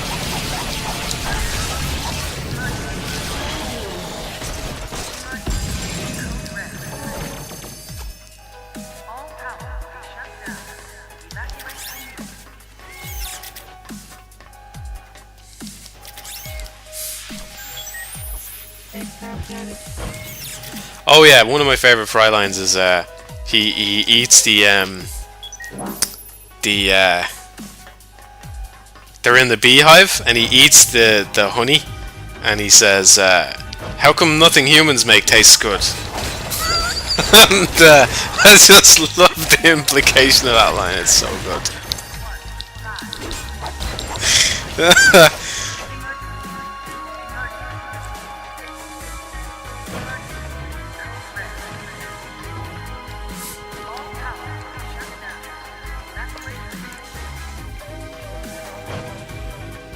The Future Stock episode though, seriously though. Oh my god. Yeah, the guy with bonitis. My one regret is that I have bonitis. And then he just dies. It's just so good. And he just twists apart. Oh man. I swear to god, I'm not joking. If you haven't watched that episode in a while, go back, rewatch it. Just pay attention to it, because every single fucking line is in it is a joke. It's insane. It's amazing. It really is amazing.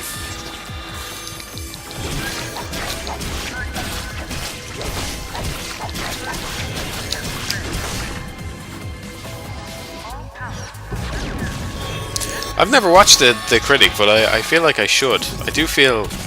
I get the impression that it probably is underrated or something. I feel like I should. Oh man, that was disgusting when they did that Fry meme thing for the return of the show. Ugh. Oh, and they had him voice it as well. Oh, Oh, these are all repressed. It's all coming back to me now. Oh my god. No, Futurama ended at season 4. As you know, there's some good episodes outside of that. There is some good bits, but no, just cut it off there.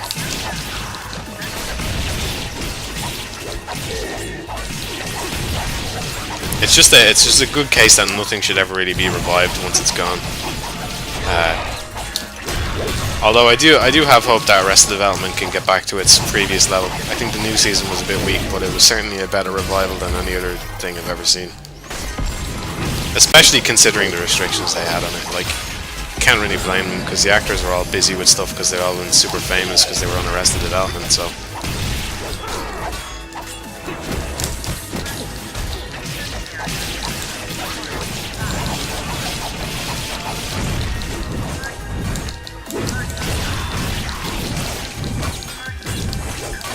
We can dance.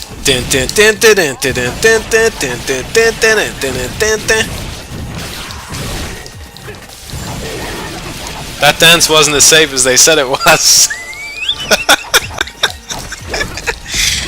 Oh man, such a good episode.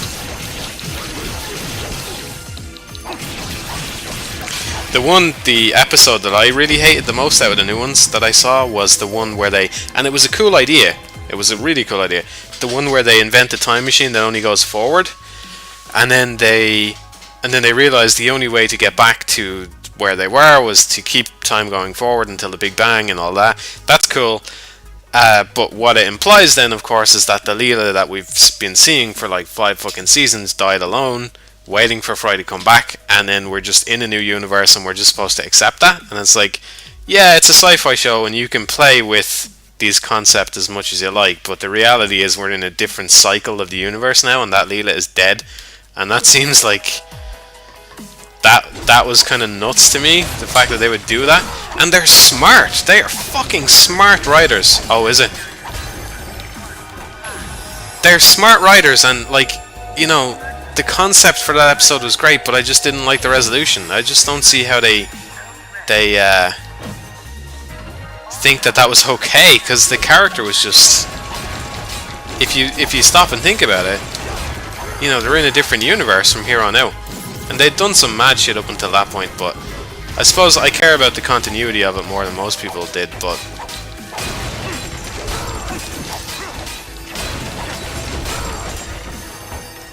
oh, I knew you would come find me. Feel free to stop by anytime you want. I'll be waiting.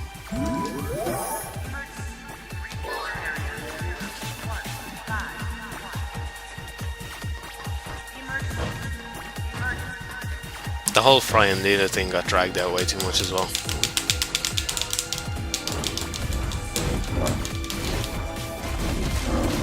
They could. The sad thing about that is they could have just made the shift proper. I mean, I think they did in the later seasons, but they never really committed to it. They could have just made the shift proper to them being in a relationship, and it wouldn't have killed the show in the slightest. Instead, they had to just pussyfoot around it for season after season after season.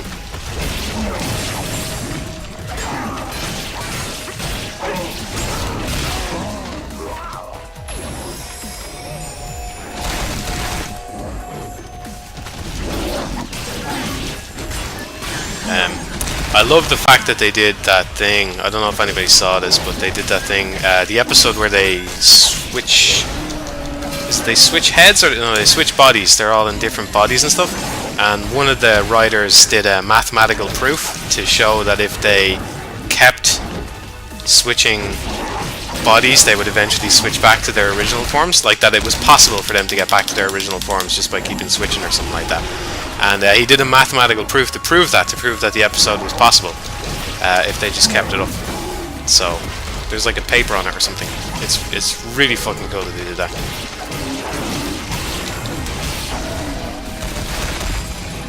It's funny because the people writing Futurama are probably way fucking smarter than the average sci-fi show's writer. So you kind of wonder what they could do if they actually got together and wrote a serious show.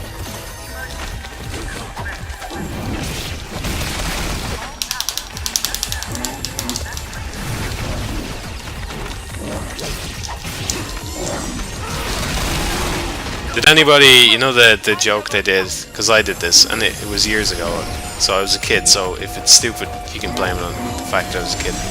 There's one of the jokes is, they say, please stand and rise for the Futurama theme song. And I stood up off my fucking chair for it. I'm only semi-ashamed to admit it.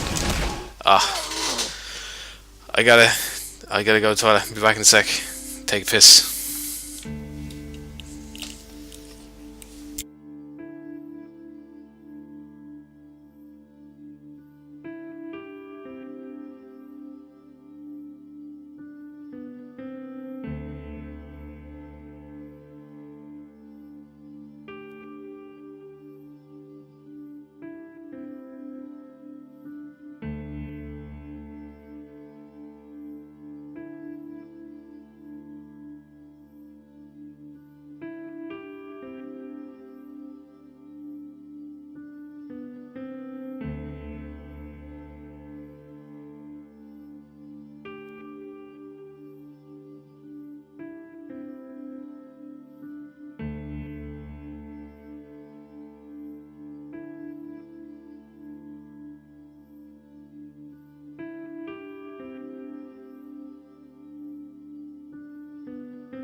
Alright, I'm back.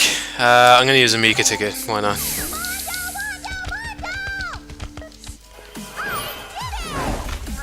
Ah, fuck! I've only a few seconds left to finish this.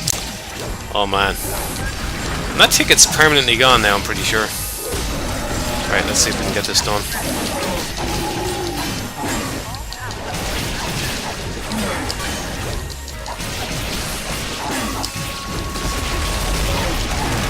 No way I'm gonna kill them in time. Well, that fucking sucks, doesn't it?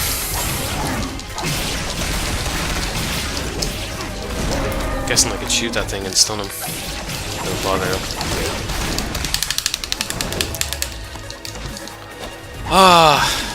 Okay. I'll get it done next time. I'll try and focus more.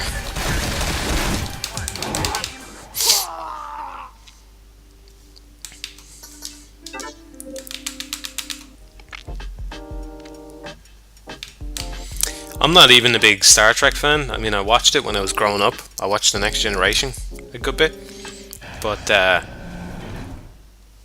mean, I can only imagine if you're a huge Star Trek fan how annoying those new films must be.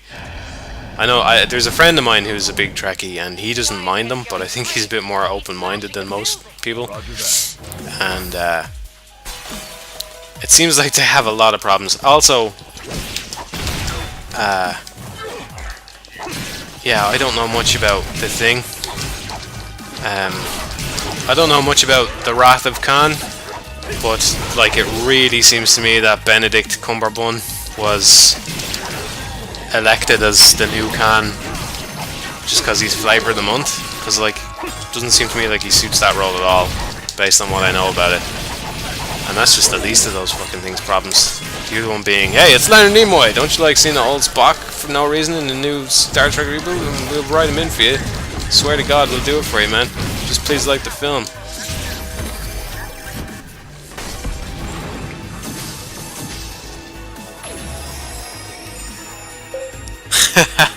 It is Suda 51.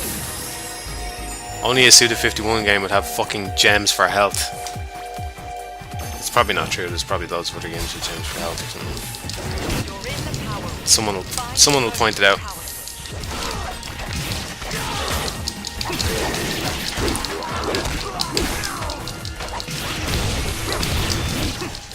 You can tell it's a Suda51 game by the distinct lack of ass.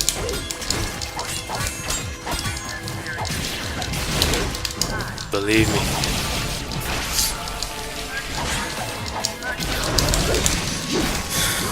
This is if I play this game hard enough, you can hear me mashing on the controller, and it sounds like I'm taking it real serious. If I do that, oh my god, it's like I'm a fucking speedrunner. Oh my god.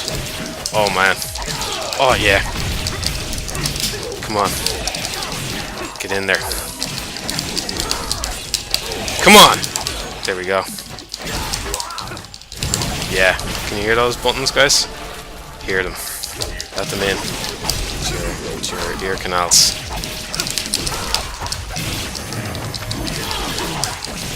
Taking it real serious here, man.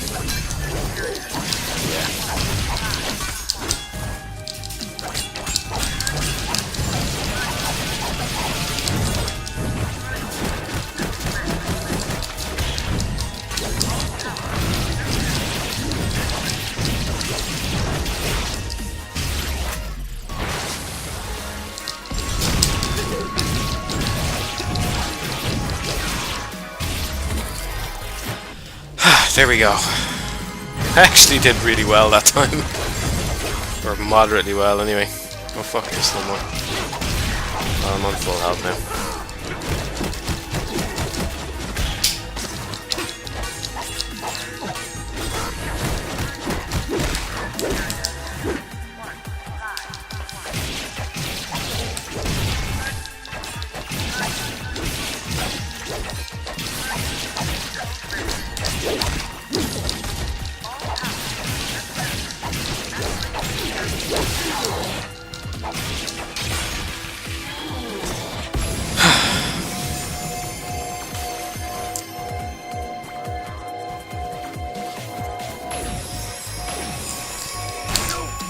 Can't believe we have 53 people watching me mash buttons like an idiot.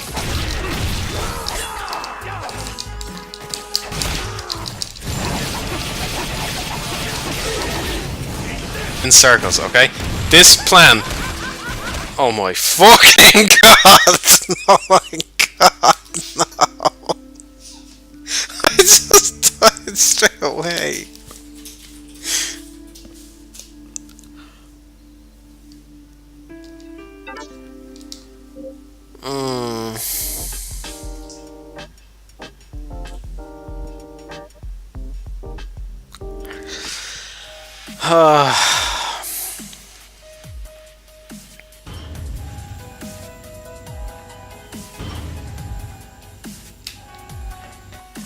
Fucking hell.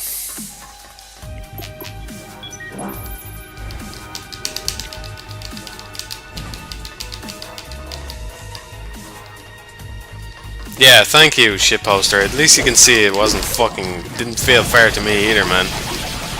Didn't fucking feel one bit fair to me either. Fucking hate the fucking shooting enemies in this game so much.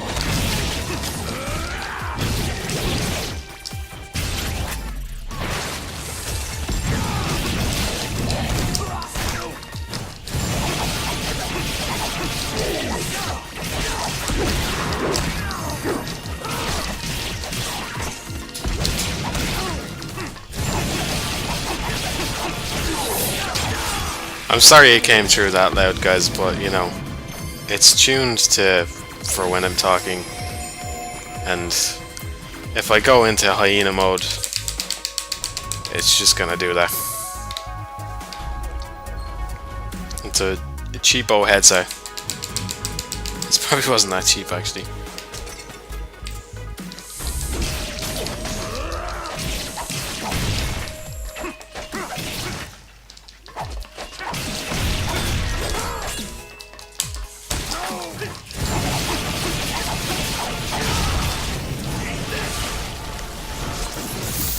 you, you fucking piece of shit. Stop taking all my fucking blood. Yeah, there we go. Now I can get full health for this thing.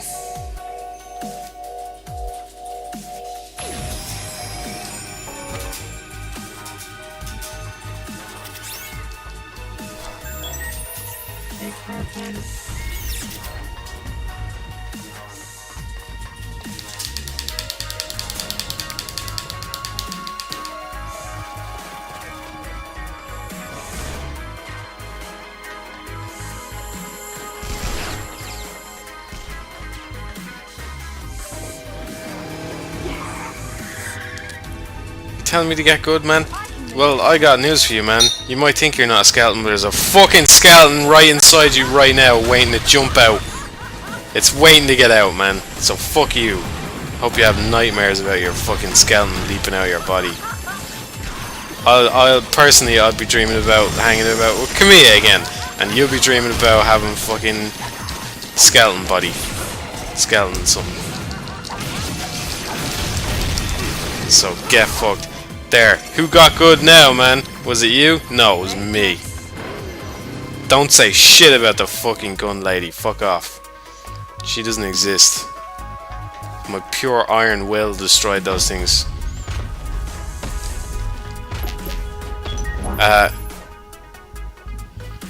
Wait, that is a good question. Did I need to go back to... I assume I did, because I gotta press this button out here.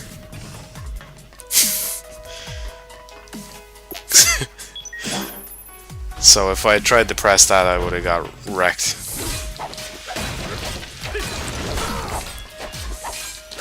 Don't you just love when there's loads of wooden crates in your lab?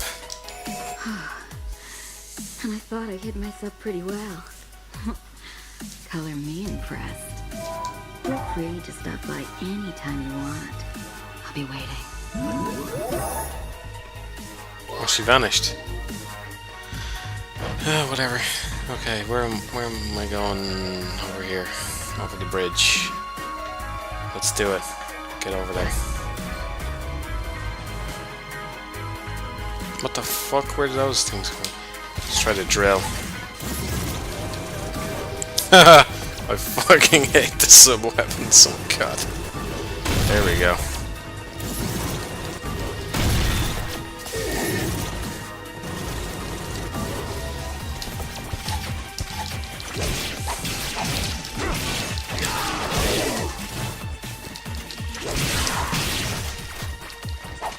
Man, I plan to look at her ass. You can't tell me that. I plan to look at her ass. I forgot that she disappears once you talk to her. If I had known she was going to disappear, you better believe I would have tried, man. Have some faith.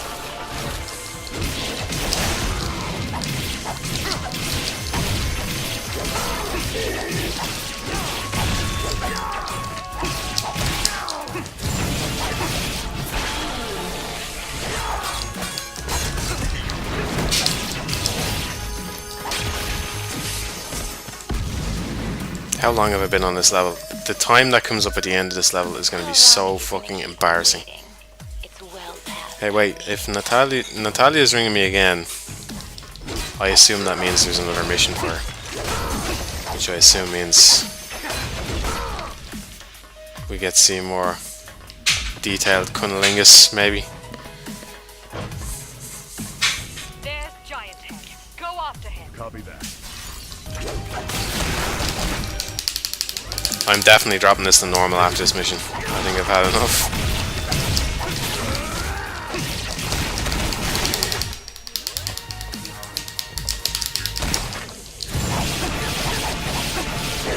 I bet this boss gives me loads of fucking trouble even though I beat him on normal, real. Really handily.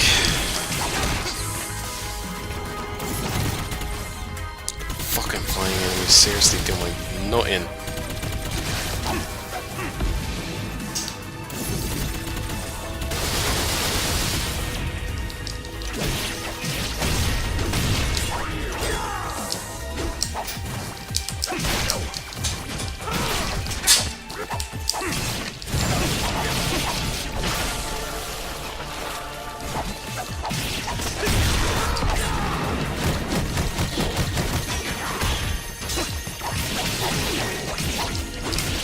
Oh my god, throw another fucking enemy at me out of nowhere, why don't you? You bastard. Nice fucking try, Predator.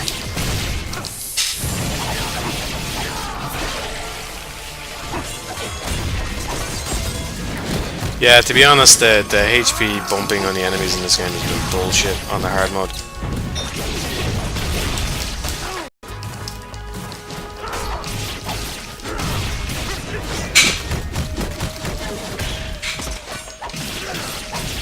I agree it's the easiest boss in the game, but let's just say I've come to have rather low expectations of myself over the past couple hours.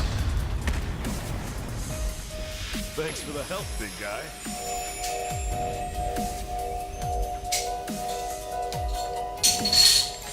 I want to put it down to the camera, because seriously I feel like The Wonderful 101 is a more skill intensive game, and I can play that on 101% hard mode and do fine. Like, I don't need to use continues unless I hit a minigame, like a shooting section or something like that.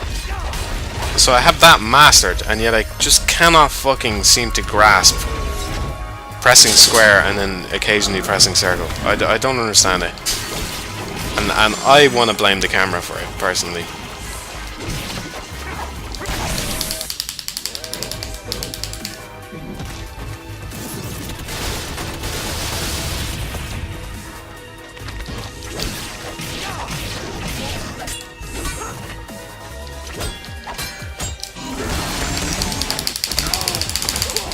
See, I mean, look at that. Fucking...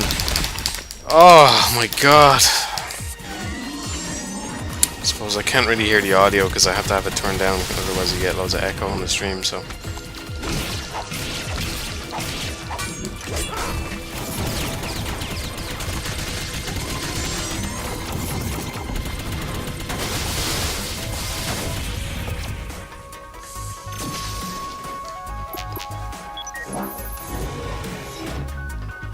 How long are you gonna keep me waiting?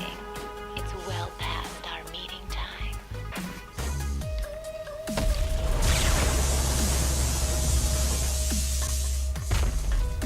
Look out for his eye beam.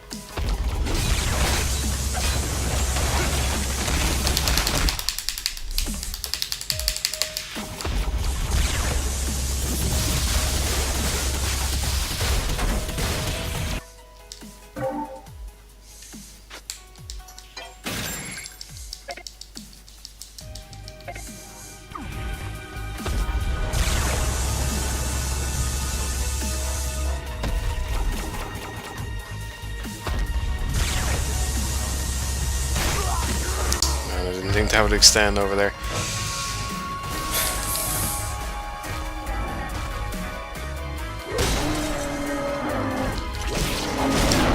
I'm gonna die to this guy. Don't see myself killing this guy. Oh man.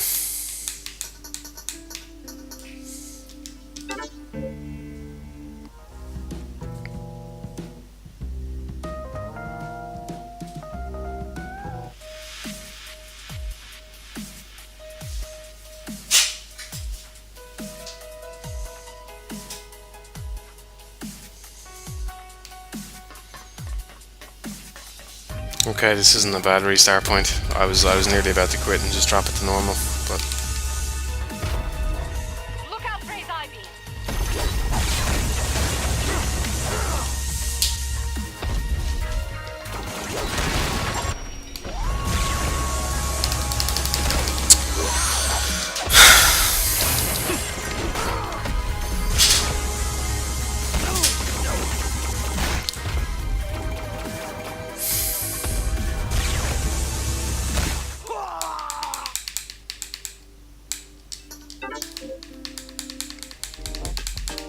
that one was intentional, by the way. It took damage. I just said, fuck it, might as well start from start. Look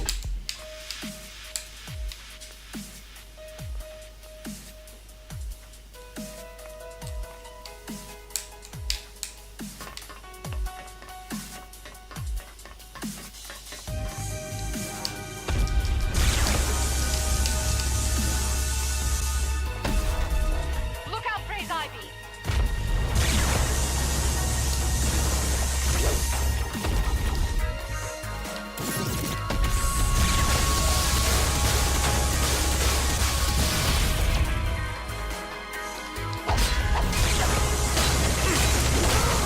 No, I'm dropping it to normal after this.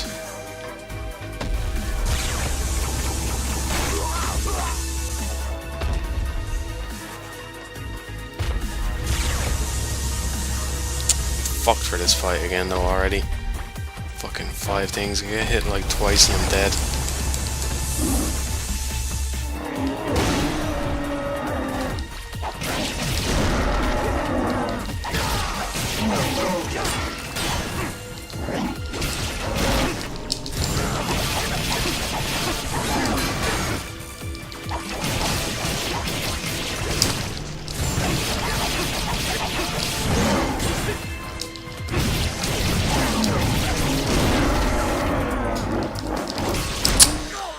Oh man, oh.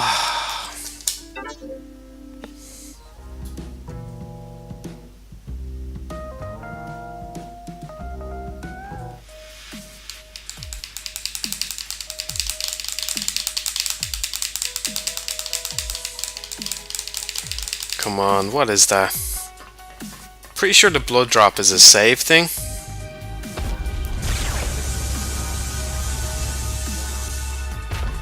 I don't understand that, to be honest. In a lot of games you'll see, you know, you're stuck on a screen and it's doing the save thing or something. It's like, how fucking hard can it be to write a few megabytes to the thing? Seriously, a save file should not be more than a tiny bit of information.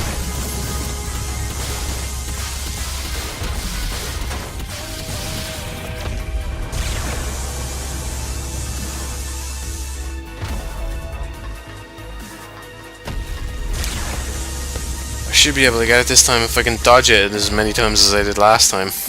These things are surprisingly hard to dodge though. You may not look it if you haven't played it. Just something about it.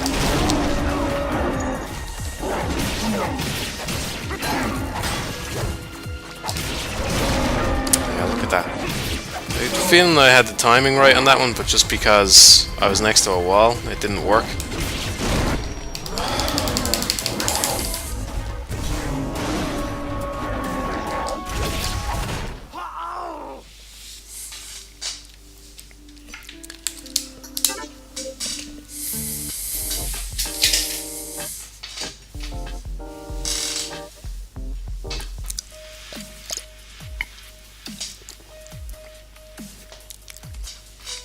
Someone should give me something to talk about if we're gonna be stuck here like this, because I think honestly even if this takes me like 5 more attempts, it's gonna be faster than restarting the level and doing it on normal, most likely.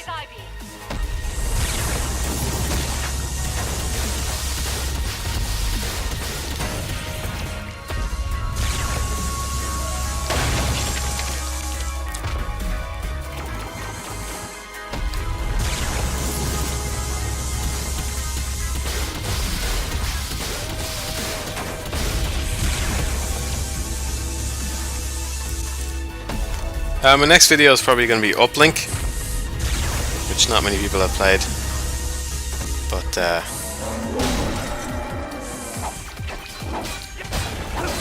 Zero Escape 3, yeah man, that's disheartening news, really disheartening that they didn't get funding for that.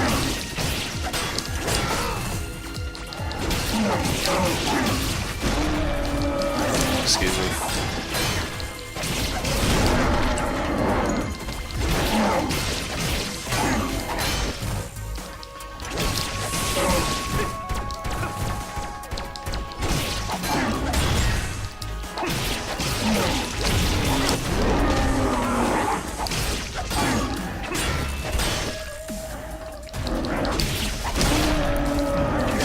Lately I've been listening to a guy called, I don't know how to pronounce it, Nujabes?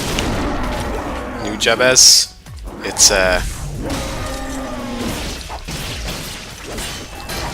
he did the soundtrack for Samurai Champloo, which I watched not too long ago, and I liked it. It's like instrumental hip-hop, I believe it's called, even though it's not really instrumental most of the time, but yeah, it's cool. It's nice, relaxing music.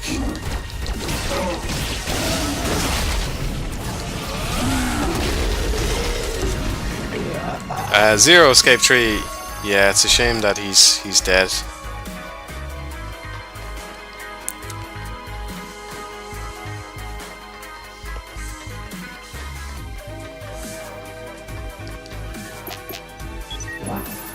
Yeah, Zero escape tree.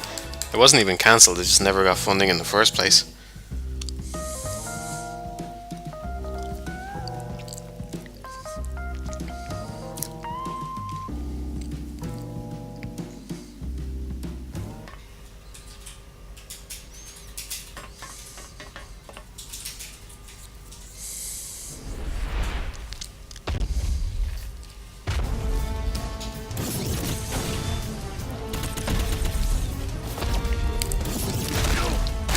I do, yeah. I'm a Radiohead fan.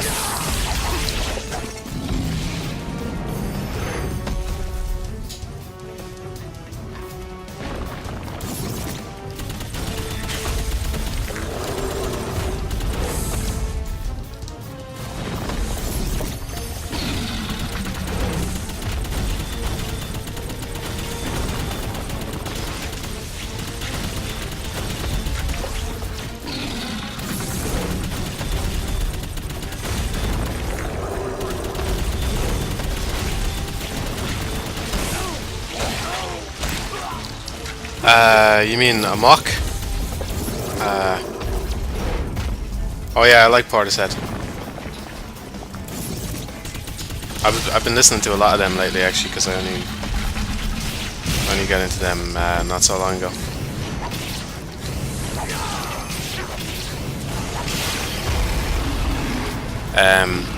Yeah, I listened to Amok. I quite like it.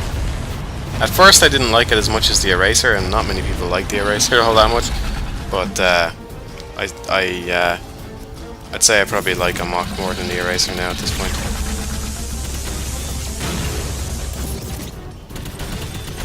Pretty sure Suda was the director and the writer.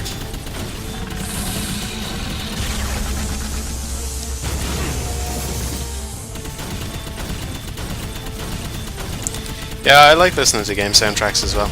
I kind of go through phases where I listen to, you know, regular artists, and then I listen to game soundtracks.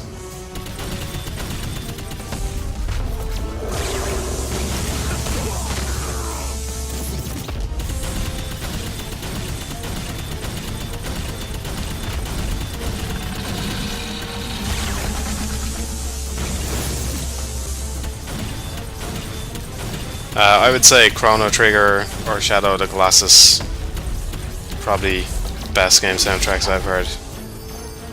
Might be forgetting others.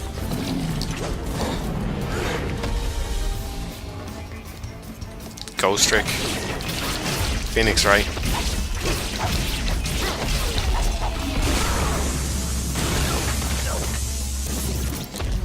I have been streaming for 7 hours? 7 hours. At least this boss is still easy on hard mode. I'd say I might die to him once, but hopefully not.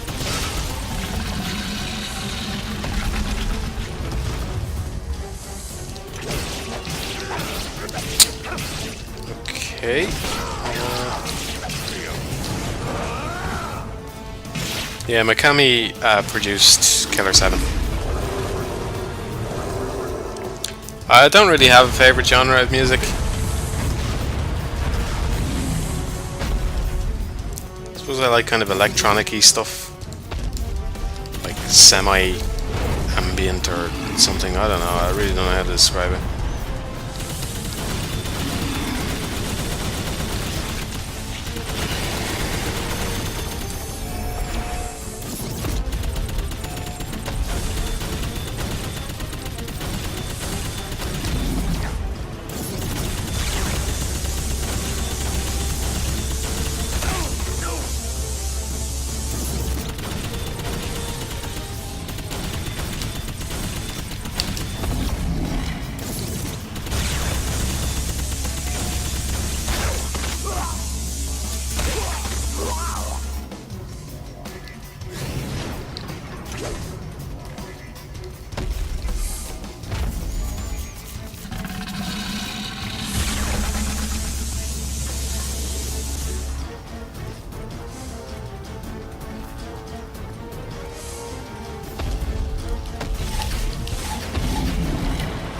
Do I just have to punch him until I get blood? What am I doing now? Because I'm out of blood, do I just have to keep shooting him like this, slowly? I guess so.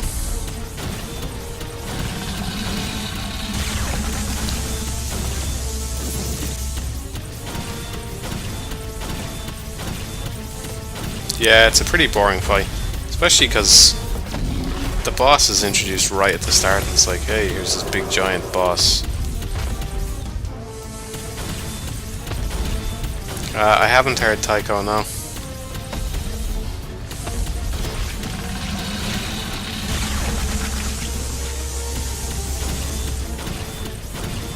I'll look into it though.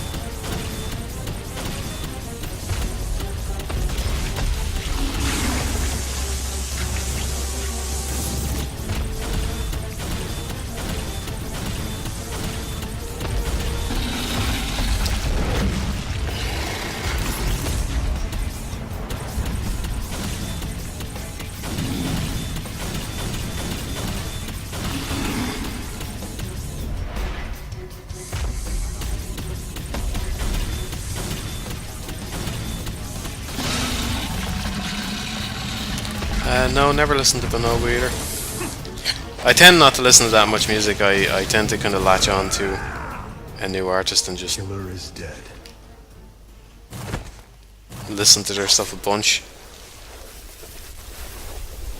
Like Portishead and New Jabez are fairly recent to me, so I'll probably just stick to that for ages.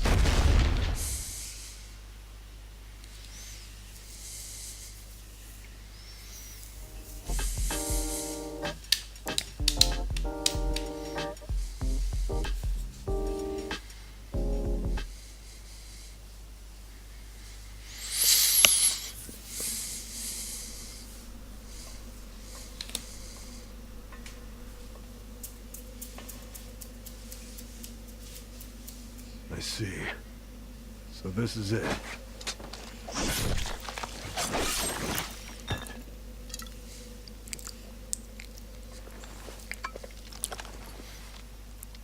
Symbolism. This?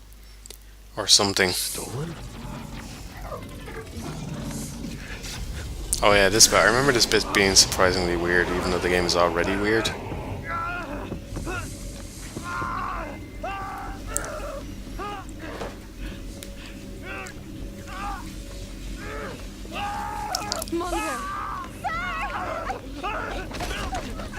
It's weirder than it should be, because it's actually not that weird compared to a lot of the other stuff that happens in the game. I know. But at the same If time, the situation called for it, I will. you just feel weird about it. You'll see what I'm talking about now in a sec.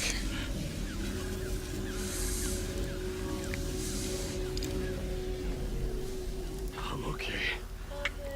Mission is complete. Understood.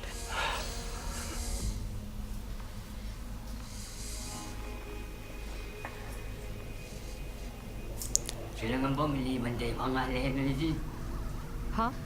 What language is that?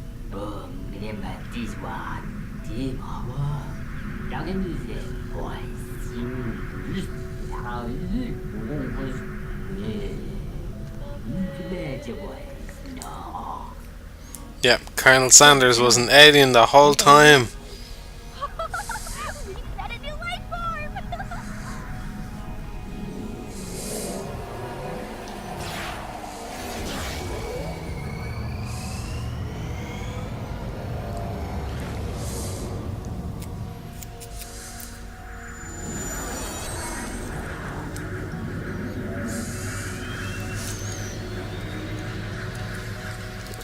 For no reason. For just no reason.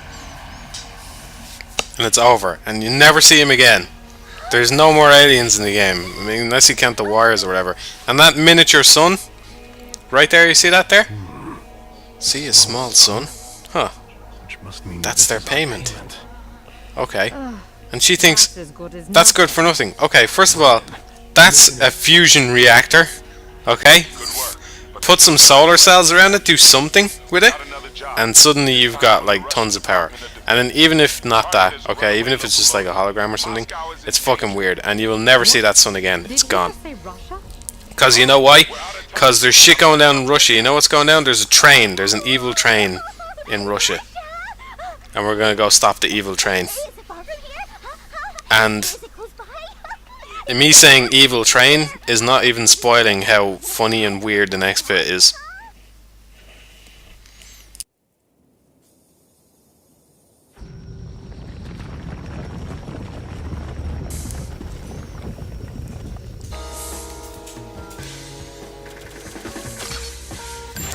An hour. Oh my god.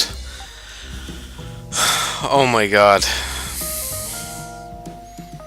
I'm definitely dropping it to normal. I'm sorry for wasting everybody's time. I wasted everybody's time and I'm eternally ashamed of myself. Yeah, we have to go kill Thomas the Tank Engine.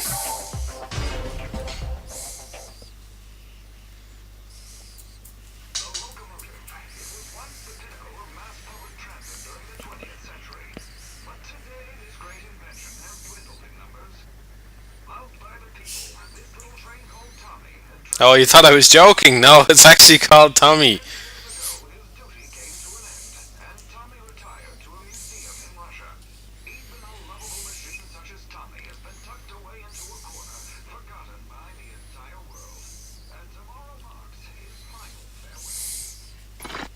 Tommy. Oh, you poor thing, Tommy.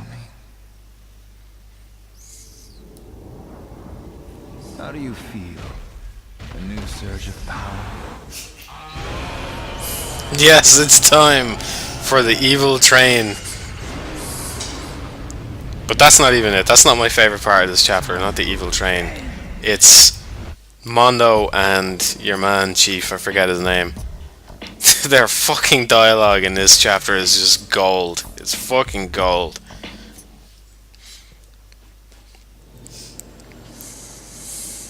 Here we go.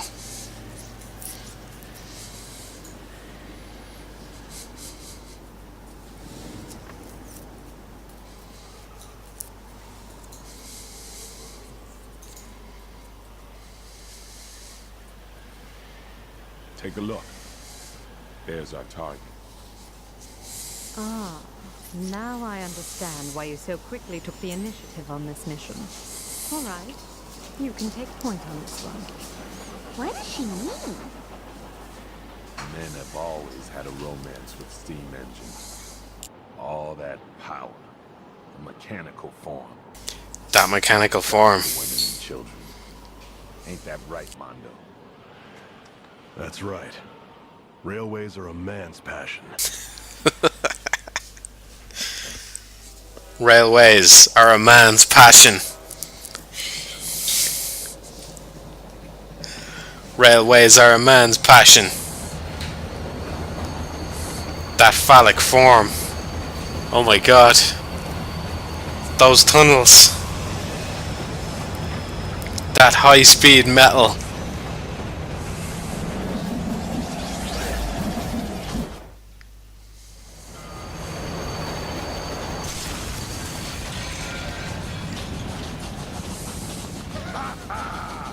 Yeah! Look at that! Now this is a man's job! Ha ha ha! A man's job! If this thing crashes through the city, it'll be a catastrophe. We'll have to beat it down from the inside. Can you handle it, Mondo? I guess this makes me a stowaway, but we have no choice. Sir, please be careful. Don't worry. I've got a man's passion on my side. If we can pull this one off, we're throwing a pierogi party. Yeah. He's got a man's passion. There is actually some dual track drifting in this, kind of, because I'm pretty sure part of the train breaks away and goes onto the other track. So, The job? multi-track drifting. Killer is dead. The job. What's the job again? He just said it and I forgot it. Kodo-dodo-bodo. Something like that. Kadabadadado.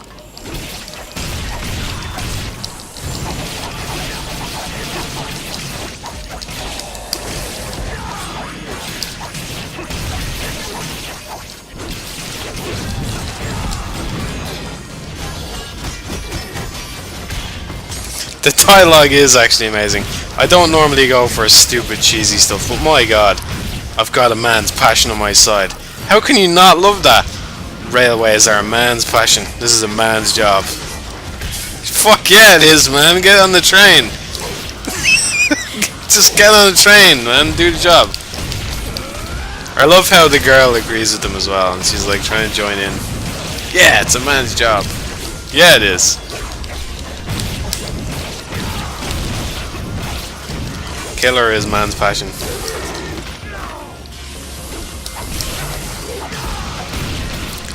Kododo is the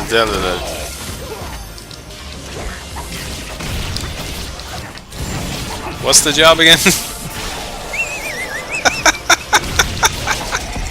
I'm way more amused by asking you guys that than I should be, especially since nobody fucking replies. What's the job again? Somebody explain it to me.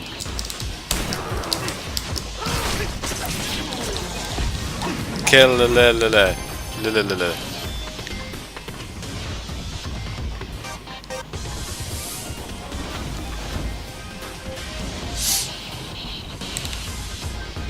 Boobs are a man's passion, not mine.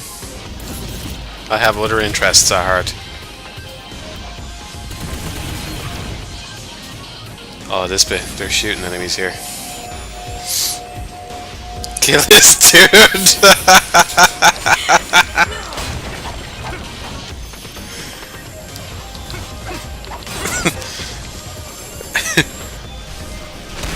How much better would Spirit Tracks have been if it was like,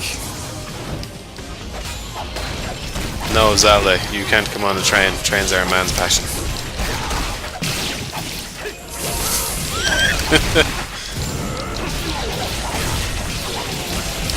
All you had to do was follow your passion, CJ.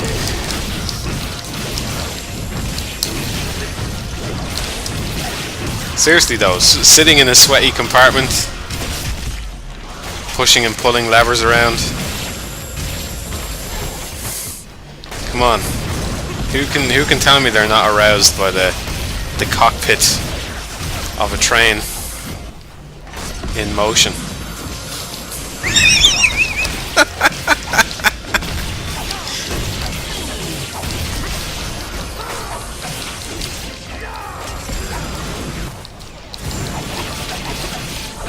Can you honestly say that trains aren't your passion? Is there anybody in this chat that can honestly say that? Trains are not your passion? Unless you're a girl.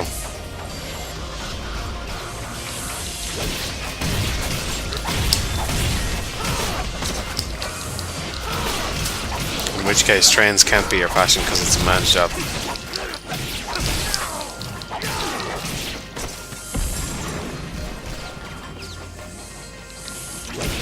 See, what I don't understand is, okay, so there's Gigolo missions, okay? But there's no train missions. Maybe there is, actually. You know that? I didn't explore all the side missions. If there is a mission in this game where you can drive a train, that would be fucking amazing.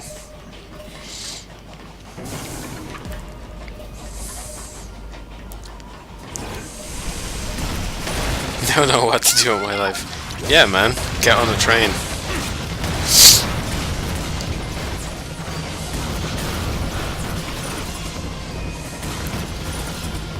Transgendered.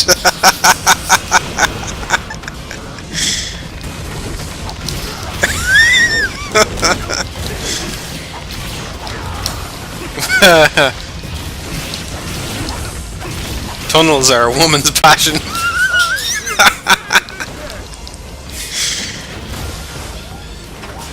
Tunnels are a woman's passion.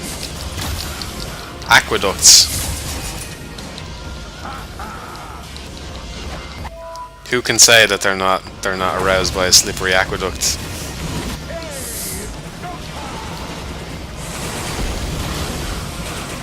Come on.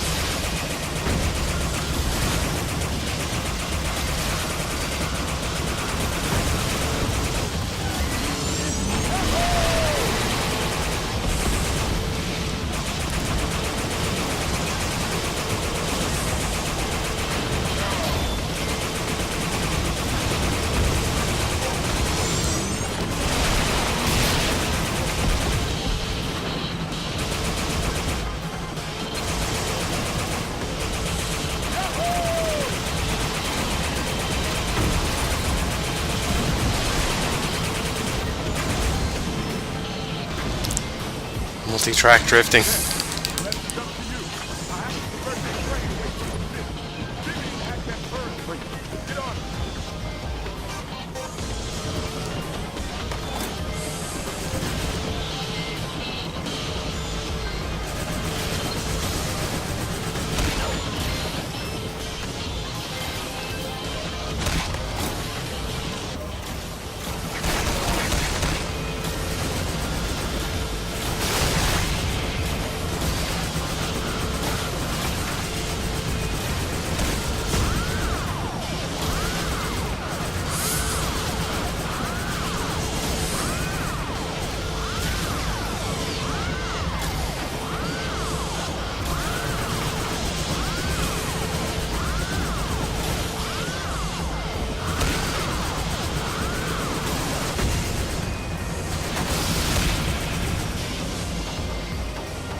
The train didn't run her over, man. It ran her through.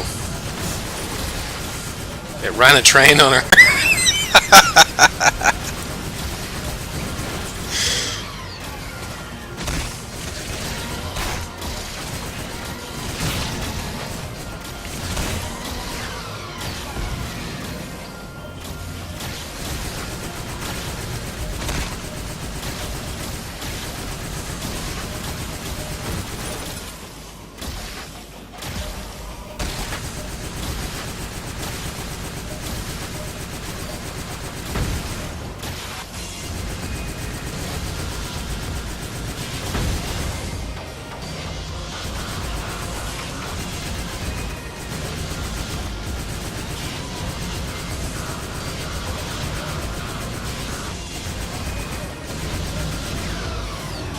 I was thinking that as well. It's a bit unfair of them to say trains are their passion, only to go kill and train. But that's what I'm going to do.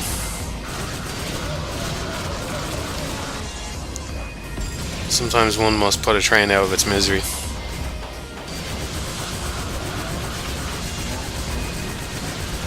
Phocosexual.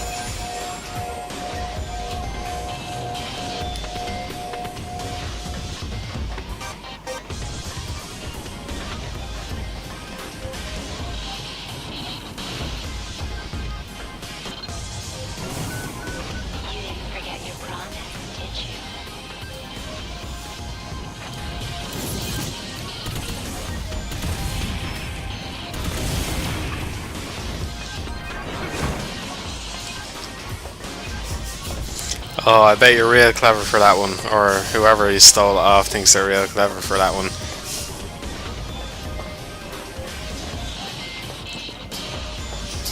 It is pretty clever.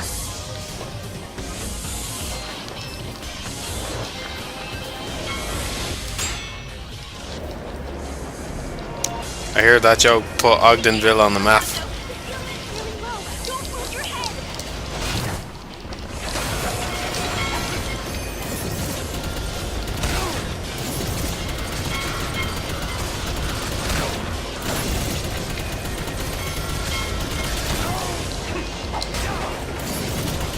This fucking... Oh my god, stop dodging bullets. Thank you.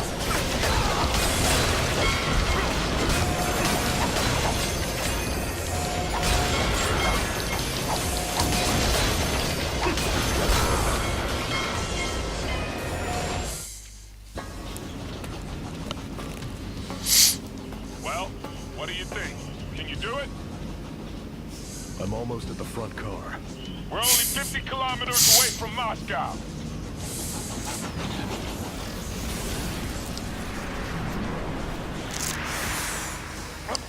ship rails and send it away from the city. But it's frozen, it won't budge. Boss, are you trying to push it with your hand?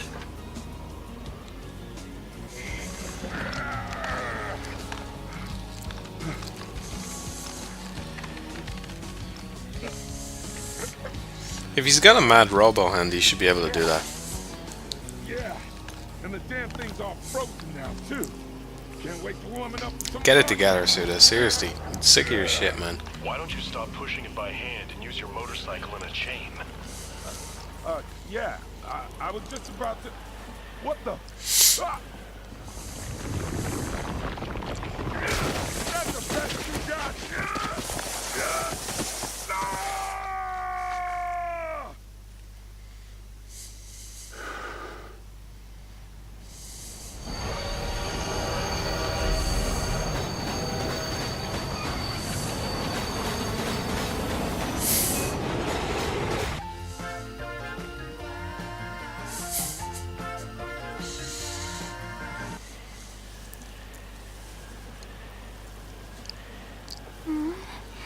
What's that noise? Ah! What the heck was that?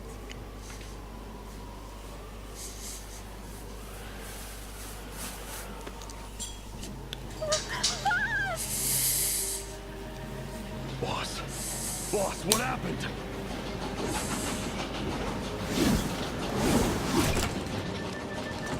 Boss.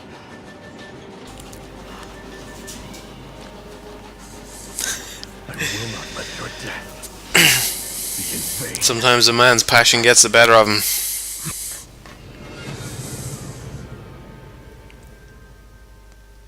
That's why I had to leave my last job.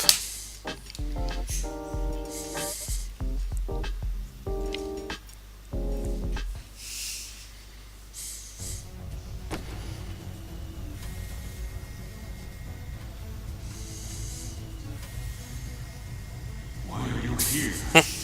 You come to defeat me? I have. Why? What gives you that right? My passion. Let's do it.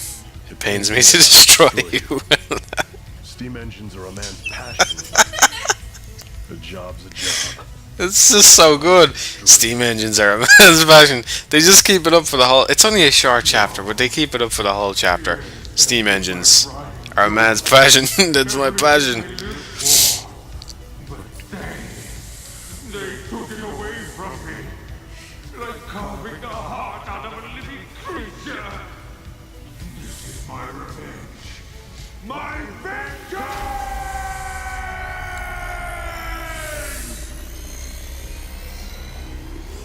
This is, without a doubt, one of the most ridiculous chapters in anything I've ever seen. By far.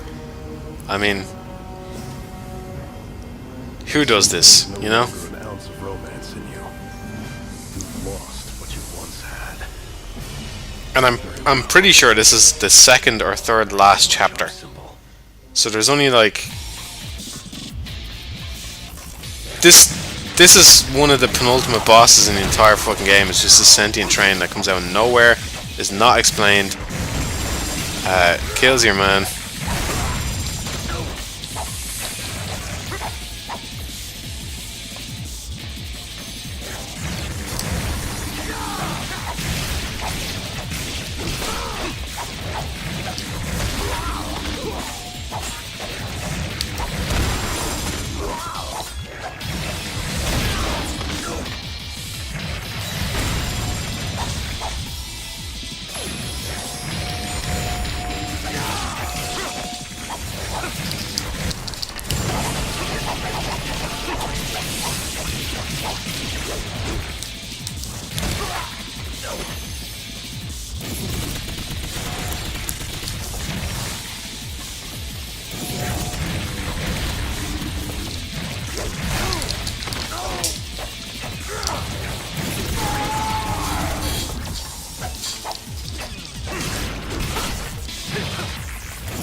Train has no brakes.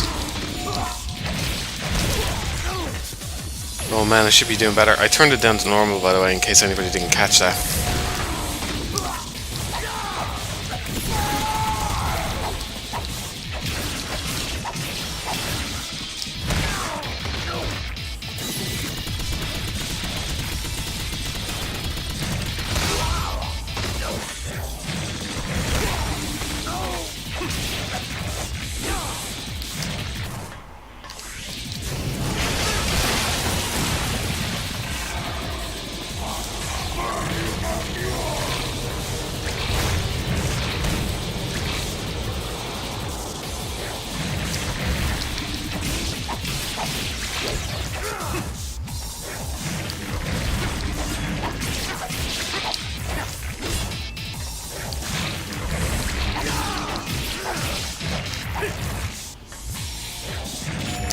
Can anyone deny this wasn't the perfect Valentine's Day game right now? The ultimate passion. You can see why I chose it, clearly.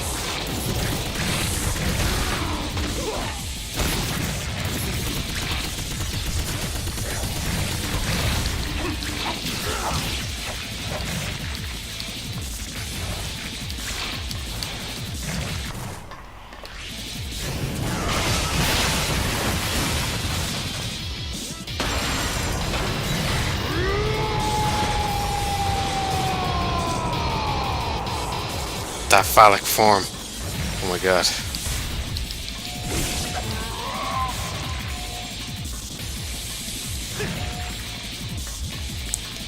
It's enough to ignite some red hot embers.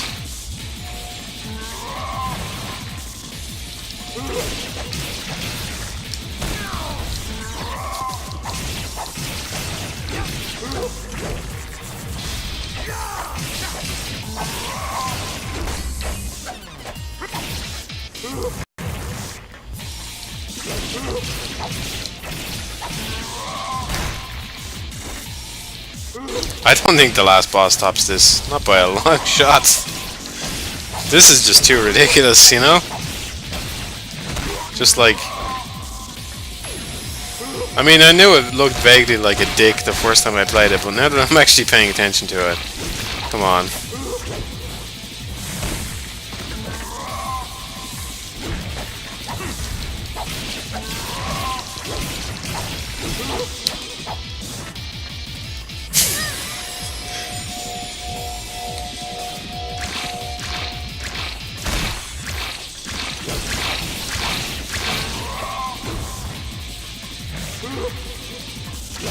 What other shape could I have? Well,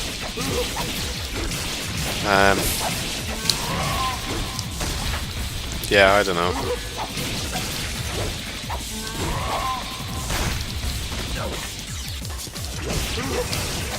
The game is, well, my first playthrough took me about 7 hours. I've long since passed that on this one, but we've only about an hour or so left, if that, I'd say. Oh my god.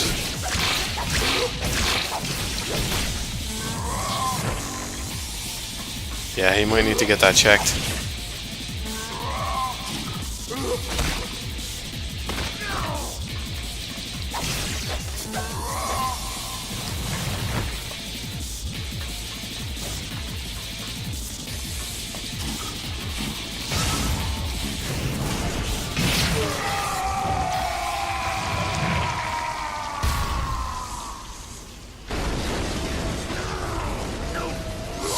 Train is dead. In the end, I'm just to become scrap metal.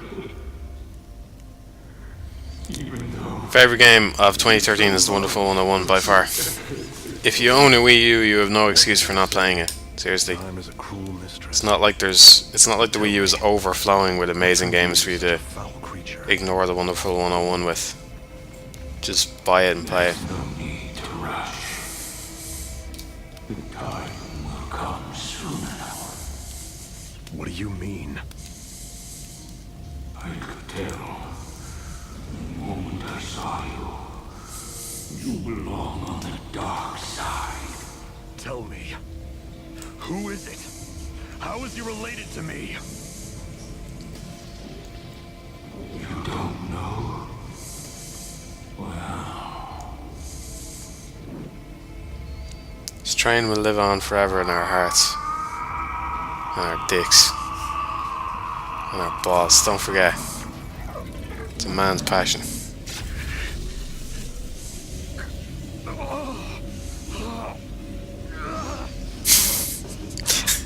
I just glanced over at the chat and I saw I have yet to touch it, waiting till Tuesday. And Killer is dead. And I immediately thought, well, that's a weird thing to say.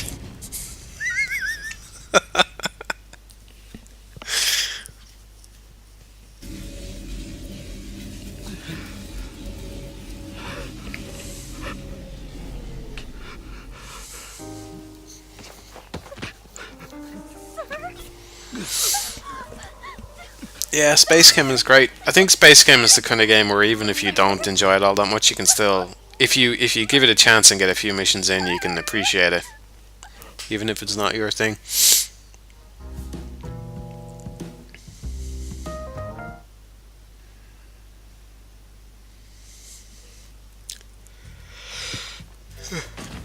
Oh look, he's alive somehow. Hey, he's out cold. Hey, Mondo, check it out. I patched up all the broken bits with a new super alloy. Not bad, huh?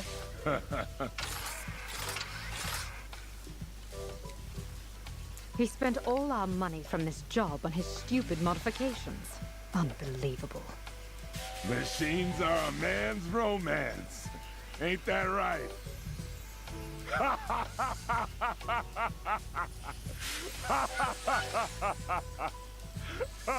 Indeed it is. I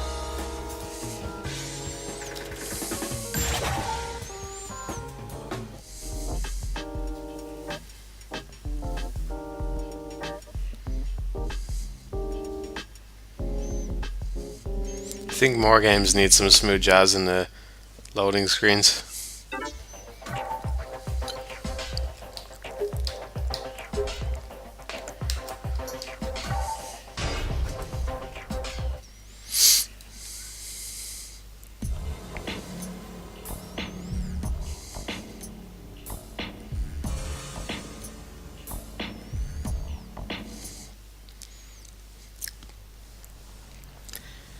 To be honest, the Tetris video was just to kind of get people thinking a bit and stuff. That's why it has a question mark at the end of it rather than being a definitive statement.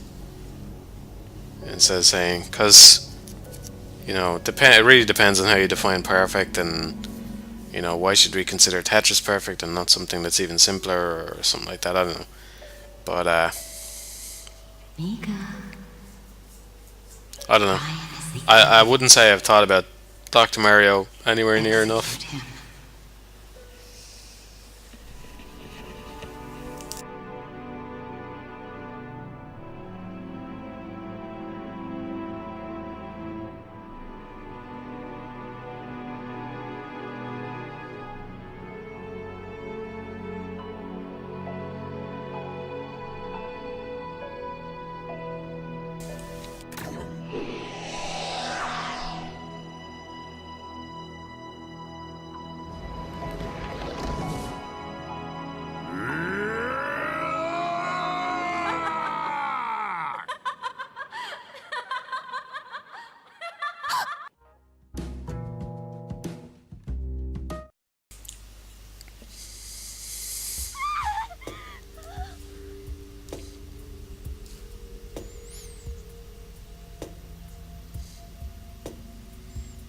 What's the matter? It's nothing. Hey, why was she in her room? That's the 7th time. Think about it. You've woken up. I'm thinking about it and I'm very excited by the implications. Yeah.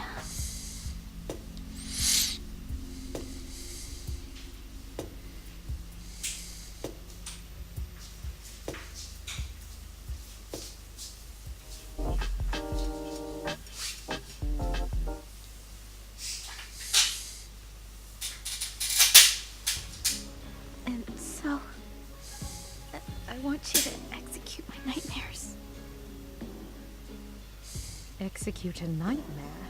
That's like trying to catch a cloud with your hands. More importantly, I can't believe a killer was hiding behind that cute little face of yours. Who would have thought? It's not true! There's no memory of trying to kill me. Repulsive woman! Trust me. Mika, can you describe her for us?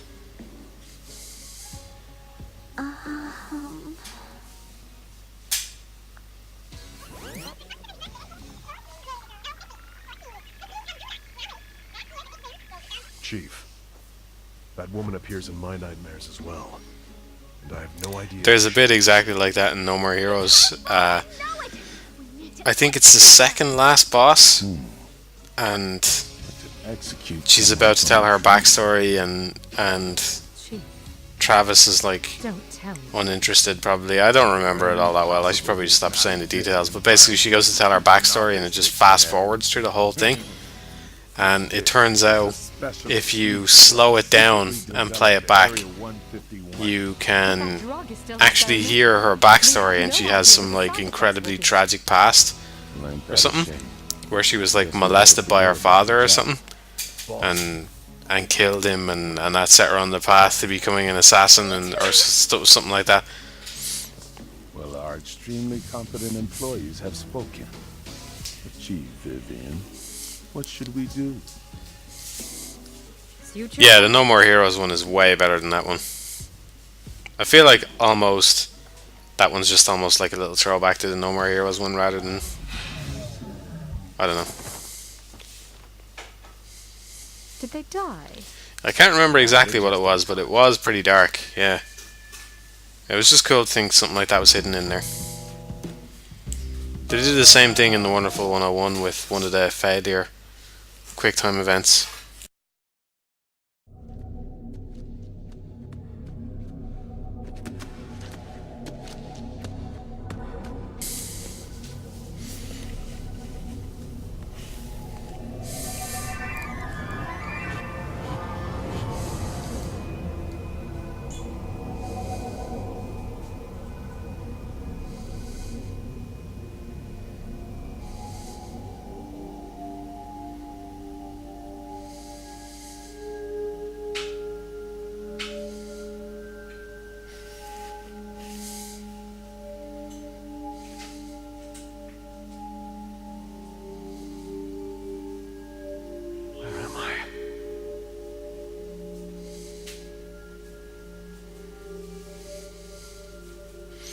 Killer is asleep.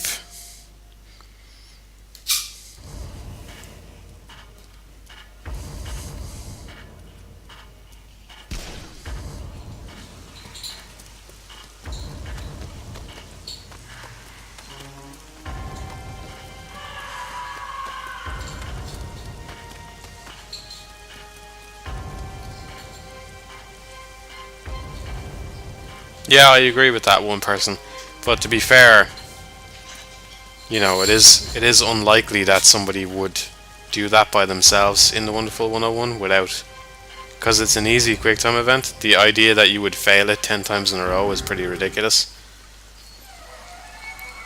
So it's very, very unlikely that someone is going to do that of their own accord without having seen somebody else do it or something like that. But I agree that No More Heroes one is better because you do have to slow it down.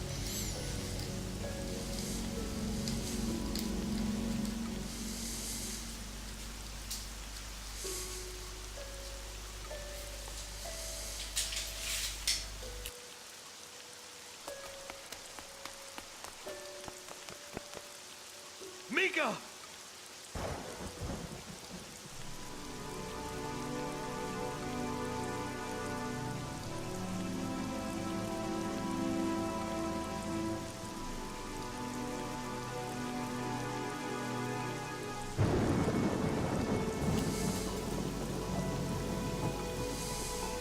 David.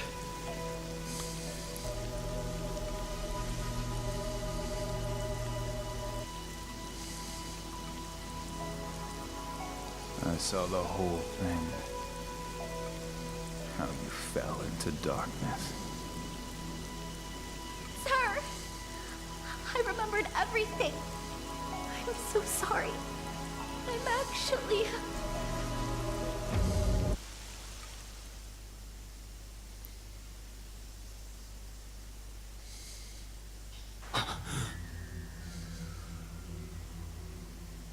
David!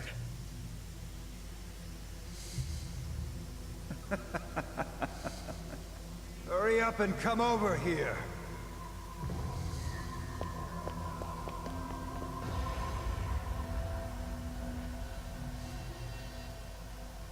Memories can never disappear. They're only tucked away deep inside. Unlike machines, you cannot simply delete the data you've acquired because you're human.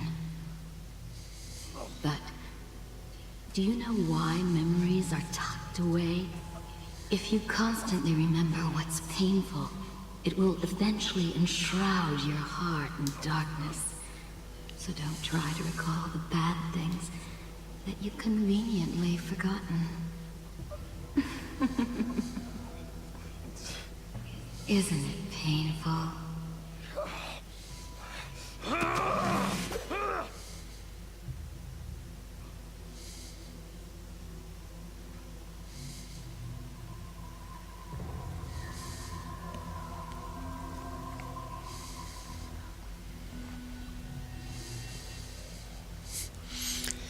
I think I'd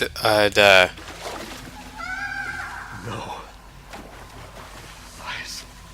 I think I'd really appreciate the idea of working on a game with Suda 51, if only for the fact that you would get some insight into what the fuck is actually happening in one of his games.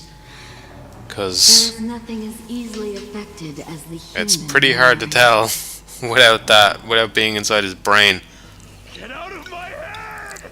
Although I wonder if he shares any of it with any of the team anyway. He probably just tells them what to do and that's it.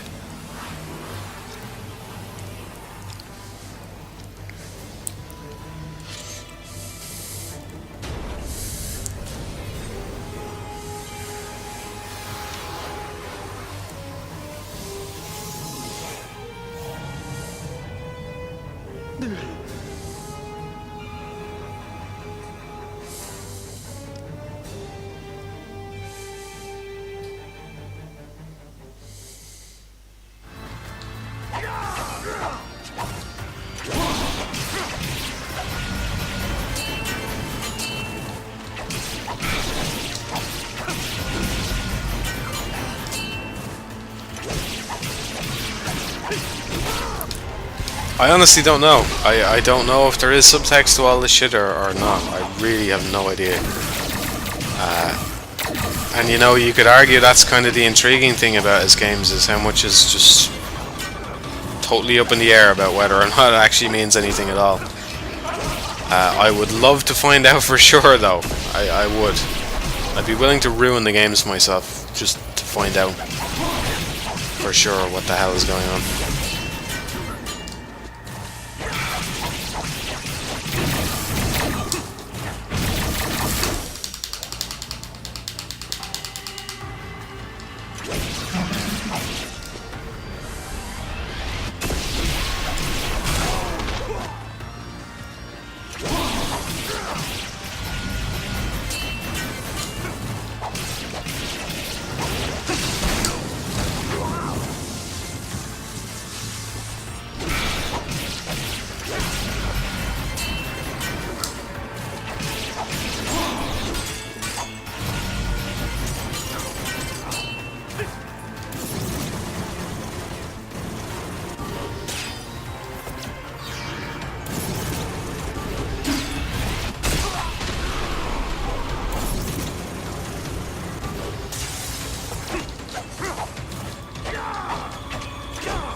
I didn't play the DMC reboot. I don't have any interest in it.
Return my memory to the way it was.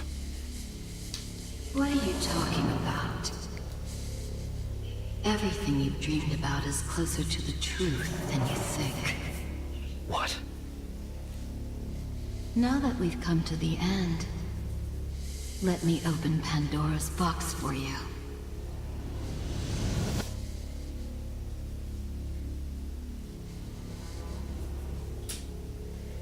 David, you should try some oil too.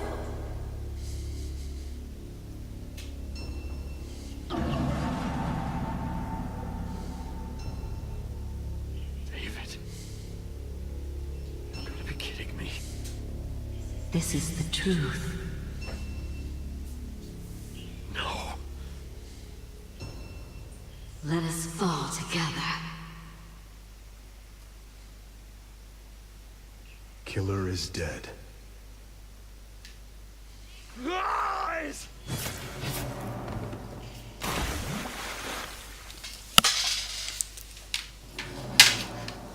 I'll be back in a sec. Lies. Lies. Lies. Lies.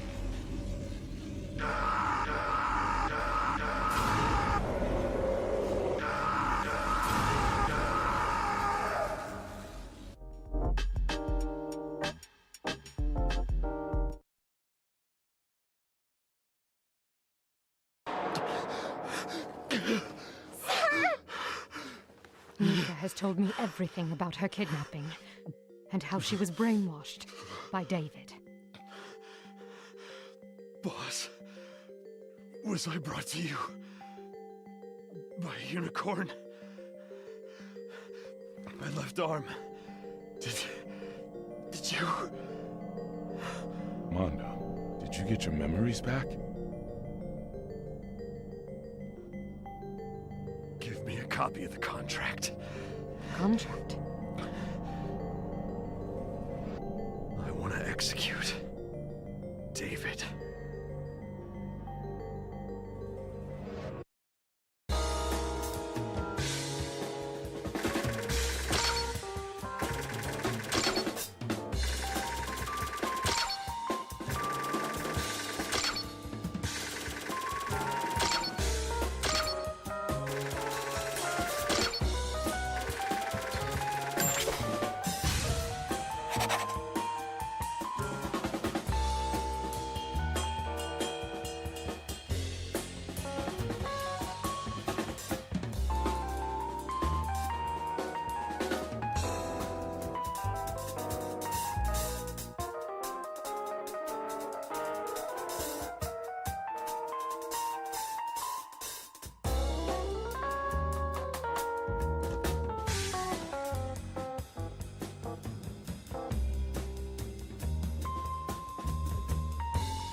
This game is not set up to adequately judge my beam. Apparently. I was out there. I assume the unicorn made an appearance. I forget what it does at that point. That unicorn, man. You just never know what it's going to do next.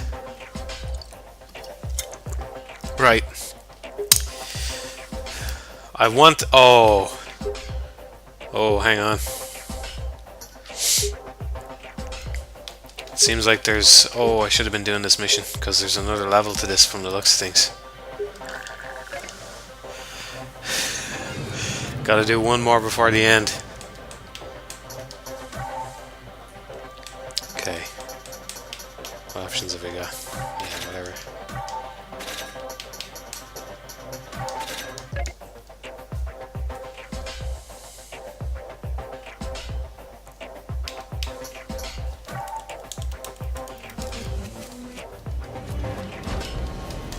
I'm just drinking beer. It's Miller. I started out on rum and coke, but I didn't want to drink that all night.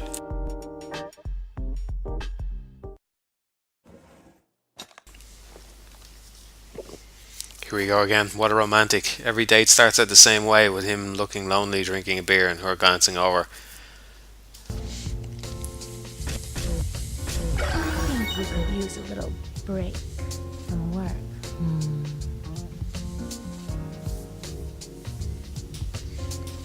You missed most of this stream, unfortunately, if you're only tuning in now. Fascinating. Game's nearly over. But not before I seduce this cute babe. Are you nervous? Watch and learn. You gotta wait for the right time. Now she's looking away. Get down, look at her crotch right now. Just look in there, you can see some pants in there. Oh, she's looking back over. Okay, she's looking away, get in. Look at that gap. Look at the gap. Some nice thigh there. She's squirming around a little bit. It's a good sign.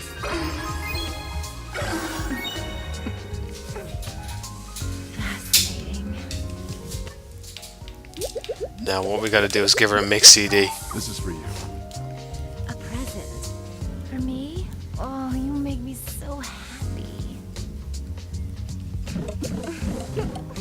That actually worked a lot better than I was expecting. Fascinating. Mondo-san, when will I get to see you? Now, let's drink. Let's drink, yeah, you drink. I'm busy.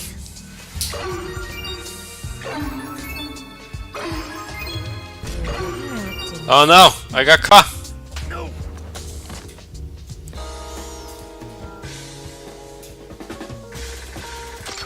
I got cocky. And consequently, she didn't get cocky.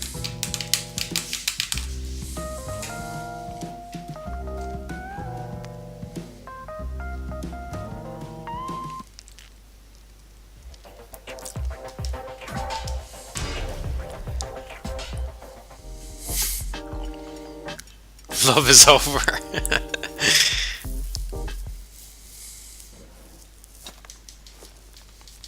This game is bugged to shit, because I can tell you this would never have happened in real life.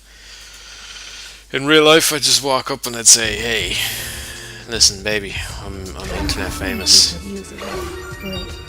Open up."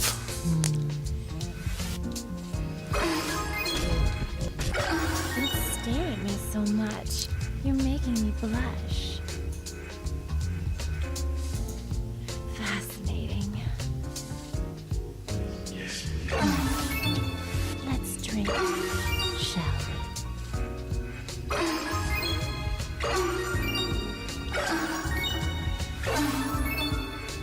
Are you nervous? You're acting suspicious.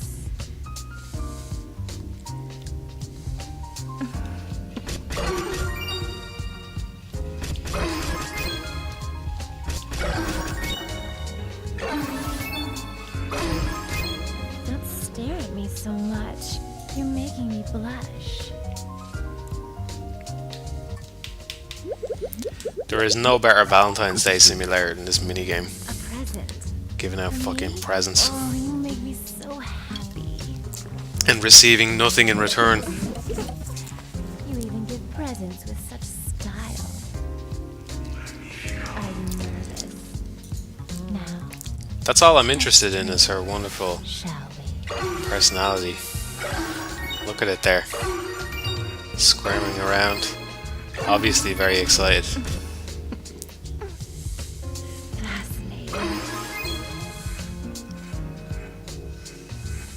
My beam score is going to be through the roof.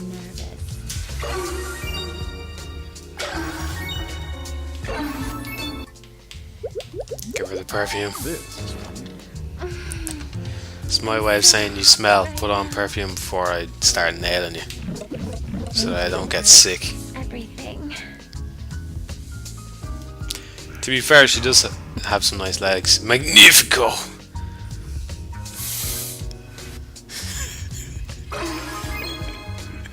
You're acting suspicious.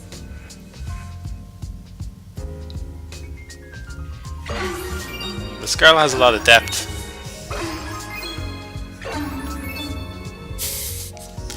She's got a lot of nuances. Her character has a lot of nuance. Look at all that depth. See how deep it goes.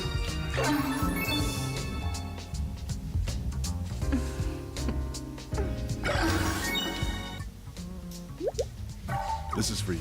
Give her the flowers. A present. For me? Oh, you make me so happy. There we go.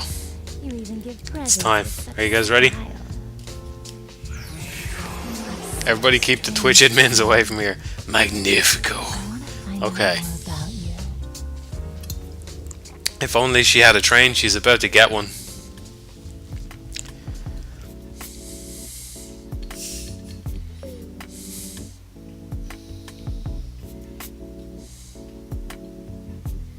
Backstory. You obviously weren't here earlier when I complained for about 20 minutes as this game doesn't have enough ass in it. Yeah, thumbs up. Let's get it on. Here we go. Girls love the robot arm. See, I actually prefer the Japanese girl because the Japanese girl obviously prefers it from behind. So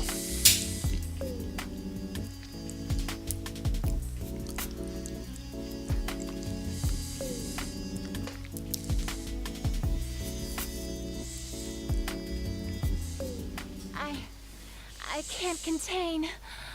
Nobody's gonna sleep tonight.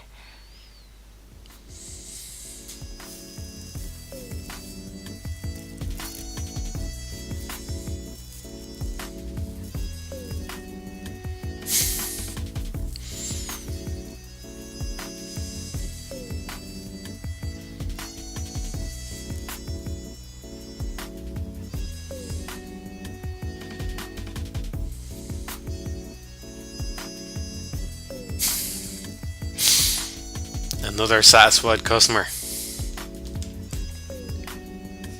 I never would have imagined.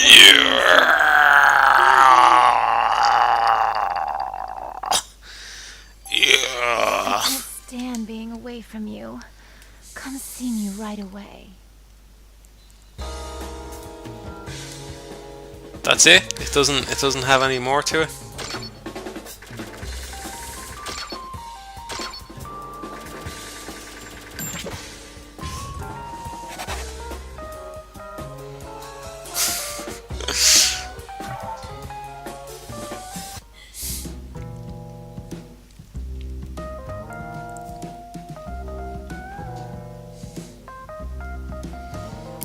I want to do the Jap girl again.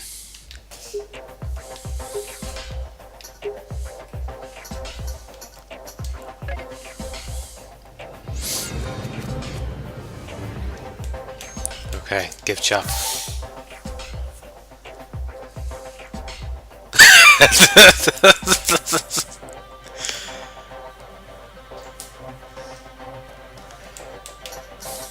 Oh, macaroons! I can give her macaroons.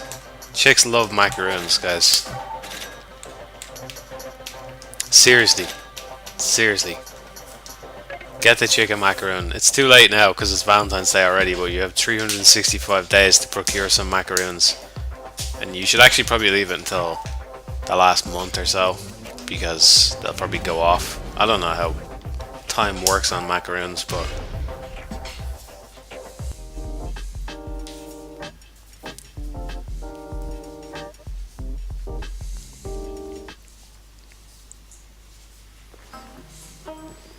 Yeah, Jap girl is better than the other girl.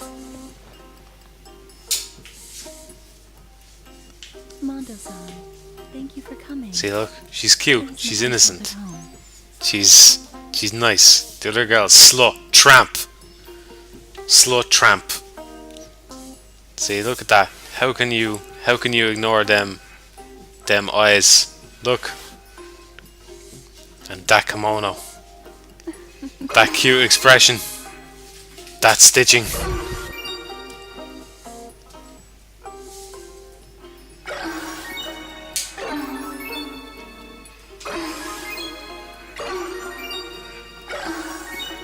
Sugoi! Sugoi! I want to stay like this forever. Sugoi! Sugoi!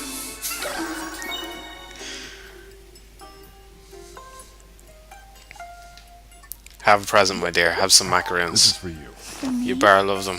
I'll cherish I this bring gifts from the east or from the west. 4 hearts. Fucking xenophobe. Magnifico. Do you feel satisfied? Okay. Sugoi. Sugoi. What's that phrase? I'm trying to think.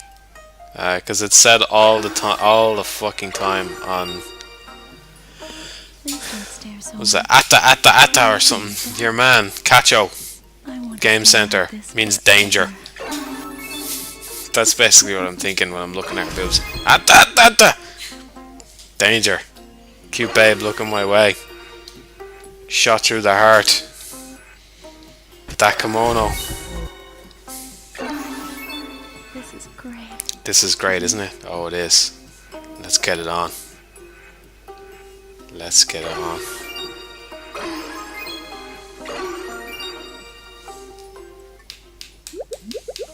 What do I give her? I want to give every girl a mix CD. It has to happen.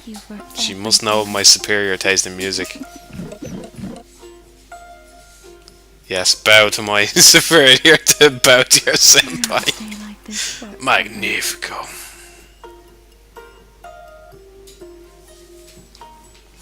Are you nervous? Oh, this is great, isn't it? Abunai, that's it. Abunai. I want to stay like this forever. The mix CD.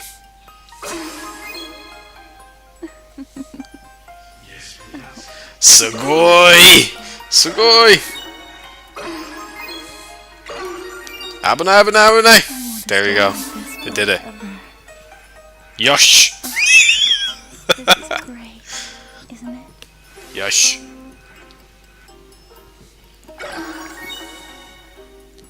Yeah, giggle away. What are you laughing at, bitch?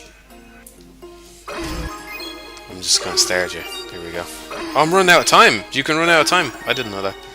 Here, get a present. This Moon. is For me, I'll cherish this present from you, Mondo. Yes. Superior girl. Confirmed right here. Haven't got the scarlet one. Magnifico. I haven't got the scarlet one, so I can't say, but...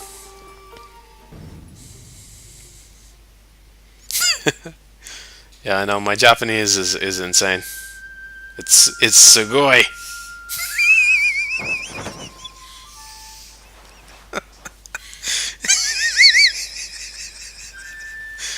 Shut up, everybody, and enjoy the sex. I want to enjoy the finest. This is the last sex of the evening. Okay? Get out, whip out your passions. Whip out your trains. The tunnel's about to get greased.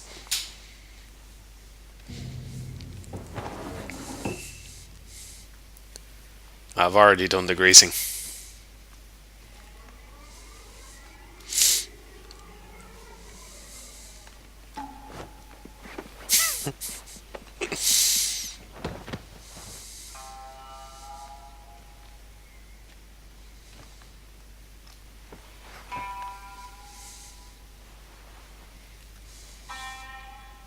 I want to spend more time with you.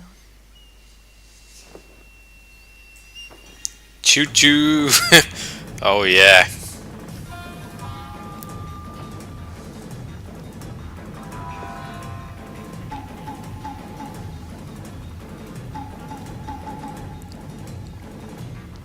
The background music actually sounds kind of like a train there. At least it does to me because I have the audio on low. Now that's good. Yeah. Yeah. This is strange.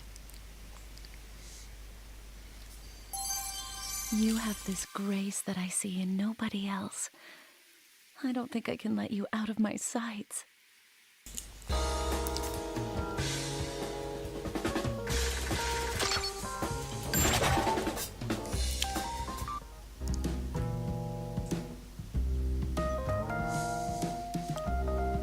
I think he tried multi-track drifting, but it didn't work out.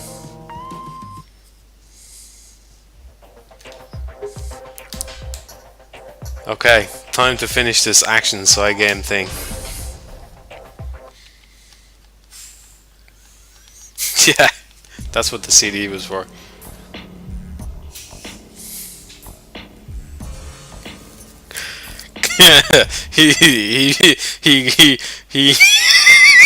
He hands her the present with the mix CD inside. She opens it up, reveals the CD. He says a few words.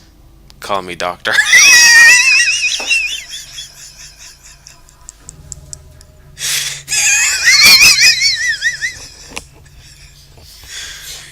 Call me Call me doctor.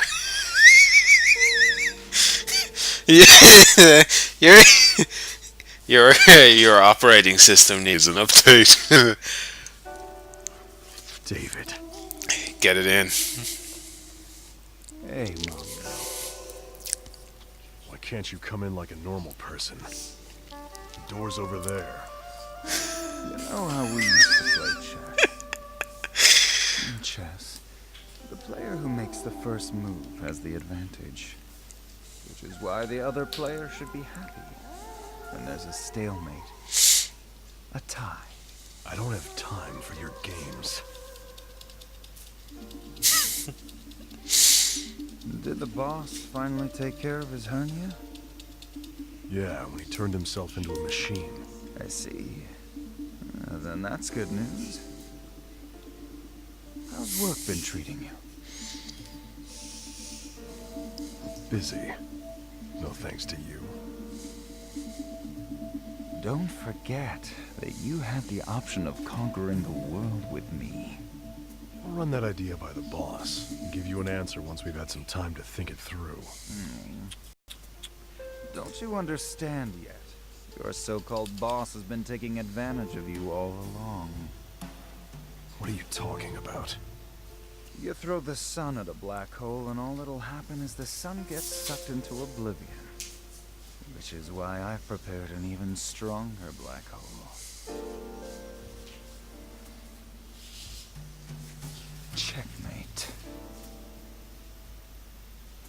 Now, where is Moon River? What are you gonna do with her? Kill her. And why is that necessary?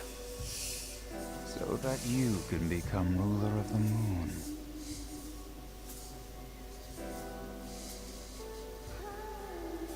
I refuse. The moon's not enough for you. Well, if you want the sun, then you're gonna have to kill Mika. Sorry, but I've already got dibs on the Earth. Then I'll kill The you. thing about this game is characters attempt to explain themselves several times and they're just completely cut off. like earlier Very on, own brother. Mika says, I remember everything. I'm actually... And I think that's her last line of dialogue in the whole fucking game. I'm actually... And then she gets cut off by the moon and the loading screen. And I'm pretty sure David tries to explain himself, and Mondo's like, I don't care. You mind going somewhere People else? try to explain themselves, but we don't get to find out. Bad memories here. Sure. Why not? Action games are supposed to have wide open maps. Especially because you're the last boss, right? Now, I think, personally, that the reason they put the last boss thing in there is because you, just by playing the game, would not know that you were about to fight the last fucking boss, because it's so abrupt and the game is quite short. So they're like, well, if we're going to be meta, we might as well just let people know that they're coming into the ending now, because that's what's going to happen.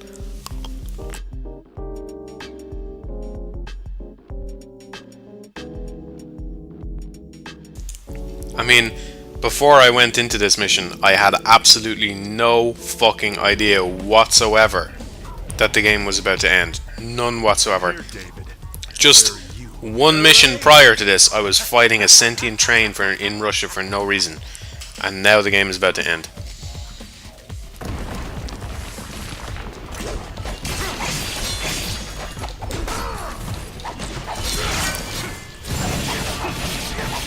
But you know, these are the reasons why we both love and hate Suda. It's just that kind of relationship. Careful, Mondo, that's not matter.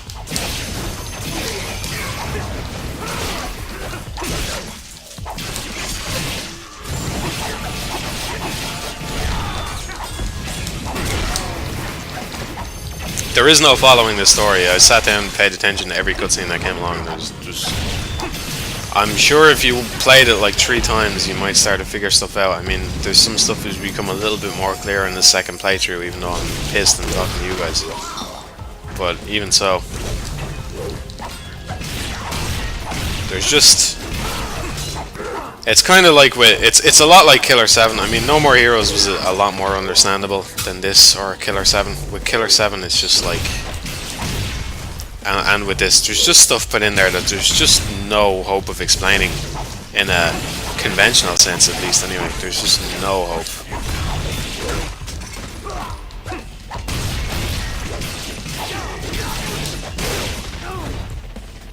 It's just not meant to be thought of in that way, I suppose. It's more like Kafka-esque, I suppose. Earning my credentials as a game reviewer now, pulling that one out of the bag.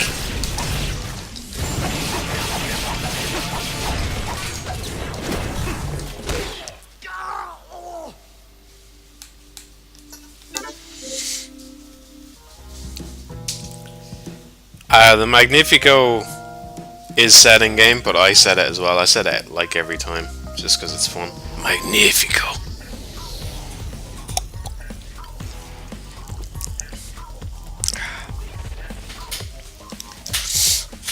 I'm here, David. Where are you? You're late.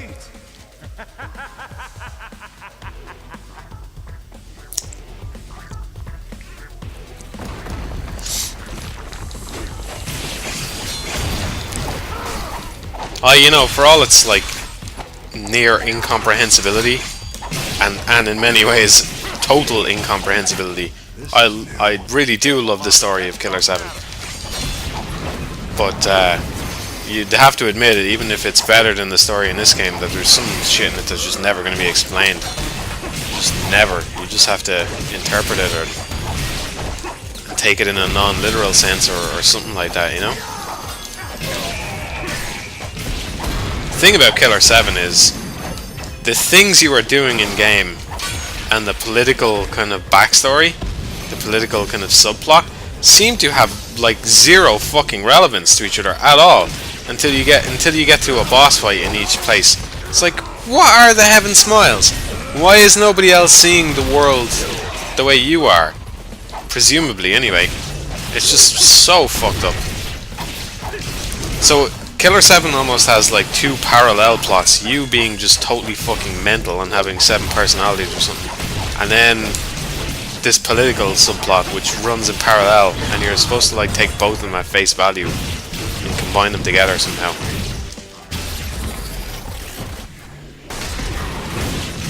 It's really weird. It's cool though. I think the plot of this game will grow on me the more I think about it though. Even though it's just weird.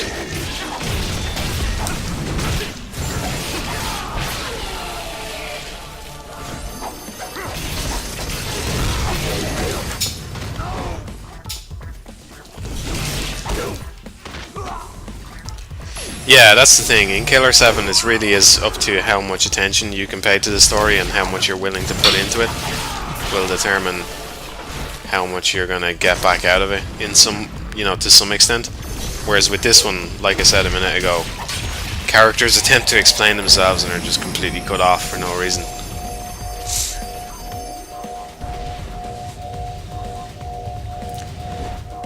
Please respond.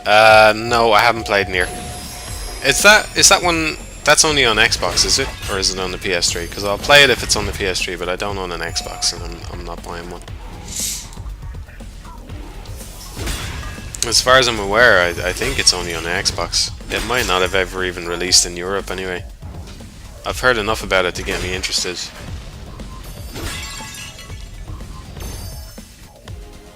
And by that I mean it's pretty much spoiled on me.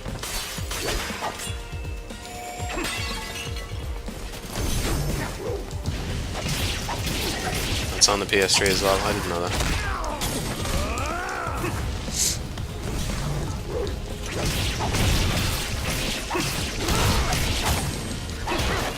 The rain outside is pretty heavy. Boot up them Digital Devil Saga soundtracks, people. I suppose it's probably not raining wherever you guys are. That's okay, I forgive you.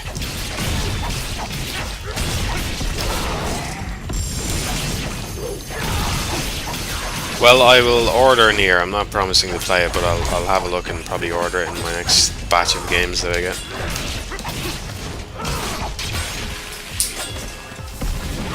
This all feels a bit familiar.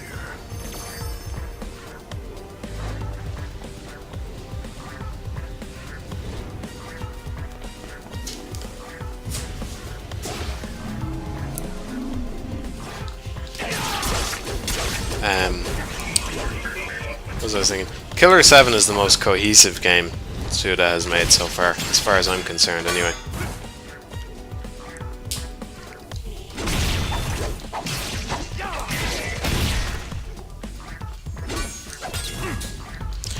What I mean to say really is, I feel like Suda was compromising the least on Killer 7 out of any of his projects. Whereas in No More Heroes and Killer Is Dead, I feel like he's really setting out to make games, and he had to kind of make concessions to like what the games would be. Whereas in Killer 7, he was just like, fuck it, it's just some weird adventure, shoot 'em up mix thing.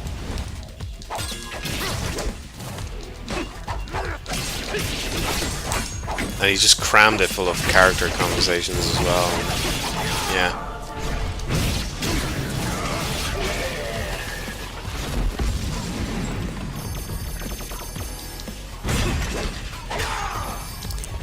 It's not snowing down here. It snowed on Wednesday or Thursday where I am, but it was only for a little while. It was nice though.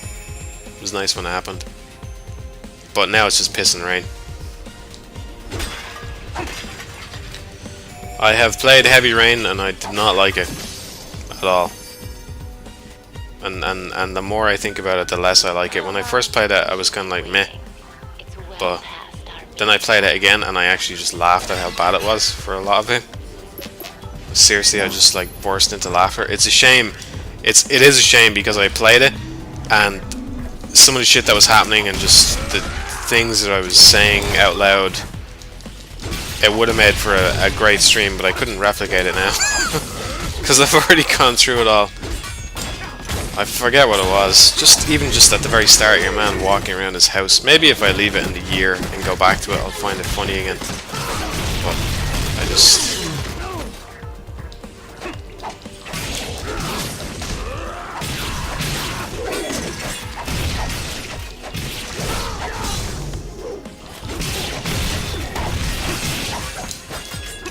If you like Bayonetta, you should definitely try the Wonderful 101. Well, if you have a Wii U, you have no excuse not to own the Wonderful 101. I'm just going to keep saying that to people. And if you don't have a Wii U, just look up some footage of the Wonderful 101 and see what you think, because it's really fucking good. Who made my YouTube icon? Just a friend of mine.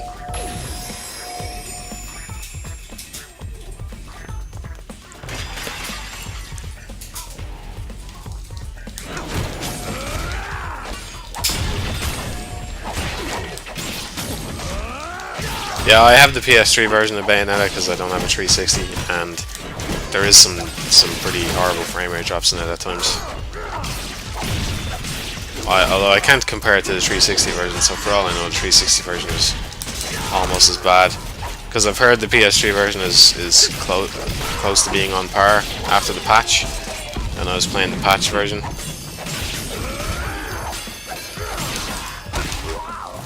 But I really can't say.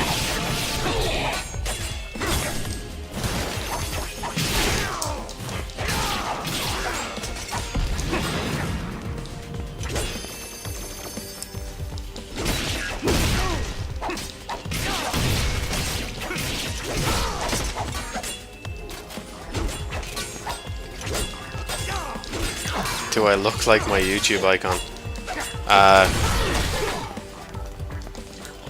Not really. I mean, it's hard to look like a cartoon character in reality all the time, although I do spend several hours on it every morning trying to get the look just right, so that if somebody sees me on the street, they can recognize me based on it. No, I don't. I kind of do. I mean, the hair is... Sometimes my hair goes into that kind of shape. Not totally triangular like it is in the thing. And I'm often quite unshaven. I have a beard at the minute, so I don't look like the YouTube icon very much.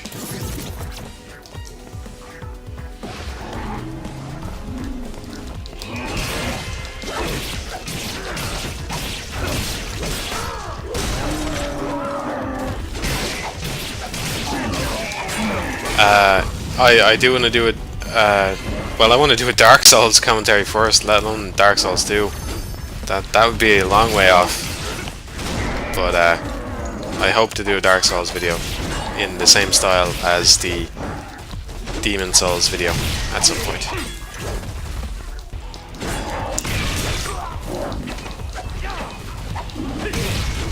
Do I always look so worried? Is that what it looks like to you?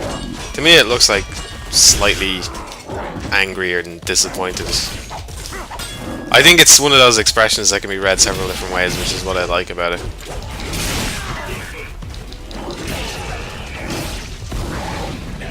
Roy from the IT crowd? No, definitely not. He's not a redhead, is he? I don't think he is. My hair is definitely a much more red than that anyway. But it's a really nice shade. If I was going to compliment myself on anything, it would probably be the shade of color of my hair. It's really nice. I will say that much about myself.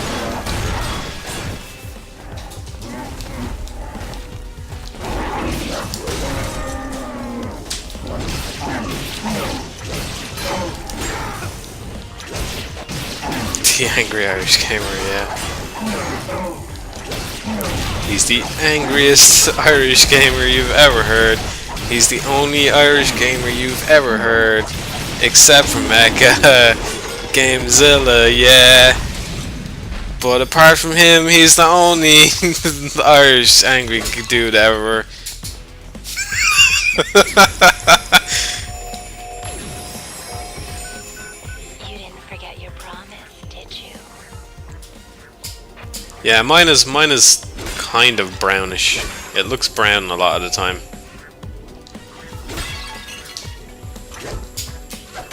But it's not curly or anything like that. It's very straight.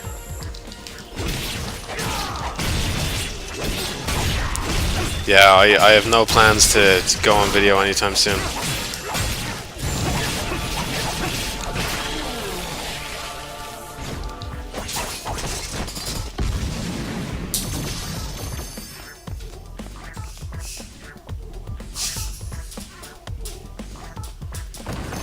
Is Flimsy Irish? No, Flimsy is Scottish, man.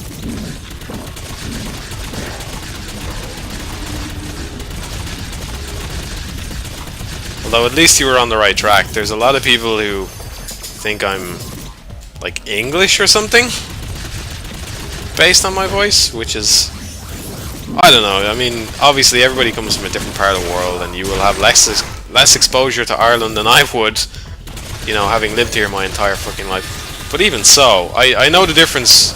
I suppose I don't know the difference between an Australian accent and a New Zealand one, so maybe I'm just a big hypocrite. I'll stop myself before I walk into that one. But I would know, let's say, the difference between a Canadian accent and an American, at least if they were, you know, mildly strong.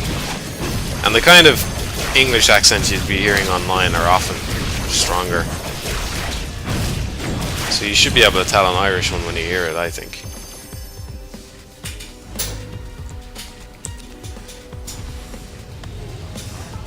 Thought I was Japanese. Well, thanks. That's I am working on it. Ever since I had that dream the other night, I've been dreaming about applying for Japanese citizenship so I can hang around with Kamiya all day, every day. Yeah, well, the English and Australian confusion is a little more understandable than the English and Irish one, I think. But that's just me.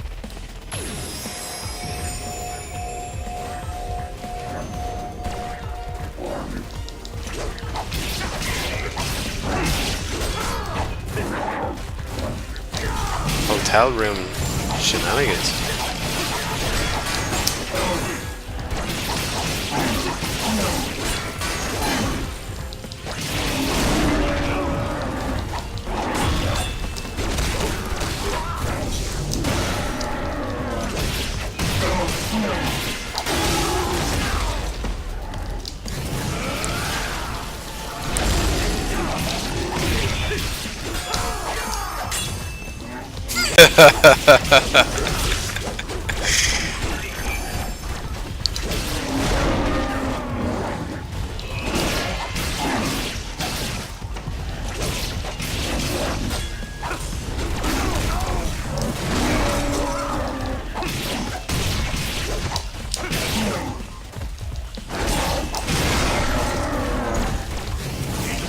It's funny because people say, you know,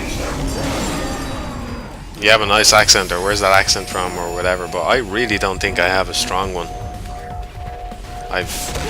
Especially if you heard the people, you know, so I come from North Dublin, Coolock, and if you were to walk up to the average person on the street who comes from there and start talking to them, they would have probably a much stronger accent than I do.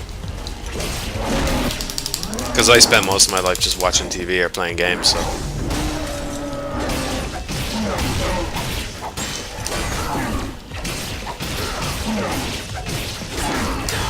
Yeah, Luna and Dodo, what the fuck? She's done by the person who does the announcer and does Queen of Pain and stuff, so it's, you know, I could have just hired someone that had that accent. I don't think it would have been that hard. Late! You're late, late, late, late, late, late, late, late, late! Mondo, I almost fell asleep waiting for you. Who made me cut my way through a bunch of useless crap? Yeah, most of my fans are definitely from the US.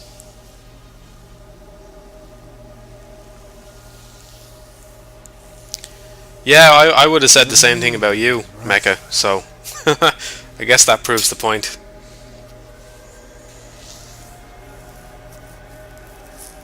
Never mind. Let's get this over with.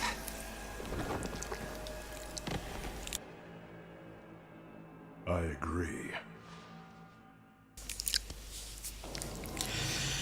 I've never gotten really into a fighting game. I bought Persona 4 Arena a while back, and I was hoping to use that as sort of a gateway in. But the thing is, I'm not much good with the controller, So I'd want to get an arcade stick to try and give it a proper go. Now I could afford one because they're about €150, but the PS3 is at the end of its lifespan now. So if I buy one for my PS3, then I'm stuck with a PS3 arcade stick. So I figure maybe if I wait another year, it might be worthwhile getting a PS4 arcade stick or something like that, and that way I have it for years as opposed to it going out of date presumably quite quickly. But it is a genre I'm hoping to get into a bit more. It's not really that I even enjoy it that much, it's just that I want to understand it a bit better. So I feel like I don't understand it as much as I should at the moment. Let's do this.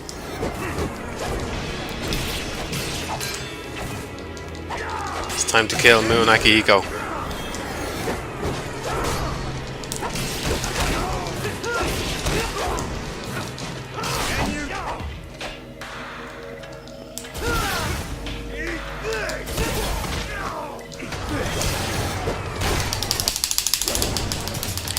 No, the fight sticks, they confirmed that if you have a PS3 fight stick, it's not compatible with the PS4. To be honest, it's probably just a money-making thing for them.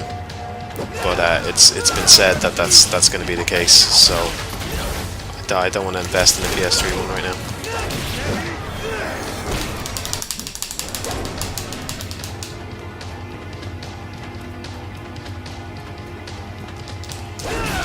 I have read up on them a bit. I feel like I understand them intellectually quite a lot more than I did even just a few months ago, 6 months ago or something. For example, I'm no good at them, but from what I can tell, and I suppose some of this does come from what I've read online, but I would agree with it based on what I've read. The Persona 4 arena thing would benefit from having more normals on the characters instead of Persona attacks. Just basic normals. You're too slow. What the fuck? I didn't tap square hard enough? Bullshit, man. I just thought this was like vanity. I wasn't even trying.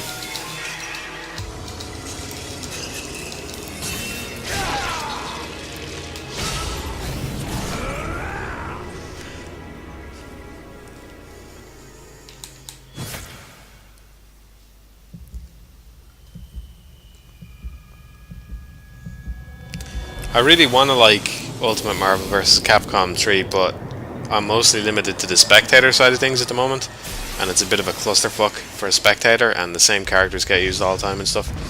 So as much as I like all the action in Marvel vs. Capcom, and the combos are too long, I think. People get locked into something and it just goes on forever. And so I think Street Fighter is better just to watch a lot of the time. Even though the fights are over too quickly, I think they should just up the health bars of every character by like 20 or 30%, if you ask me.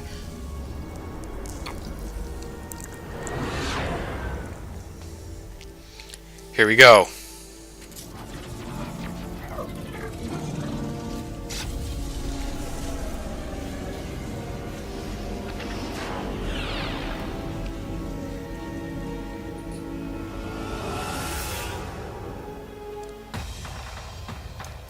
You wrecked your palace. Oh, I have no blood. Fuck. If I get hit once, it's over. The initial fight with the boss took longer because I had I was on hard mode and I've lowered it to normal. But the same thing was true actually on my initial playthrough. The first time around he took me loads of goes, and the second time around I beat him on my first go.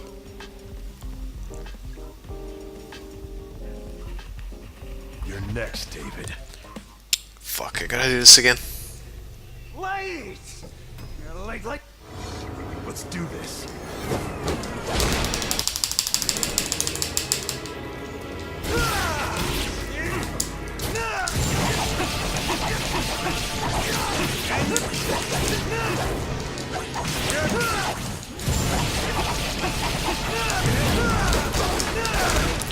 The major downside for me, the esports that I would watch mostly would just be StarCraft. And so, as an RTS, it gives the commentators a lot of time to explain what's going on. And so that's the downside for me as a spectator in a fighting game, is that the commentators just have absolutely no time to comment on stuff.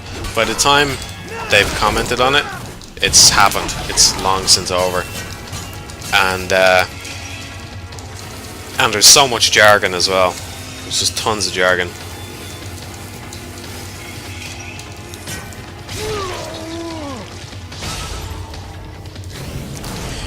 The nice thing about fighting games compared to other esports, the main advantage they have over other esports as a spectator thing, is the idea that you are never out. You know, you can be on that tiny bit of health and the game is still on. Whereas something like StarCraft, if you're down to one SCV, the game is over. You know, you can build something somewhere, but it's over. And even in Quake to a certain extent, you know. If the dude has Mega and Mega Armor and map control and all this kind of stuff, you're just, you know, you have very little chance of a comeback. But in a fighting game, you just, if you play it perfectly, you never have to take that damage, you know? So, there's always that opportunity for those amazing comebacks, so they definitely have the best comebacks of any other esport. I have watched Salty Bet a little bit, not that much, but I love the idea. It's a fantastic idea.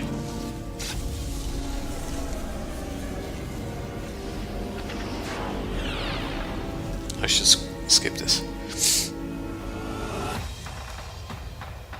You wrecked your palace. Yeah, I'd say in most situations you can turn it around in Quake, but like realistically, if the dude has all the power-ups and you have, you know, 10 HP, it's just not happening.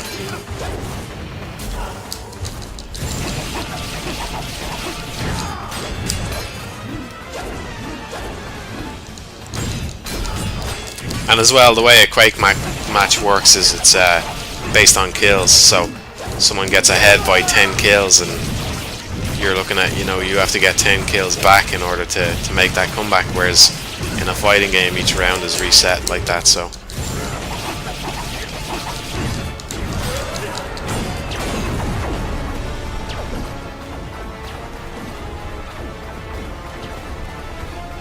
Oh, I'm not disagreeing that I'm not saying it's bad game design that people can't come back, and not at all. I'm not saying anything like that. I'm just saying purely from a spectator perspective, that's what fighting games benefit from, is that idea that you can come back at any time.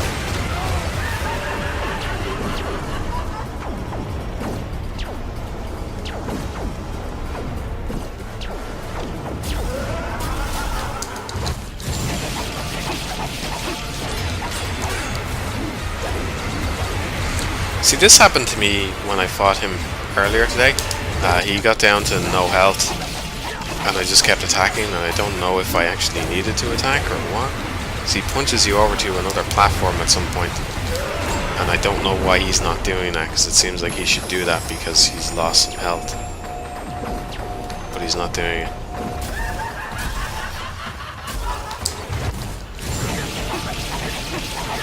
The health boost would make comebacks less likely, I'd have to admit that, yeah. Let's finish it. I just feel like, you know, a Street Fighter round is just over a bit too soon. See, the longer, the way I see it, the longer two players are playing against each other, the more likely it is that the better player comes out on top. So if you do a best of one, then, you know, some guy can just cheese you down with some shitty strategy or whatever. If you do a best of 9, well, the better player is going to have much more chance to show himself, you know. So the same is true in the individual rounds themselves. If there's a little bit more health, that's more room for the better player to kind of pull through. That's my thinking on it anyway. I should probably be talking about the ending to this game, but what is there to say? The plot is fucking incomprehensible. Here we go. This is the very last fight in the game. The last stage of the last fight, I mean.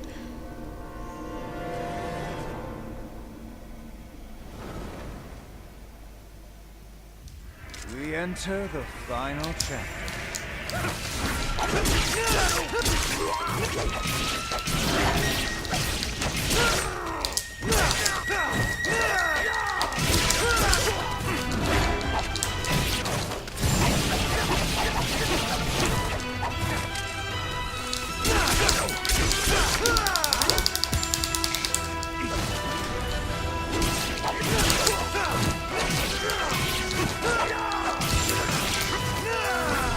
I didn't get a link there, but I assume it's the Daigo comeback video. And that's exactly the kind of thing that I'm talking about when I say, yeah, this is what it all comes down to. It's kind of a shame that this fight doesn't go on long, and it's just a really cool setting. Look at that. Like, they built that for this fight, which only is like a small part of the final boss. It's such a fucking cool thing. Loads of beams shooting off the moon into the earth. I love the music as well.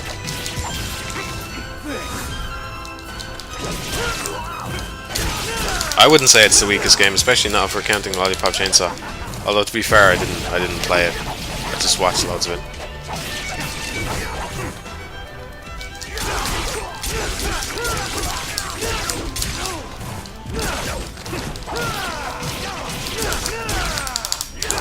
Uh-oh. Don't want to restart this whole boss again.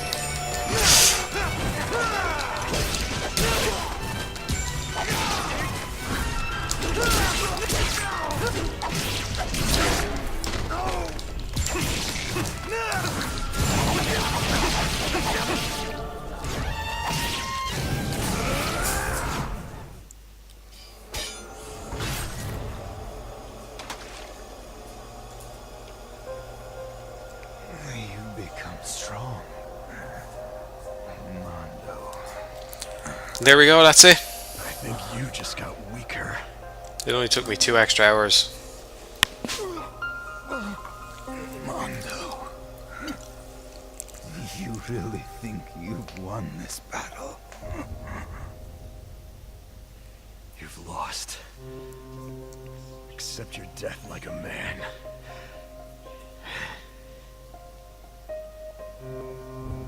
You don't understand, do you?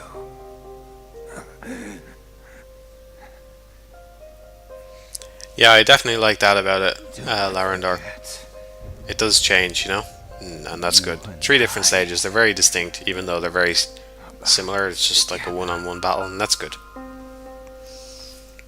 By the same blood.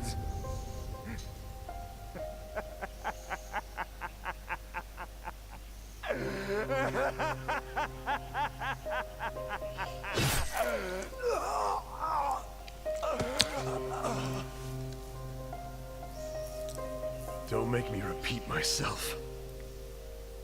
You talk too much.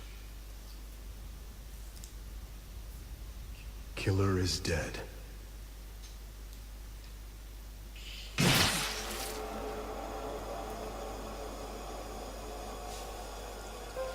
There we go. You know, as bad as the lip syncing is at times and stuff, they did do some nice work with the expressions in this game. I mean, that bit where Mondo does the final Killer is Dead bit, his expression is just perfectly readable there. It's exactly what you would ask an actor to deliver if it was a film or something. It's just kind of dead. He looks kind of dead in his face, but he's also kind of cathartic, as though it's all over. And it's great that they managed to convey that with such a kind of weird style. There's a couple other points like that as well, where there we go. Yeah, he cut off his arm. Where the expressions are surprisingly well done.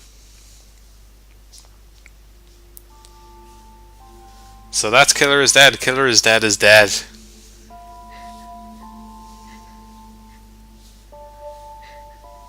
Killer is dead is Killer is dead.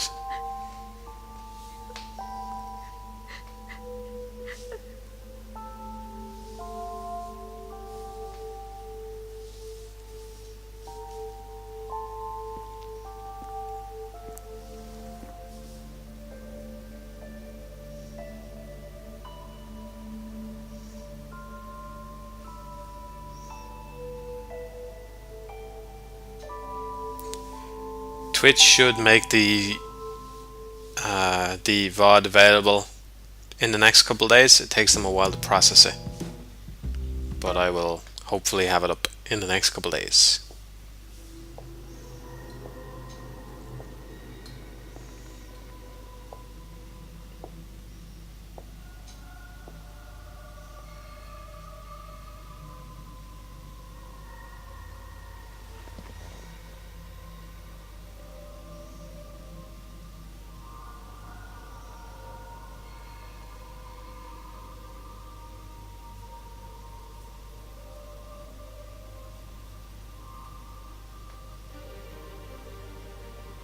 Please execute this man.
And that's it.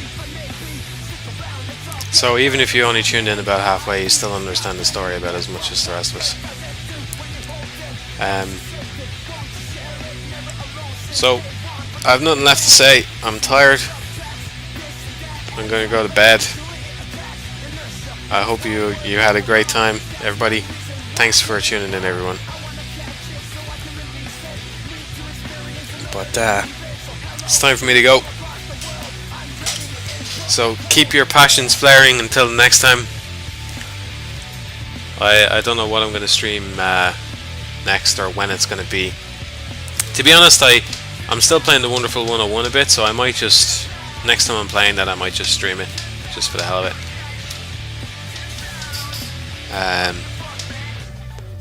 But other than that, I'm not really sure what I want to stream, so I'll have to think on it for a bit. I probably won't be streaming for a while. But hope you all had a good time, and I will try and make the thing available for this one. Hopefully we don't lose it like the Catherine one. So I feel sad that happened. So, and I look forward to seeing the Camilla video thing. Killer is dead. Mission complete.